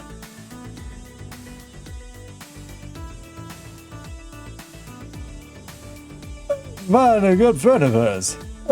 Said why we need to speak with Sue. But we're already on so good terms and Sue likes to remain diplomatic about all this. Just keep that going. Pretty sure if I showed my face at Digo's Palace, I'd get mashed into paste by his private security guns. But my face wouldn't. Digo doesn't know me. I was a Funplex adjacent rather than a Funplex regular. I also set foot in Digo's Palace was years ago. I go on to really Jupiter. Yeah, we could flip in and ask around about Sue without anybody even noticing. Oh, it's kindly tragedies, and also built for those who may know her. Oh, you can be more cordial. I'm in the same complex as Queenie, no more hints.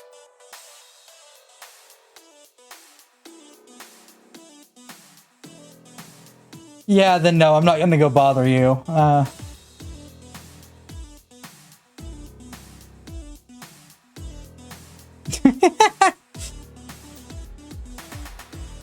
What I'm hearing though, Cinder, is that I can stick Queenie on you to force you to go eat. Noted. Definitely. If she's got a single friend in that place, I'll find them. During mission enemy territory, but for you, Rain, I'll do it. Why not? Because Queenie's there? No, not quite because Queenie's there, because I don't want to bother more people than necessary. What is me for? I don't have any ideas. I mean, well, you tried Googling for her accounts? I'm reasonably sure I already tried that. Iris? Yep. I've used Yahoo, Bing, Alt, Visa, and Webcrawler. I have no idea what half those are. Okay, but that's not what I meant. I meant checking online forums for arcade enthusiasts. Those arcades, right? She may have an account there. I've been rejoining online communities lately, trying to open up like-minded folks and socialize a bit more on my own terms. She's got to be looking at one of those places.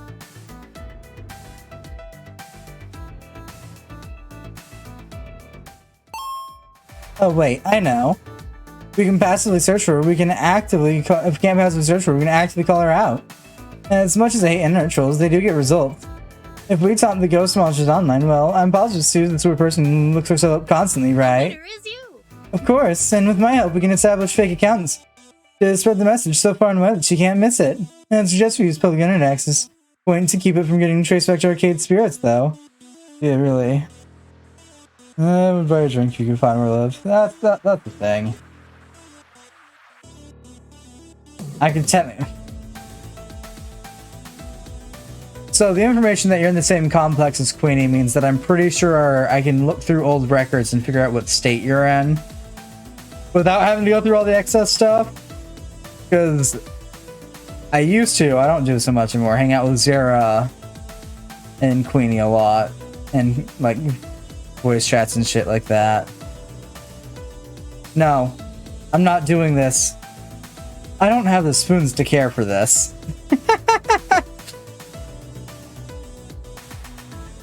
As much fun as it sounds like, no, I'm good.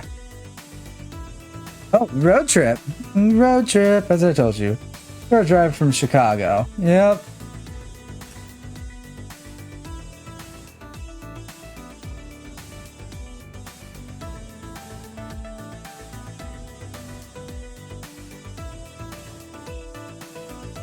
Yeah, no, I'm good. I can tell from Gavin wincing at this that he's not a fan, but he's not a fan of Irish in general, so I like this plan with Naomi. It's pretty quirky, but it just might work. Well, I did say I wanted options. Involving the cops after the semi-shady things we've done is risky. So is provoking a rival gang of armed hooligans, so is infiltrating themselves, so is...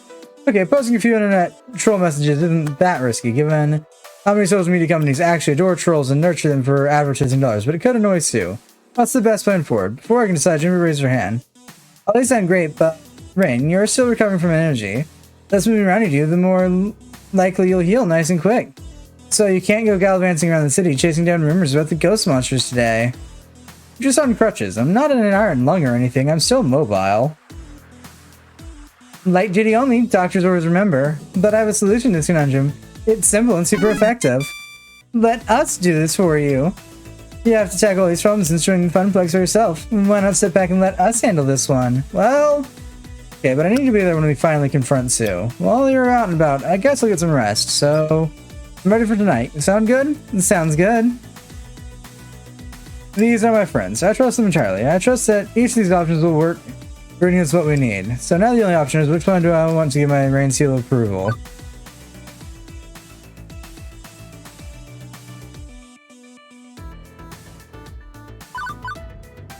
Talk to the lovely chainsaws of Queen Bee and Ashley. If you want this to succeed, I think our best bet is to take bets on the lovely chainsaw. Appealing to Sue's rivals may just get us the info we need. Ashley, Queen Bee, since you're both the most excited about tussling with the rival gang, I'm putting you two in charge. Have you looked at us, Rain? We're both intelligent, badass women. We'll be able to infiltrate their ranks. Fucking easy. And we'll make them talk one way or another. Preferably without violence. Oh yeah, Rain. But I'll bring my prop weapons for intimidation purposes only. Don't even worry about it, you can totally count on us. I'll leave it in your capable hands then. And our fists of discomfort.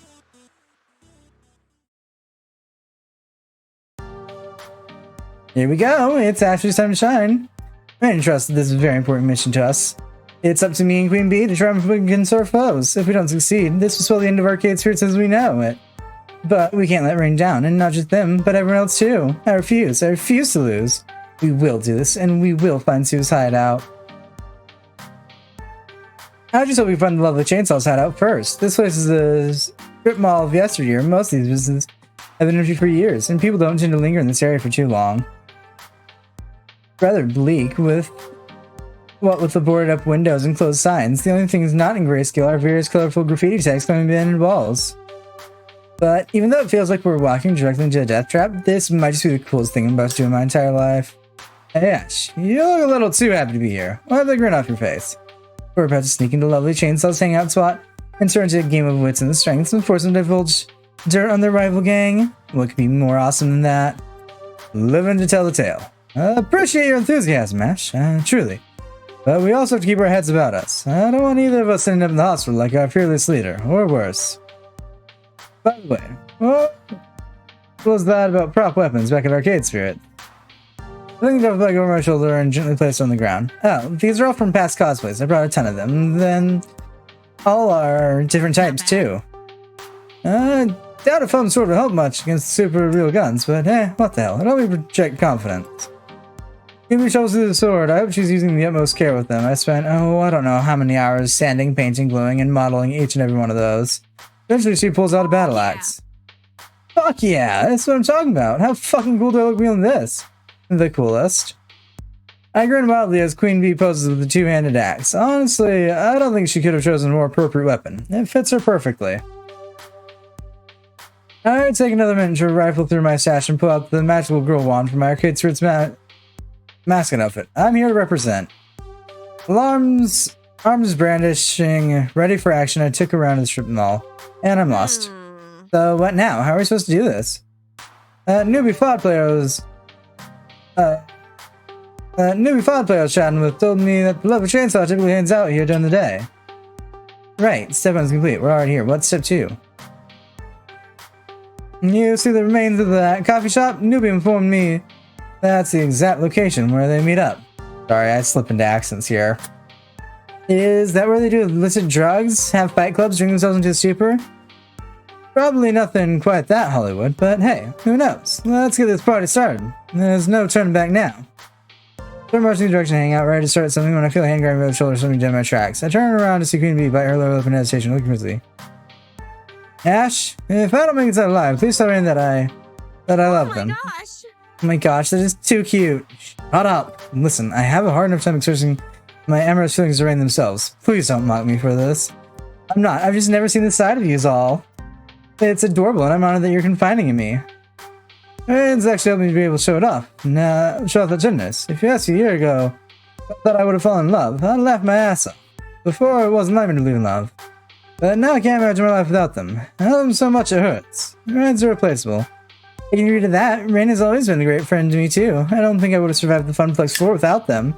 So it's up to us to make Grin proud. Let's go in there and show the Lovely Chainsaws what we're made of. For Rain. For Rain. Follow each other, ready for the battle ahead. Everyone's running the bin to the coffee house when we see them. The Lovely Chainsaw. Don't make it another 2 feet. Consider closer before we have a gaggle of very irate schoolgirls glaring us down. The one who claimed to be the leader back at the arcade spirit steps forward and motioning the rest to stay put while she does the introductions. Oh, who goes there? I'm Ashley. And I'm one of the 4 Heavenly Kings, Queen Bee, professional badass and fist discomfort champion. We're from Arcade Spirits. Everyone around here calls me Mel. What the fuck are you doing in my territory? Looks like a couple of wayward girls lost their way home.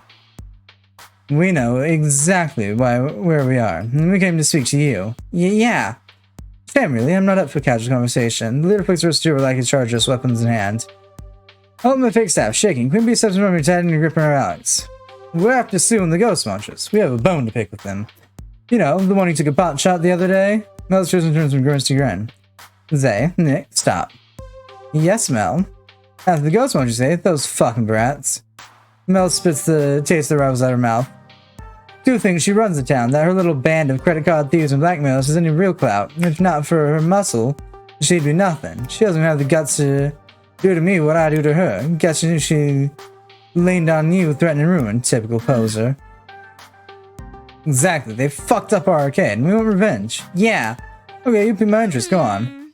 The only problem is we don't know where they are. I know you ladies just want to get your hands on the Ghost Munchers, but can't due to your high profile. So I propose temporary partnership. You tell us where Sue's hideout is, we sneak in, we take care of them for you, and they won't be bothering you after we're done with them. Fascinating. Looks are examining the nails as if they were more important and interesting than anything we have to say. Girls, I'm afraid you have to sweeten that offer. That's this information. I want something else. Something to be loyal to the Lovely Chainsaw. Apparently we can't get the details of the hideout without some sort of exchange. Oh gosh, we're in quite the pickle right now. But this moving fast. What would Rain do in this situation? Pay them all, photo out an information scan, get your...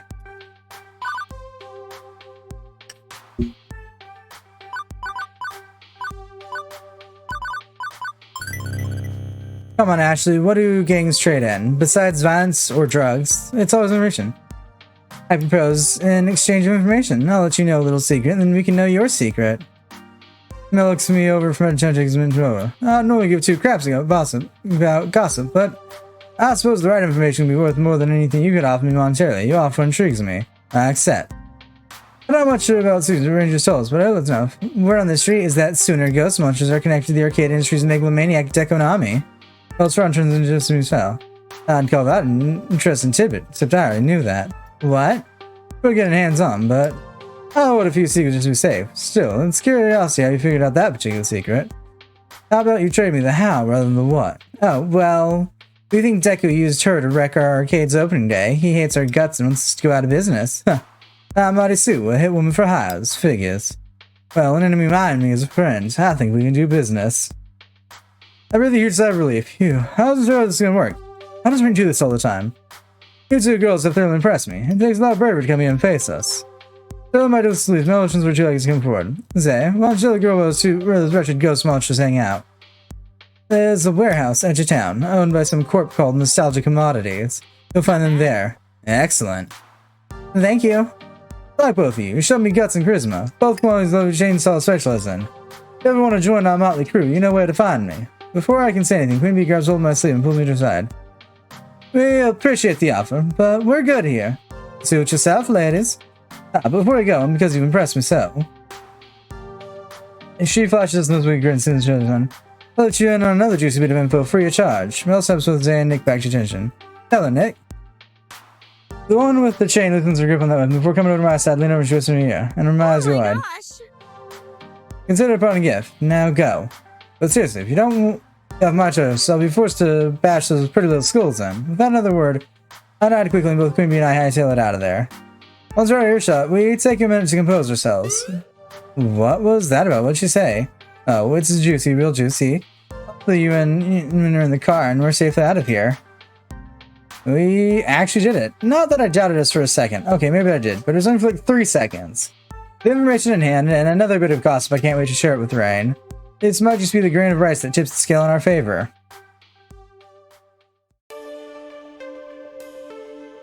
I awaken to the sounds of pain, more specifically the groans of pain exceeding my own throat. Apparently getting shot in the leg hurts a lot, and sleeping on the second-hand employee's couch probably is not the finest choice for rest. The nap was definitely necessary, however. I'm not operating at full speed anymore, and won't for a few weeks to come, but sleep didn't make my muscles any less achy. If anything, I've got a headache to top it. Joy of joys. But right now, I got 99 problems, and my physical condition ain't one. The fate of our good spirits is what matters most. Beep beep, you should probably get up now. I'm up. Goody. So, have you given any thought to how you're going to win over Sue's favor once you confront her? Well, I usually sort of stumble through these things and just decide that stuff on the fly. Ooh, that's no good. You know these intense identity situations I've been tracking, the ones where you can't take certain approaches that don't mesh with your personality?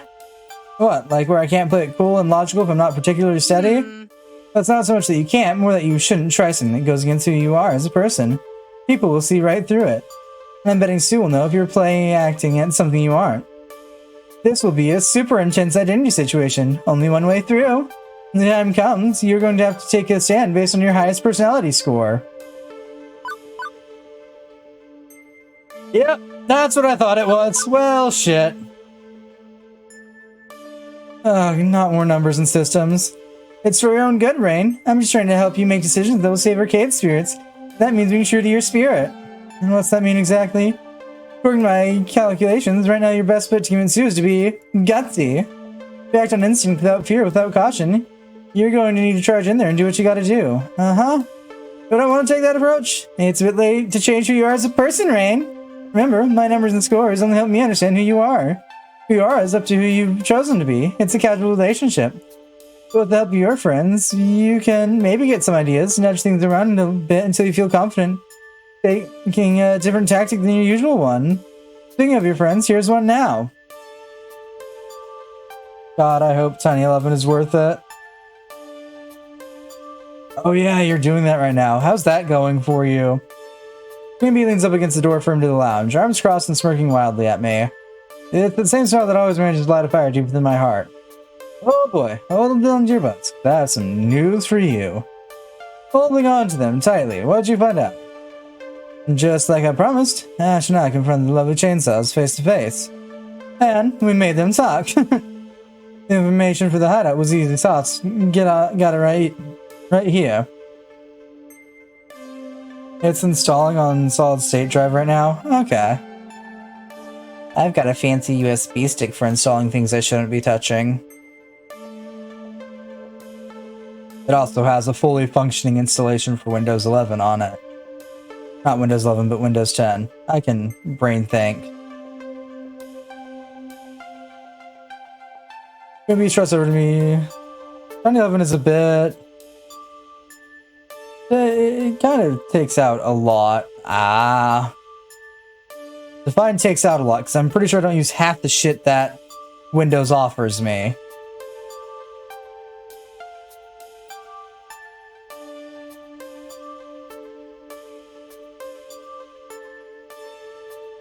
Ruby strolls over to me, joining me and sitting on the couch. She wraps her arm around my shoulder, dangling a piece of paper in front of me.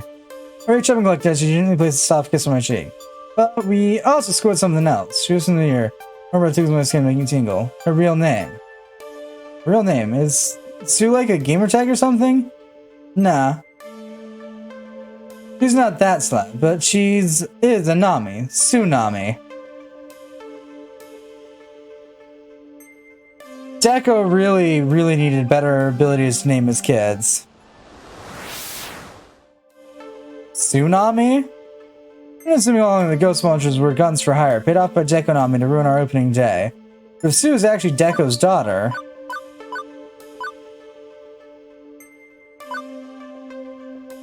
I feel sorry for any kid named after an awful pun. And saw language support. Well, I don't think I have any language support in the first place, but I wouldn't know.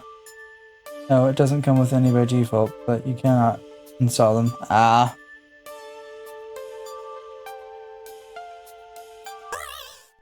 Tsunami. Tsunami. Tsunami, seriously? Deco should be tried in The Hague for that one. Poor kid must have gotten it from all sides growing up with that kind of name. No wonder she turned to a life of crime. Maybe I'll be lucky, and she'll be mad enough to punish him for the name by drowning him in a tidal wave. Maybe, maybe not. No way around this now. Okay, this changes everything. What the Right, like what the fuck? The connection is a lot deeper than we imagined. Dealing with family is always a situation. One that never ends well. Not to say that you're any trouble, Rain. Knowing you'll think of it in this once and for all. And when you do, I want to be there. I want to watch you bathe in the blood of your enemies. I'm not going to kill anyone, Queen Bee. Of course you aren't. Just saying that I have complete confidence in you, and once you succeed, we can celebrate. Her arm moves around my shoulder to my waist, pulling me closer. Queen Bee nuzzles into my cheek, glittering it with kisses, playfully nipping at it. Can I take a shower first? Kiss her. Place my hand under Queen Bee's chin, lifting her gaze to match mine, and kiss her, passionately, fully. Once our lips part, I look at her lovingly. Let this day here be known as our day. I'll drink to that. Now I can't wait until later tonight. But what are you going to do until then? What's your plan? Do you have one yet? Eris told me I only get one chance at this, that I need to go with whatever I do best. But if I talk this through with someone, maybe I can learn a different path. I'm open to ideas, really. How would you handle this? You wanna know what I would do? Well, here's exactly what I would do. Correct. I'd go in guns blazing, have my super melter ready and charged to unleash my ultimate attack. I'd execute a combo so hard I would knock her out. Sue has a competitive streak. You just need to let your confidence soar. Do some shit talking and she won't be able to fight against it.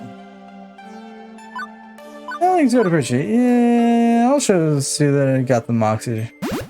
Once Sue sees my guts, and hopefully not my literal guts, she won't be able to do anything but side with me. See, that's the passion I fell for. I don't want to linger on this any longer. The sooner we leave, the sooner we can come back home. Standing up, she leans over and places a kiss on my forehead. Holler at me when you're ready. Well, this is it. Either we sort this mess out or Arcade Spirit crashes and burns. Or we get, killed. I guess that's always an option, considering we're about to confront a street gang that indirectly got me shot in the first place. I don't want to consider the possibilities of death.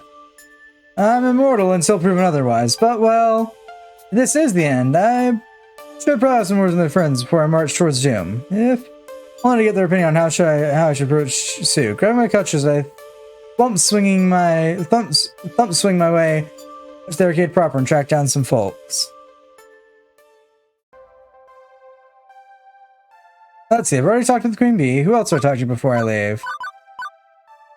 Jennifer. Jennifer's trying to play Pathscars 5, despite being totally lousy at it, which is not helping her frustration level any.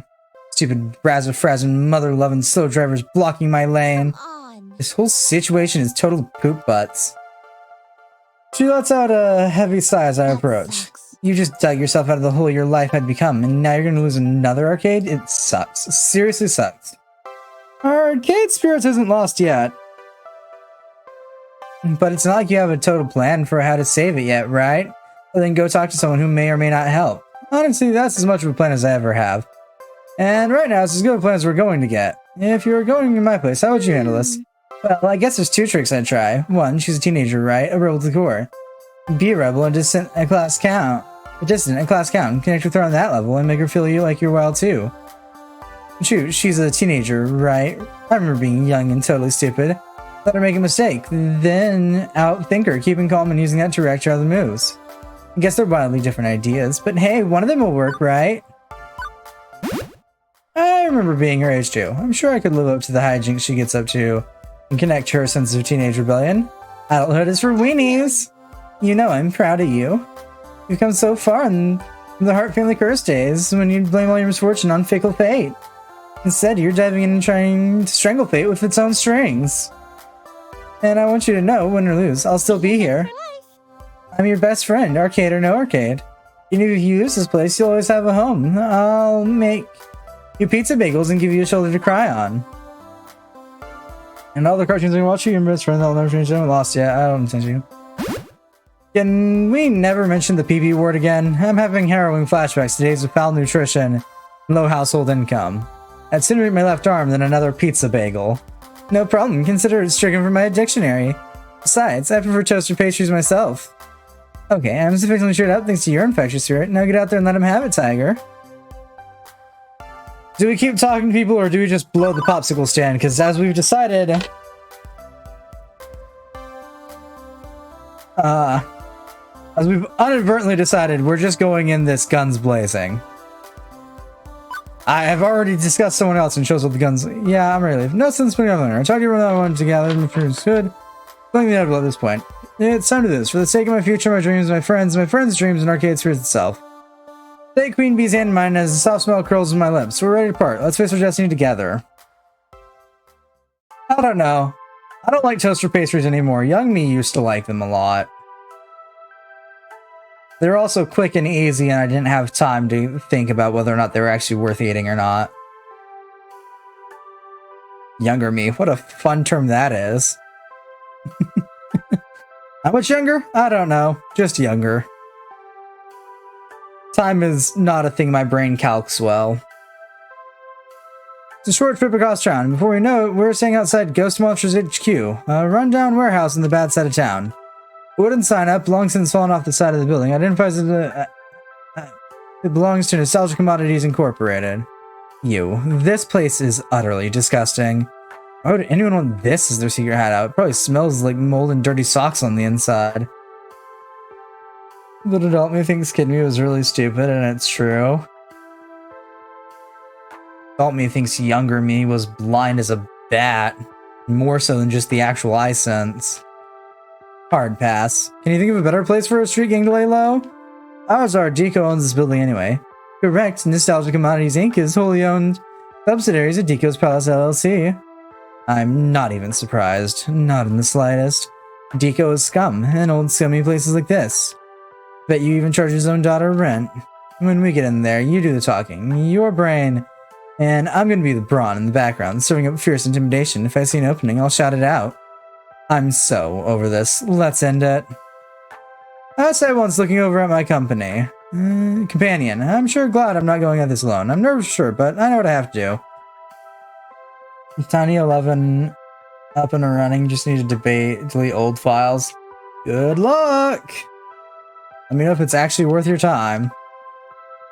I settled down on my crutches, armpits resting on the padding as I prepare to enter the belly of the beast. Listen. Iris? Oh, I'm kind of about to be in the middle of something here. And I've spontaneously reprogram myself to include a new measurable metric which would be useful for your mission. I call it the incredibly right indicator of success. Or Iris for short. I'm gonna need it, so far it is. Hey, when you have a great acronym already, you might as well use it. I'm gonna start analyzing Sue's vocal patterns once you step in there to determine how close you are to convincing her. That way you'll know if you're on the right track or if you need to try something different. Let's take a look at your current score. Currently, you have a 0.0% chance of success. Yay? Well, okay, that's probably a bit disheartening, but think of it like if I walked away right now, I'd fail miserably instead of I'm doomed. Speaking of doom, well, since there is a chance you actually fail this time, rather than be assured you can mumble your way through the problem, would you like me to back up your data first? Save the game. You're not ready to proceed? Good luck. Taking a deep breath, I swing my way into the warehouse on my crutches, with my companion beside me.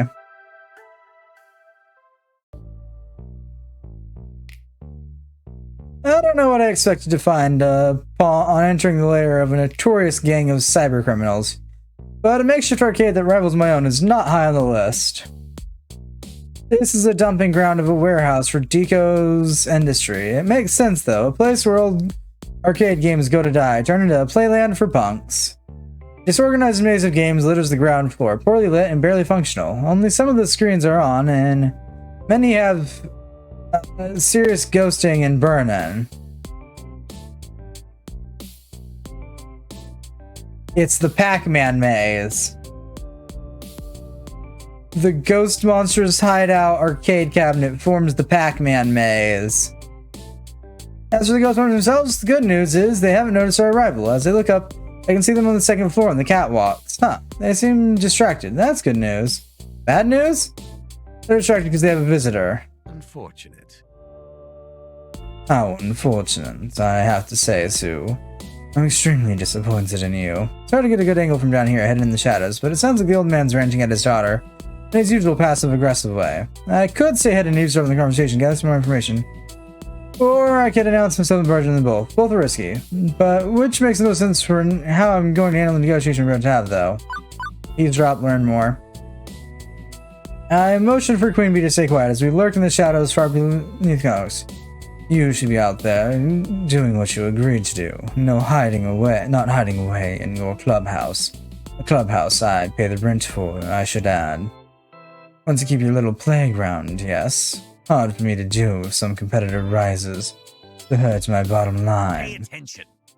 Look at me when I'm talking to you, Sue. I'm trying to explain how the world works. Pay attention. Hi, BRB. Master's calling and wants to play with her puppy. Got it! Yes, Dad. It's hard to tell from this angle, but I could swear she said that through gritted teeth. There's a certain forced tone to it as well. Am I not generous? I don't ask for much. I feel I look the other way when you and your friends cause trouble. I bail you out of jail. I let you skip school as often as you want. I'm told that I feel I've been a lenient father. Understands and appreciates his daughter's inclinations. You know the first fucking thing about me. What was that? Speak up, I can't hear you. And don't look to your little friends, look at me. Reluctantly, Sue's eyes meet with her father's. Yes, Dad. I'm sorry, You Dad. understand. All I want from you is so very, very little. It's what you would be doing anyway, really. Go back there and keep causing trouble for Arcane spirits. Or do you really want me to pull back all my support of your little gang? Leave you twisting in the wind at the mercy of the Cybercrime Task Force? Of course not, Dad. I'm sorry, Dad. I was hoping to go and tell you about eavesdropping, but I guess I'm not empathetic enough to understand this hot mess of melodrama. Why don't you just kick his ass or something? She's smart. She could clearly take this guy if she wanted to.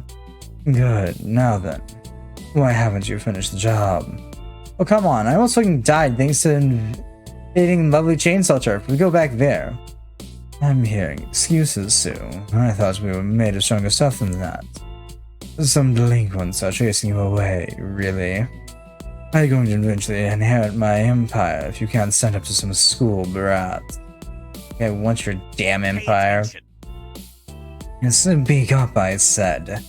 Quit looking at the floor. No fucking involved, you sick fuck. I didn't say anything about fucking. You put that all on yourself.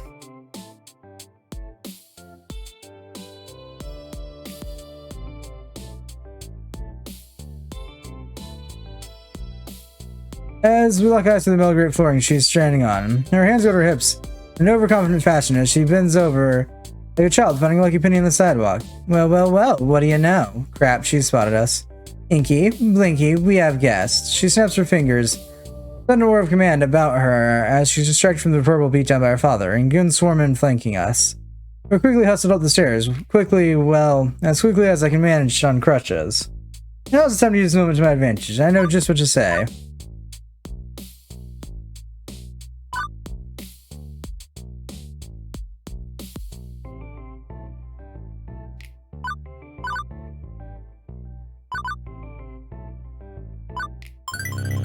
Can't say I was expecting to find you here. What would your shareholders say at the news where you spend your evenings? Hugo's face tensed into a grotesque blend of anger and fear. What in the hell? I can't be seen here if any record ends up online. Geez, Dad, relax. Relax, Clyde. On cue, Clyde steps from the shadows, their fingers dancing on their phone as they concentrate on the screen. Both of them have phones, one has an Iris assistant loaded. They're blocking their outing data streams. There should be no verifiable data evidence of this conversation uploaded anywhere. I can't stop Rain's eyes from hearing you. But I can hijack their account if you need me to, so we can manually wipe her memory. Just say the word. We'll see. Thanks, Clyde. Both nods in agreement, backing out of the spotlight. Happy now, Dad? You are clear. Quit freaking out. As you like. Not that it matters. My business with this mixed heart is already concluded. I was more than courteous to you when you spat in my face. It's clear we will never see eye to eye, and I have nothing more to say to you. Thank you for the alert. Actually, we're not here to talk to you. I came here to have a chat with, wait for it, your daughter. Tell me something. How did you? Well. You're a resourceful one. A squeaky clean arcade industry titan can't let anyone know about his hooligan daughter, can he? No. So I've had to keep that under wraps. Good work sleuthing it out. I was hoping I'd see you again. You run a great arcade. You treat me and my friends with respect, and you take a bullet from me? Class. That's a class operation there. I can be totes honest with you when I say I didn't want to ruin your arcade. It rocks. All that snazzy neon, all those great games, all that fun. I didn't want to trash your big moment, but, well... You got selling against your I brother. didn't exactly have a choice, did I? I didn't want to come back and cause you more trouble after that, so I stayed away, figuring I'd done what I had to, so I can leave it at that.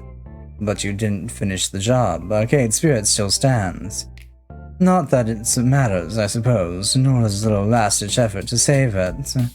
I see your game, Mixheart. It's as obvious as the sad little strategic moves you've made so far to keep your arcades afloat. Sadly, nothing you say or do will save Arcade Spirits from my inevitable takeover. This is simply how the industry works. Now, Sue, it's time you finish what you started. Sue shifts her attention from her father back to me. It's hard to read what she's thinking, but I have to think of something to calm attention. I step forward, my fist clenched ready, but before words came, someone's by my side. Shut the fuck up, Tico! The gamers are talking now. Listen up, Sue. You're a girl that loves a challenge, just like me. And I know you know better than to go down without a fight. Am I right? Game on. Seriously? Oh. If you think you could come here and convince my daughter to turn on me, you're sorely mistaken. Sue knows I'm the only thing standing between her and numerous jail sentences. My power, my money, my presence. She knows I'm the one she can rely on at all times. Without me, what is she? Just a simple thief with simple friends. We also want to exchange glances with each other, frowning and rolling their eyes, but they don't utter a word or move against Tico. They clearly want to pounce, but hold themselves back. I understand and support her. I appreciate her nefarious talents and nurture them. Oh, and I also put a roof over her head, feed her, and clothe her. I spare no expense. In other words, she knows that I made her, and I can unmake her at a moment's notice. After all, Father knows best. Father knows all. And in the world of arcades, Dekonami knows and controls all. You can't stop that. You can't fight it, and you can't win. Sue, if you would kindly show our friend the exit, as forcefully as you like, perhaps make a game of it. See if your buddies can wreck the other leg. Seriously, vindictive much? Do it. Ugh, fine. Inky, Plinky, bounce them both. With a flick of her wrist, she gestures for her buddies to make us a street pizza. This is it. This is the moment. Anytime that will convince Sue to do the impossible, to flip on our control freak father. And this is something absolutely true to my core, who I've become as a person. Time for Reinhardt to pull out one more rabbit out of the hat.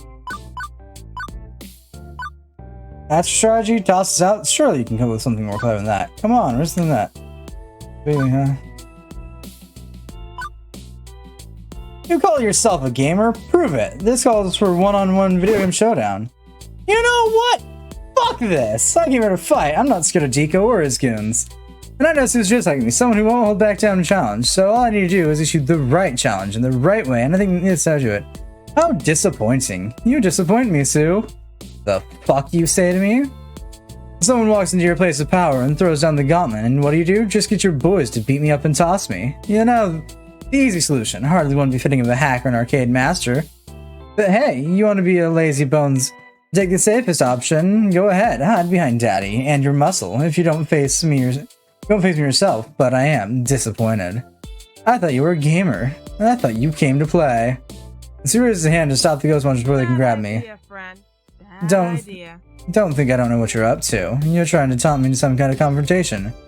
Bruise my ego enough that I'll be willing to deal with this myself. And is it working? And Caesar's sharing a little inside joke. She knows that I know that she knows what I'm trying to do, and that's okay in her book. Challenge accepted. What? This meddlesome pest is beneath you, Sue. Just kick them out in. Ram it with the walnuts, old man. This is a matter of gamer pride. You never understood the spirit of an arcade master, Pops. Burns like neon fire, like a raging glitch of pixels smeared across an old CRT screen. Rain wants to challenge me as a gamer, then challenge accepted. That's how it's gonna be. You cannot be serious. Inky, Blinky, keep Daddy Dearest company. Well, the boss lady takes care of this matter personally. Clyde, you're with me. Rain, you can keep your little assistant with you. No advantages that way. Let's go to the factory floor and settle this matter, shall we? Here's where this is going. The four of us ascend to the steps, down to the maze of arcade games below. This arcade is a complete mess. Broken, janky games, dead monitors, a mess of power cables and neon lights all over the place. If not for the bright lights, this would be spoopy beyond belief. Sickly broken warbles of a dozen half-dead games and the wailing of the digital damned. Welcome to my pride and joy, the Ghost Monster Arcade. Spent a lot of time putting this together, laying it out exactly how I wanted it. We're not as skilled as your crew at maintaining games, but hey, we love it all the same. Not bad, just the right amount of rough and nasty, and just the right amount of absolute game passion. It's a good mix. See? You get it? My thoughts exactly, but flattery will get you nowhere. Well, okay, it'll get you somewhere, but you'll need more than that to hang with someone like me. You'll need the heart of a badass. You'll need to best my own badass heart. I am tempted to have you run the Fever Challenge, get hunted down by my boys through the maze of twisty little passages and like, but no, we do this one-on-one. I'm challenging you to a game, winner takes all. Meaning if I beat you in an arcade game, you'll ditch Chico and join me? And if I beat you, your ass is out the door with nothing. What's more, I'll let you pick the game, provided I've got a copy of it in working order. We'll be good to go. You dare you face one of the four heavenly kings and take me on at Fist of Discomfort? Wrecked. That's what I'm talking about. You're gonna get wrecked so hard, they'll be able to claim accident insurance on your face. Nah. I'm challenging Rain, not you. You're just here for moral support, like Clyde is for me. Hardly fair for me to go up against a professional gamer at their favorite game, is it? We play fair. You're just scared of my unstoppable fisting power, but I'm not even worried. Rain can take you on any day of the week, and twice on Sundays. So, what's it gonna be, huh? What's your game of choice? Clyde's memorized location of every game in this joint. You name it, we'll find it. And here's where my plan hits a bit of a speed bump. Because compared to the amazing gamers of Arcade Spirits, I'm pretty mediocre at arcade action. It sounds like Sue's mastered everything under this roof. Wait, maybe we can drag them back to Arcade Spirits. If I pick that game, home field advantage, I challenge you. The Wyvern Keep. Whoa, obscure. Indeed, only a few of them were ever made. Fortunately, I have known one. So if you'd like to follow us back to Arcade Streets. Excellent choice. Right this way, please. What? Here's a little teenager in orange around the corner, right up to Wyvern Keep? Where the heck did you finish when this ultra rare prototype of Wyvern Keep? Really luck that we even have Wyvern Keep, and Sue has one too? The chances of two cabinets being in the same city is unbelievable. Oh, Daddy dearest, it's all sorts of rare one-off games and prototypes for field playtesting or as promotional freebies. And then he junks them in my junkyard. I believe this game is still in working order. It should be fine for this challenge. Okay, so no home court advantage. But at least I knew Sue can't possibly an expert at Wyvern Keep, right? Except I see your eyes looking across the screen, watching the track mode video perfectly synced to every little movement she'd need to make while playing those screens. Man, I wish I was live during the era of Saturday morning cartoons. I've got sharp enough timing to reach all of them in real time. One hand munching down a bowl of cereal. You think you can stand to these skills, peg leg? On second thought, Clyde, get Rain a comfy stool to sit on. No unfair advantages. Yes, Sue. Enough, a super comfy black bar stool is produced. Can't even claim it was some rickety piece of crap. This is clearly one of the best seats in the house. With a single feeling, I position it under me and get ready to go. Both of you will alternate playing through the rooms of the keep, leading to the final battle against the Wyvern to rescue Prince Darien. Whoever's the highest score at the end will win this challenge. I'm a super nice person with a generous heart. I'll let you play first. Set a baseline for me to utterly demolish, you know? Okay, I can do this. I know the secrets of this game. I know the trick to scoring. It's not about memorizing the moves to navigate Princess Plucky through the keep. It's about timing. In a way, this is almost a music game, because it scores you based on how close to the correct exact frame of animation you are when you tap the joystick. It's entirely possible to make all the right moves and still not hit the top score if you're sloppy with your timing. Are you ready? Arrow adjusted, sword sharpened, this princess is ready to kick some ass. Get ready. Game start. Clearing the first room is easy peasy lemon squeezy. Duck the scythe, roll under the gate, and into the keep. We go with Princess Plucky cheering for me for every successfully configured room. Okay, my turn. It's tough crowding around a single joystick, but Sue and I manage it. It's easy. She precisely ducks the scythe, immediately rolls under the gate, and enters the keep. But a smooth higher score than I did. Frame perfect every time. That's me, that's what I do. What do you think, Rain? Your reflex is up for pegging the exact frame on the laser disc to hit max points every single time? We want to concede to the master.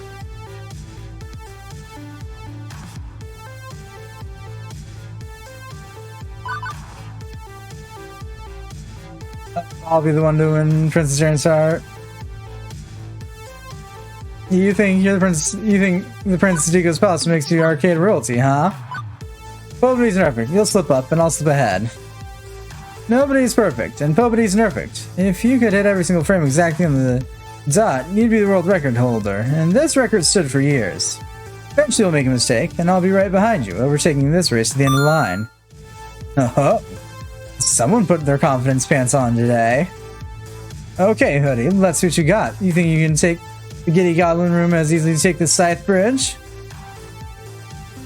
She steps aside to give me access to the joystick, and sure enough, the Giddy Goblins chitter and bounce towards Princess Plucky, ready to dismember her. It's one of the hardest rooms in the game. It's all tapping the sword button. Sure, but to nail a high score, you need perfect timing. Time to impress my prowess as a gamer.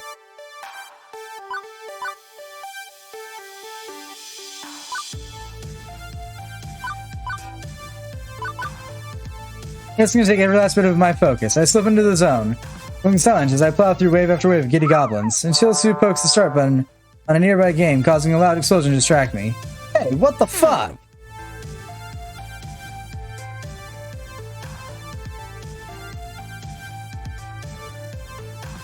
If you can't play with total silence, you can't play in an arcade. Come on, show some passion. It's no fun to just sit there pushing buttons. We trade off room after room. She slides through without much controls, as do I. Can't believe I'm saying this, but I'm having fun.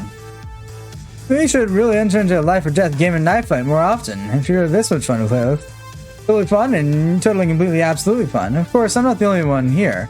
Dustin plays out, so he glances to my partner, Curious. Hey, Queen Bee. You're the main squeeze, right? They as good in the stack as they are in arcade games? Oh ho. And it's more than you could ever handle. In fact, it takes all kinds of chains and ropes just to restrain them. Only someone as dominating as me could even come close to handling them. When rain begs me to step on. Whoa, whoa, whoa, TMI. I don't need the details. But hey, considering adults, yada yada, more power. Considering adults, yada, more power to you. Hurry up and beat it, Rain, so we can celebrate in bed. Okay, look, she was playing it up for the crowd and joking around. Honestly, really, truly, probably, maybe. I believe in you too, Sue. You can beat Rain. You're the best at everything you do. You're so cool and exciting and wonderful and I like you lots. Yeah, got it. Thanks a bunch, Clyde. Break time's over. Game's back on. I was a bit disappointed that she got distracted. With the mid-game animation cutscene wrapping up, some of the boss rooms before the Wyvern herself. By this point, we're both a bit tired from having to hit every input precisely. We're both making mistakes. But she's recovering, and if I want to win, I need to keep her off her game. Easiest way to keep the conversation going.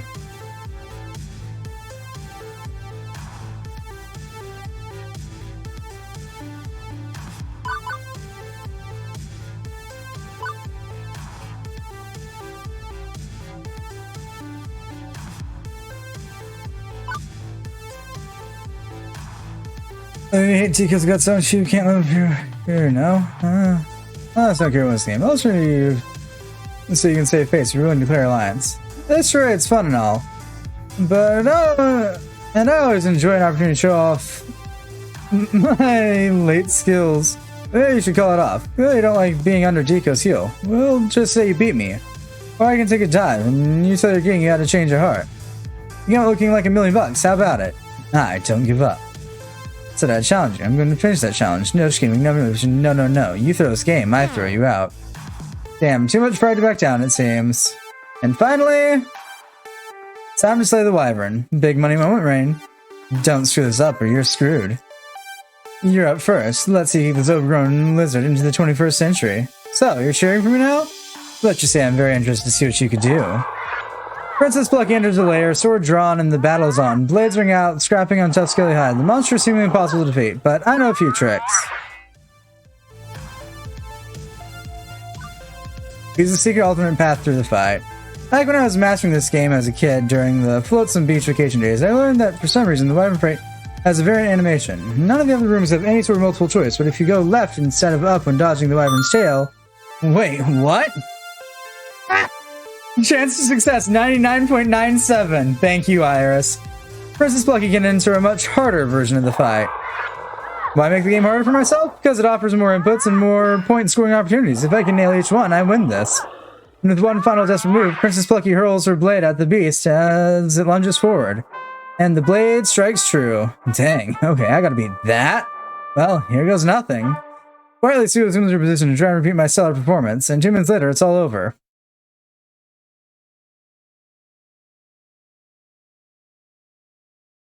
It was a hard-fought battle to be sure, and never be said the ghost monsters back down from a challenge. We both put everything on the line, honor, pride, and our futures. As for the results, who reigns supreme at Wyvern Keep? Yeah. Got owned. For reals. A win's a win, and a deal's a deal. What? You know, you've been honest with me and willing to put up with a staggering amount of my childish bull. That shows character. Shows strength. Shows a hell of a lot more strength of character than my father's ever managed. In fact, I think we can do business. You want to save your arcade? I've got the evidence you need to stick Daddy Dearest behind bars for the rest of his life. Every dirty deal I've ever helped him carry out. And believe you me, that's a lot of extremely filthy deeds. You can't do this! Get fucking owned, scrub! I forbid it!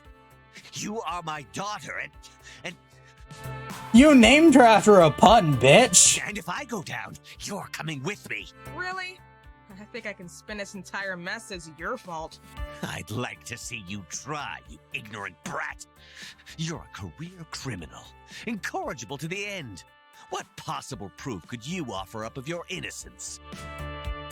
Sue snaps her finger and points to my phone. Iris, would you kindly? Sure thing, Miss Sue. For my speaker, a perfect audio recording of Vico's earlier self-incriminating words. I'm the only thing standing between her and numerous jail sentences. My power, my money, my presence. But I understand and support her. I appreciate her nefarious talents and nurture them. She knows that I made her. and I can unmake her at a moment's notice. Golly, that sure smells like corruption of a minor and blackmail to me. And once I do my hair and pigtails and offer a jury big puppy dog eyes, oh, my mean old dad forced me into a life of crime. Well, what do you think happens next? Deco Palace goes down in a burning blaze of shit. No. That's impossible. You said you blocked all recording devices. Yeah, I said I couldn't block ours from functioning. Just block her from uploading her recordings anywhere. She was still listening this entire time. You can go ahead and remove the data block now, Clyde. Already done. Also uploaded a press kit based on our Geekonami archives to 5 major newspapers, even websites, 11 websites, ESPN, Esports Center, and HGTV. Home and Garden Television? I figured the 2 guys from Arcade Flippers might be interested. I like that show. That settles. Sue turns a smug, satisfied smile towards her doomed father. Welcome to the Ides of March, Dad. You want to get me in trouble too? You feel free.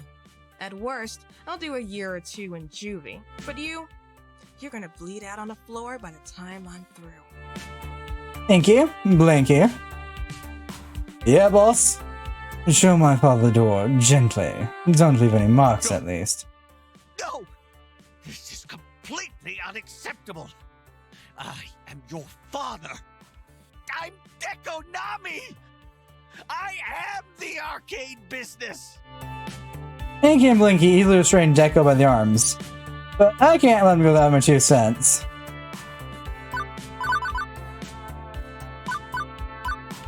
Game over, Deco. You lose. I put on instructions so smug you can smother a city. Game over, Deco. You lose. Impudent, insignificant little. Are you still here? Not for I long. haven't lost. I can still fight this. I can still. As the ghost launches remove Deco from our sights, instantly the entire atmosphere of the place changes, as if a great weight has lifted. I couldn't be more relieved, and I relax into a sigh. Not gonna lie, the next few days will be interesting to say the least. I think you better stay at my place. My parents wouldn't mind at all. Yeah, I'm gonna hide out until the heat's off. Maybe practice batting my eyelashes at a weak-willed jury box full of concerned parents, too. Feelings for assumption. Oh, right, Rain, you're still here. I knew you were special. Knew it from day one. The heat ever cools off, and we make amends with a lovely chainsaw. I might pop by your arcade, play some games, and not stir up any trouble. I promise. The public will know Deco hired a gang to go after you. That should exonerate your arcade as a victim of his shady dealings. So, we square?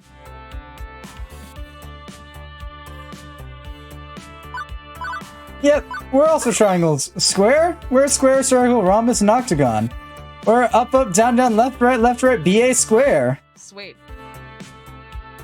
No one can defeat us. Deco can suck it. You hear that? Suck it.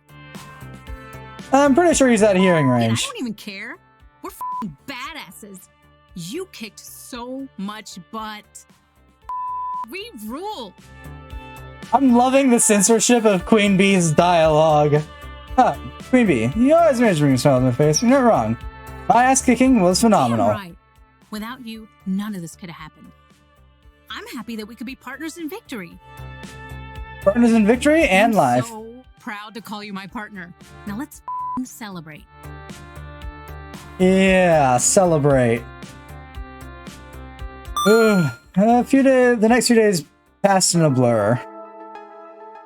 That morning, we had press crowding the doors of the arcade. Before we even opened, Sue's care package of bad news that went up the wire caught their attention. McSart, is it true that Dekonami organized a gang hit on your arcade? How do you respond to the allegations that Dekonami is involved in an international counterfeit plush doll prize ring?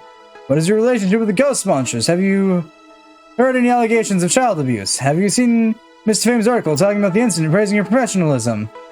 There's so many interviews that day I lost my voice. Fortunately, Queen Bee was on hand to keep me hydrated and encourage me onward.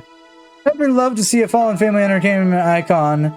It made them feel self-righteous, and Dekonami was now square in the crosshairs. It didn't matter that the official police response was generic. We are still investigating these claims. The court of public opinion had decided. Deco's palace was doomed.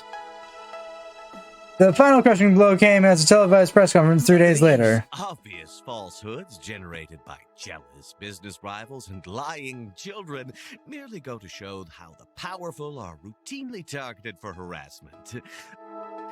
Furthermore, what? No! Unhand me immediately! I'm innocent in these matters! Innocent! We never saw him again. Seriously, after the arrest, he just haven't vanished from the public eye. It's honestly a bit creepy. At least expecting a trial or something. He told me that if I didn't commit all those crimes, he'd take away my food. I never wanted to be a hacker. I just like computers. I wanted to get a computer degree and get a normal job like anyone else. Largely a line of Huckum, but it was good to see Sue breaking away from Deco's influence all the same. Who knows, maybe Sue's ready to turn over a new leaf and go straight after all. The Deco's Palace Board of Directors unanimously voted to eject him, given he just vanished into the guts of the judicial system. The arcade empire he established is still out there. It's still powerful, still tacky as heck, and still a menace to small arcades like ours. But without his cutting vision, it's largely treading water. Who knows, maybe one day the traditional arcades will overtake what he left behind. As for arcade spirits, we stay true to our roots, running a classic video game arcade, just like Percy and Naomi wanted. No frills, no muss, no fuss. It'll never be profitable enough to really give any large arcade run a run for their money, and Gavin sometimes pulls his hair out trying to keep us in the green. But we're here. We're still having fun, and our games are the best. But the arcade in the end is less important than the people who call it home. Breaking the meta. After establishing a US-based Heavenly Kings team house, Queen Bee went on to win not one, but many tournaments with her new team. Now she's the most prominent and well-known Fist of Discomfort player in the world. She's got several sponsors and travels all over taking on challenges. Everyone knows the name of Queen Bee. She trained day and night, day after day, took trips to visit the original Heavenly Kings, and never gave up on her dream. And I was right there beside her the whole time, cheering her on. As I was adept at managing arcade spirits, I even got to help Queen Bee manage the team, like a co-manager, if you will. It allowed me to take time to travel with her and explore all the cities we went to as well. Can't believe, champion 5 years in a row. Believe it? This is great. How should we celebrate tonight? The usual wine and dine? Dancing? Party? A nice quiet evening to wind down, just the two of us, snuggling on the couch. Oh, and a bottle of wine. That sounds like perfection. You are perfection every way. That sounds like a fine way to I wouldn't want celebrate. to be celebrating this victory with anyone else but you. Alex explained to me that irises, being adaptive software, eventually become more and more like their users. Since my brash and bold attitude is now reflected in the screen of my phone, as Iris develops a toot herself. Why should I have to hide in the shadows? Irises should come out loud and proud to tell the whole world we're ready to help. And I've got you to thank for this newfound confidence. Her colors also changed. She used to be this sort of off purplish pink, and now she's got the red glow to her. Yeah, we kept arcade spirits going for years and years. This was her dream, to find a cozy little place she could call home and maintain her beloved old games for the rest of her life. I was only too happy to help that dream come true. But as time goes on, it's going to get harder and harder to keep these great classics alive and kicking. But I'm ready, I'm excited, and I've got a few tricks up my sleeve for keeping the spirit of the arcade going on forever. Eventually she formed an online community of arcade repair enthusiasts, one which let her make a safe place to get to know others, and to be part of a crowd on her own terms. With Arcade Spirits as her headquarters, she's really going places. First, he only had 2 years left to live, but with the success of Arcade Spirits, and with the encouragement of all his friends, he decided that wouldn't be enough. Oh, the line's made up. I'm gonna go seek more treatment. I don't want this to end. I want to say goodbye to you all. He'd live many years to come, thanks to a renewed push to take care of his condition. Happy years spent with all of us. As for Mopi, well, with all the time in the world, he took his time, paced himself, and eventually beat the score. Oh, well, that's not sure what to do with the rest of my life. Well, we'll have to see when we see him. Ash continue to be our mascot slash main fortune, day by day at their hit. Hang on.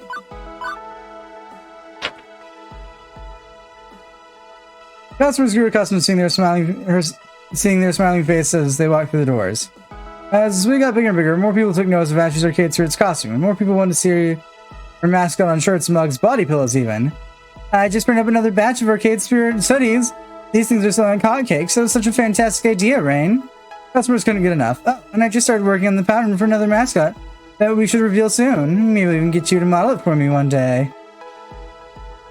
Through the good times and bad, Juniper stuck by me. BFFs for life. I'm really proud of you, you know. You pulled yourself out of the tailspin your life was in. You went for it. You did it. You made it happen. I'm lucky I got to even be a small part of that. A large part of that, I'd say. I wouldn't be here to help, not for you. Hey, I'll take credit if you want me to. Just call me Juniper, the life coach. And you know I'll be in your corner even though you're dead, until you're dead. Hopefully later, rather than sooner, though. Kevin stood by us as we rose out of the ashes of Deco's onslaught, but eventually he chose to leave Arcade Spirits. He'd always been a bit distant, true. Perhaps he felt it was time to move on, or perhaps he didn't find what he was looking for with us. We parted on good terms, and he went off further his career somewhere else. Theo kept the Showtime stage scene alive here at the Arcade Spirits until he got offered a job as their regional community manager. Theo put his crewmate D in charge of here as he set off traveling and organizing dancing tournaments around the world. He's doing what he loves, connecting with all sorts of people. I guess he's never connected enough with anyone here to stay around. I wonder if he'll ever stop by again, hop on our stage and show us his moves. Ah, to the good there is the bad. Love and friendship, and a time of pixels and quarters. Finally, I'm home. Arcade Spirits. Thank you, Arcade Spirits. My spirit is restored and my future is bright. At least I can say. Few others can claim to have had such a wild ride as I have, and in the end, I had fun. I'm looking forward to each day to come, and what antics I'll be up to. Because this is Arcade Spirits, and I'm just getting started.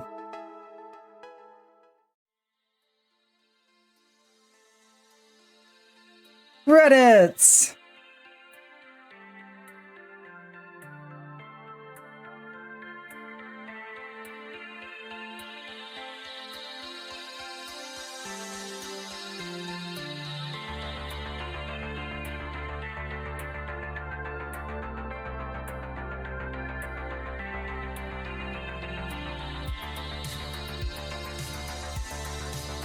Why do I recognize the name Lily Pichu? I feel like I've read it somewhere before.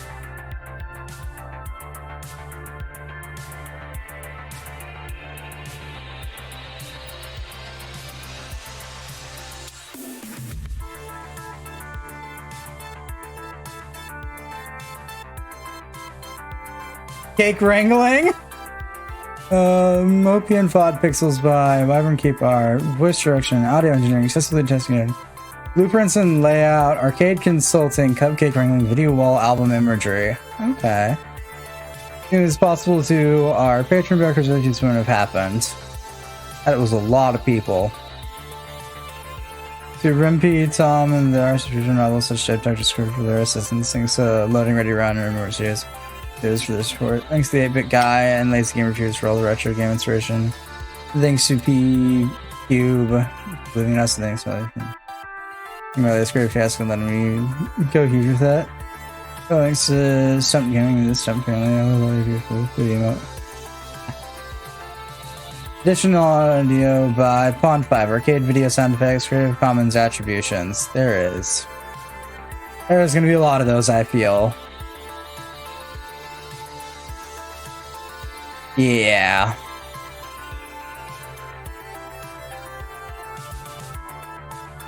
All references to trademark classic arcade game titles are used under nominative fair use and should not be considered an endorsement by other publishers or creator. The following trademarks are owned by the respective owners. Midway Joust, Robotron 2084 from Warner Bros. Street Fighter by Capcom, Skee-Ball by Skee-Ball, Hubert by Columbia Pictures, Burger Time by Gmo, TMNT by Viacom, Pac-Man Dictator by Namco, Bandai, DDR. Oh, that's Konami. Okay. Dance Instrument Harmonix. Gauntlet, yeah.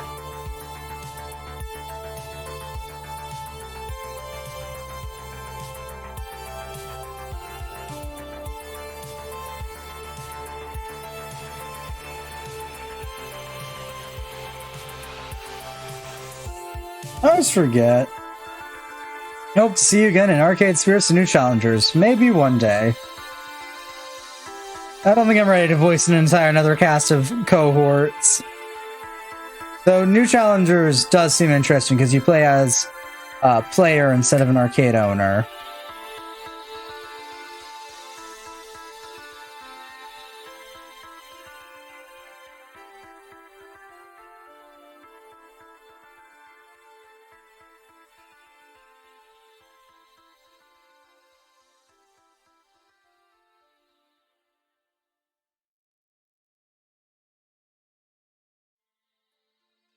Game over. Thank you for playing.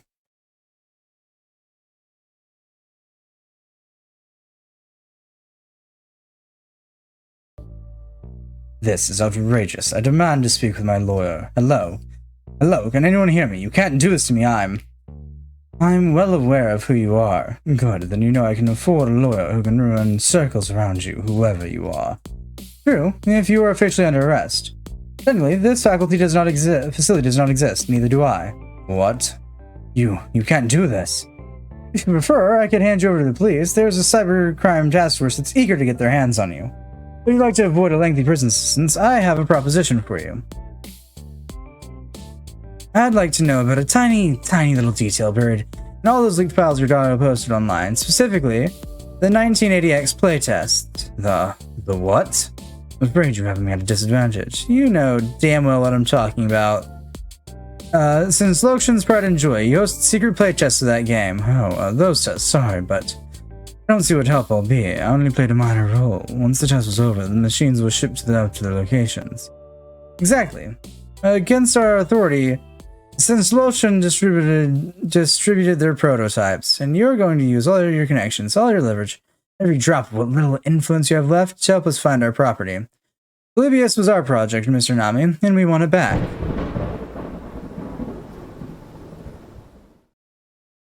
Oh God. For real this time? Thank you for playing.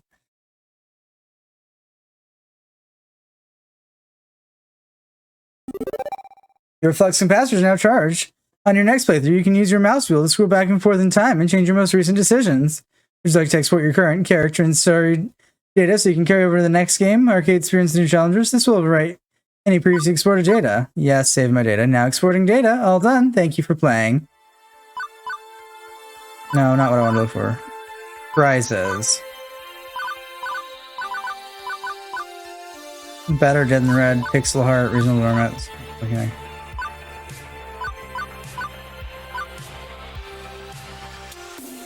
We still don't have the code for this, which appears to be a motherboard of some kind. Because these little things have something.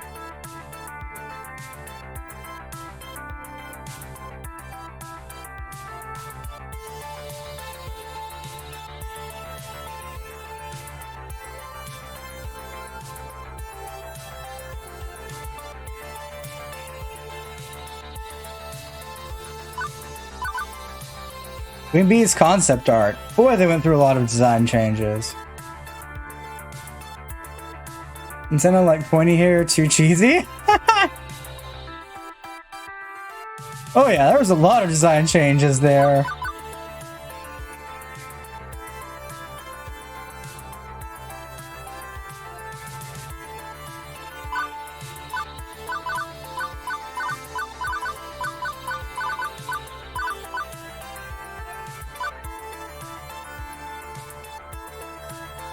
Here's into the Ghost Monster Maze, laid out to resemble a popular games maze. Yeah, it's designed to look like the Pac-Man maze.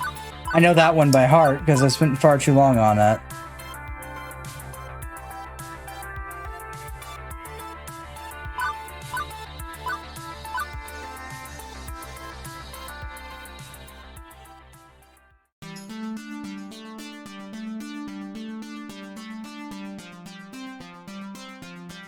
There's a little meme count. Named after the arcade emulation that's commonly used for them.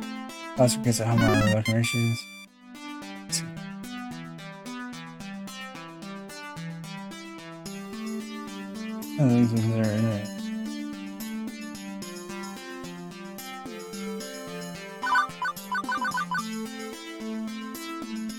All right. Yeah, no, I'm good. There's gotta be something somewheres about what the actual code of that was. I thought we might get something at the end.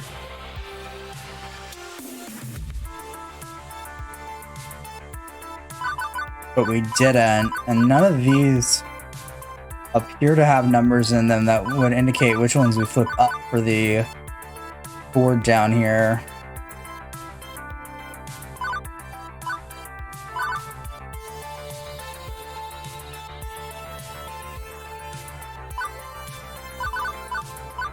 I'm now way too invested on figuring out what the hell this board at the bottom's for.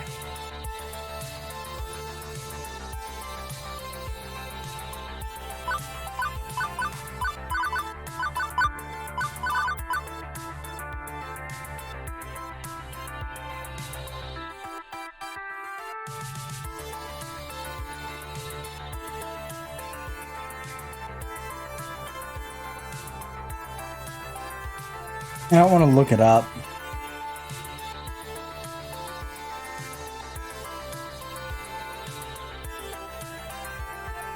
There had to be numbers somewhere I missed. I'm not too surprised there, though.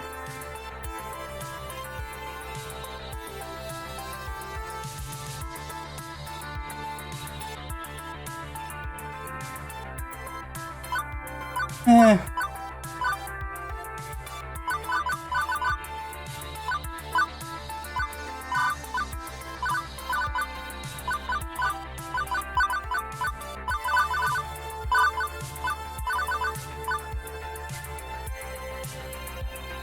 Yeah, I think we'll give that a rest for now. I might look into it sometime later. But no, oh, none of my things are pulled up. That would explain everything. There we go. That's what we're gonna call it for today. Managed to get through Arcade Spirits at least once. That was fun. It took a wee bit longer than I expected, but I'm not too miffed about that. We're gonna go find somebody to raid because hopefully the extra time that it's taken for us to get here, someone I know has gone live. I'm hoping desperately. As it is currently 1936.